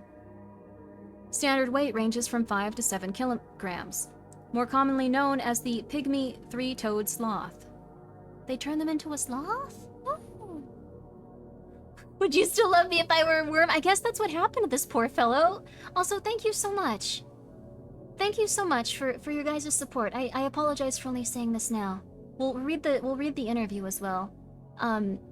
This is so Kana in terms of just she really loves like shooting games and stuff like that, and she's very powerful and very much like, I can beat you up, nerd. Oh my god. Like, very cool. Troll gun? It is a cool gun. It is a troll gun, though. It just makes everything worse. It's kind of neat. It's nerf or nothing. You will literally be a worm. But this seems like a very unethically and messed up, like, gun, though. Also, thank you so much, Bumblebee Z3, for being here for 16 months. I appreciate that. Thank you. And thank you so much for Mistwalker. Thank you so much for gifting 5 subs. I appreciate that. And I hope that you are enjoying your time here. Thank you. And thank you so much, Rin Zitzel-san. Thank you so much for subscribing with your Prime. I appreciate that. Thank you. And I'm 35 bro. Cool. Thank you so much for being here for 5 months. Time flies when you're having fun. Literally flew by since your MRE stream. Oh, that's so nice. I'm so happy that you enjoyed that. I'd love to like do another MRE stream at some point. For real, for real. Also, oh, thank you so much. Thank you so much. The Drekund. I appreciate that. Thank you, thank you. I really do. Thank you. Thank you so much for gifting 10 subs. Please make sure you're taking care of yourself, you guys. Also, I think, Draken, Amon, 40469. Thank you so much, for gifting a sub to Yuzu. I realize now that I didn't thank anyone coming in November 3000. Thank you so much for subscribing with your Prime 40 minutes ago. I'm sorry. I'm sorry. I'm sorry. But thank you very much. That's very kind of you. Thank you very much. I appreciate it. I appreciate it. Also, thank you so much, Adekoi, for gifting 5 subs. Please make sure that you're taking care of yourself, Adekoi. Thank you very much. Thank you very much. Give Kana the call. Wait, no. I gotta read the interview. She's gonna think I'm dumb. She's gonna be like, Grimmi, you didn't read the interview? Oh, it's okay. She'd never be mean, but I imagine somehow I'll mess this up. Thank you so much, Jerkwad, for subscribing with your Prime. Always a fan. That's very kind of you, Adekoi. Thank you. Thank you very much. I appreciate that, seriously. And thank you so much, Jerkwad, and thank you so much. No! Lospin, thank you. No, Oni Kana. No. Kana, why'd you do that? Wait. I thought they gifted a sub to you. Thank you, Kana, for gifting a sub to Glass. Have you been here the whole time? Okay. Aristi, thank you so much for subscribing with your Prime. I appreciate that. I'm gonna read this interview and then I'm gonna go bother Kana, and that will be the last person I bother tonight. feel kind of. I was like so excited for this, but now I'm just like, I don't want to call people while they're busy. I don't want to do that. I don't want to do that to them. Interviewed. POI 6897 Nathan Pierce. Subject displays low level of reality altering capabilities common in artists and GAW members. Interviewer. Dr. Leo Dietz. Begin log. Mr. Pierce, today I'm going to be asking you some questions about another one of your creations, specifically the gun. Get fucked. Now, that isn't very helpful. Perhaps I should have Agent Green talk to you again instead. That, isn't, necessary. I'm sure he's a busy guy. We wouldn't want to bother him. LOL. Pierce, did you really just say the letters LOL out loud? I'm used to talking on the internet, sue me. And it's Kektagon to you, so... Okay. So what do you fastest cucks want to know? I'm not going to call you by your juvenile screen name. More importantly, why did you create the gun? Oh, the nerfing gun. Classic. I thought it would be funny. That's all? Look, what do you want me to say? That it's a symbol of guns making the world worse or something? Not everything has to have some grand purpose, man. It's just something I thought would... I thought of while smoking. I mean, come on, it's a Nerf gun that makes things shitty. It's hilarious. I didn't think of the obvious pun until later. Eventually I got bored of it and gave it to my bro as a birthday gift. Probably should have warned him to be more careful, but live and learn, am I right? You honestly expect me to believe that? Despite your group's supposed pacifism, the anomalies you have produced can be lethal. This little joke of yours has changed steel into ballista wood, and people into invertebrates. You clearly intended this as a weapon. You... used it on people? Our testing history is not relevant to... It was supposed to be a joke. It was funny. I changed Mass Effect 2 into Mass Effect 3, my neighbor's SUV into a smart car. I didn't use it on people. You bastards, why the hell would you do that? I'm not a murderer, damn it! Why would you turn a joke into a torture device? Just... get me out of my cell. I'm done talking. Oh no, we're the baddies. I didn't think of that, really. That's kind of messed up, actually. I'm so sorry.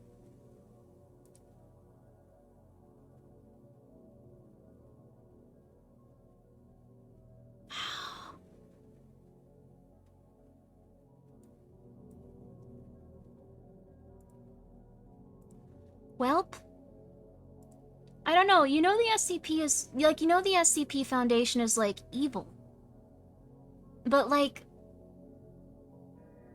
I guess...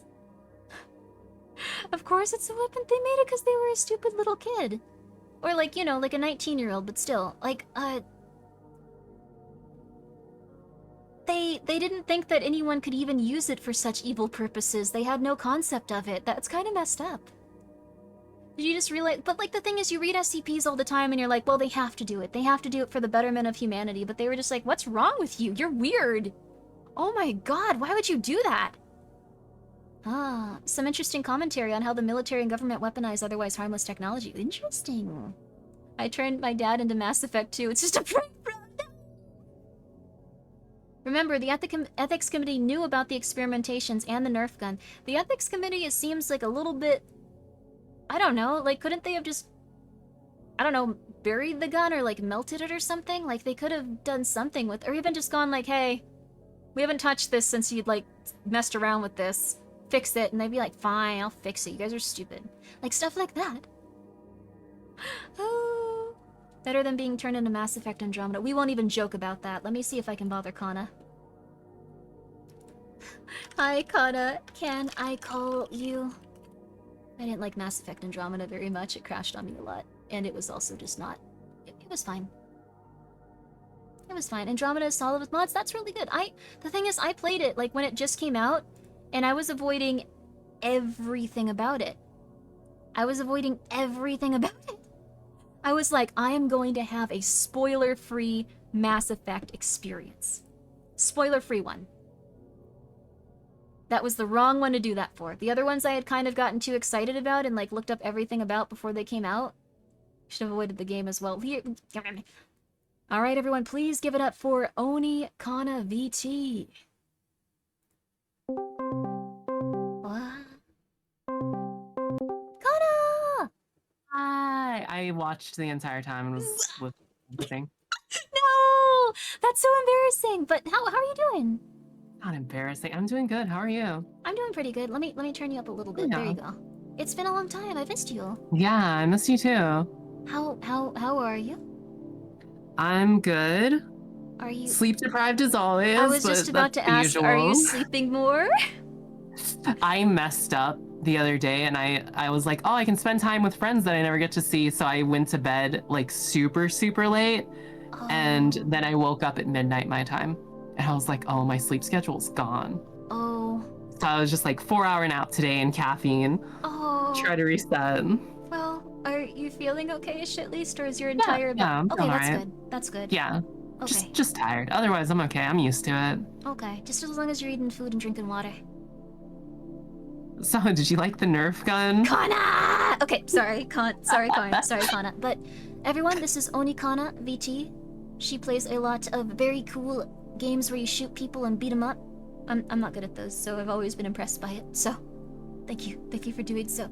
I love this story. I thought it was really interesting. I had read a little bit of this one before, but I hadn't read the interview after. So, that was yeah. It's super interesting, and the fact that they just went, no, don't test it on other SCPs. We'll test it on D class, but other SCPs, no. Like they're too scared. Like it might turn into something else. Yeah, they might use it on the lizard, and the lizard will just become a snake that can kill everyone or something. Can slither away. But I wanted to ask, okay, what's your favorite thing about this one? Like what draws you to it? I think the fact that it's just an interesting concept that it turns something into the worst version based on someone's opinions. Huh. So it's fascinating, and it's just like, how could that be used in a useful way as a tool? Yeah, like if you had a really like, I don't know, like weird perception of things, you might be able to actually use it to get something like better out of it. Like you shoot a couch and you get a bed instead because you're just like, oh, cool. I don't like laying on these. Yeah. Yeah. Huh. You could. So, and it could also be used in very horrible, evil ways. Yeah, that It's part was just interesting in that way. No, that part was sad. Yeah, it was sad. He's such a funny character too, of just like LOL random internet troll man, and he somehow is able to make SCPs. Yep. Like he's just some 19-year-old, and the fact that he's so dumb about the thing he made that he just gave it to his little brother. Yeah. It's so silly to me. I That's just it, like, though. what? You're smart enough to make this thing, but you're not smart enough to realize how dangerous this is. I guess it's like, it's kind of just like how some people have like a lot of like, what's it called? Like a lot of wisdom, but not a lot of intelligence, or vice versa. Yeah, because like obviously using it was just like, I got high and did it as a joke. Yeah. And the Pepsi Coke thing was really funny to me. That was really funny.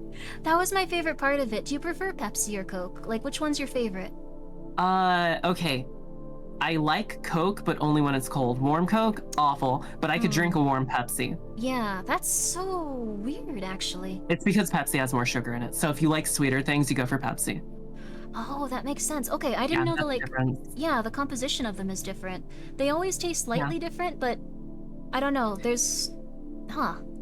It's literally that Pepsi just puts more sugar in it. That's it. That's rough. They just make it slightly unhealthier, but it sounds pretty good. Well, I guess soda is unhealthy no matter what. Like. Oh yeah, it's horrible for you, but I mean, it's delicious. Yeah, you need to learn the true power of RC Cola. RC Cola is interesting. RC Cold's pretty good. It's actually one of the ones I grew up with. Yeah, the cans look really cool too. Yeah. Yeah. It's actually cheaper than like Pepsi and Coke too, and it's just solid. Yeah. It tastes slightly different than both of them, but generally the same. Oh. Only difference here in Australia is citric acid. Coke has none. Pepsi has it. What? Wait, it's different in Australia? That's so weird. Have you ever had the Mexican Cokes? Yes, those are good. Those are better than Oh, normal yeah, Cokes. because those have cane sugar instead of corn syrup. Our society has already been doing this with every object in the world. Just, it's slowly getting worse over time just because it's slightly more expensive to produce something good. Wait a second. Yeah, well, part of the thing with the corn syrup too is it's way cheaper to get the corn syrup, and they also get like government subsidies for using the corn. Yeah.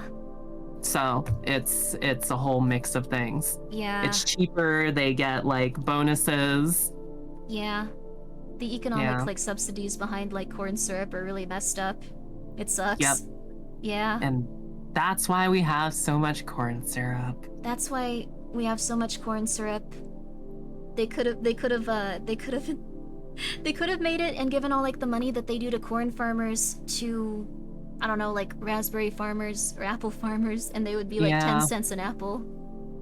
And now we have cane sugar Pepsi and cane sugar Mountain Dew as a separate thing. America. Yeah. They're like, oh, you like the cane sugar? Oh, okay. We'll upcharge it a little bit. The great United States of America. Corn country. But I quite like this story, and it gave me too much to think about, despite it not being about violence. It's interesting. It gives you a lot to think about, like, what would this turn into if I shot this? Yeah. Like, if you took one of your favorite games and shot it, what game would it turn into? Would it turn into something completely different? Would it not be a game at all? Would it turn into a book of the game? If you had to shoot something, if you had it in your possession and you just absolutely had to, everyone was like, okay, Kana, do it. What would you shoot? And what do you think it would become? You have to. I'm trying to think, what would be... Oh, turn New Vegas into 76. That is... Ow. No.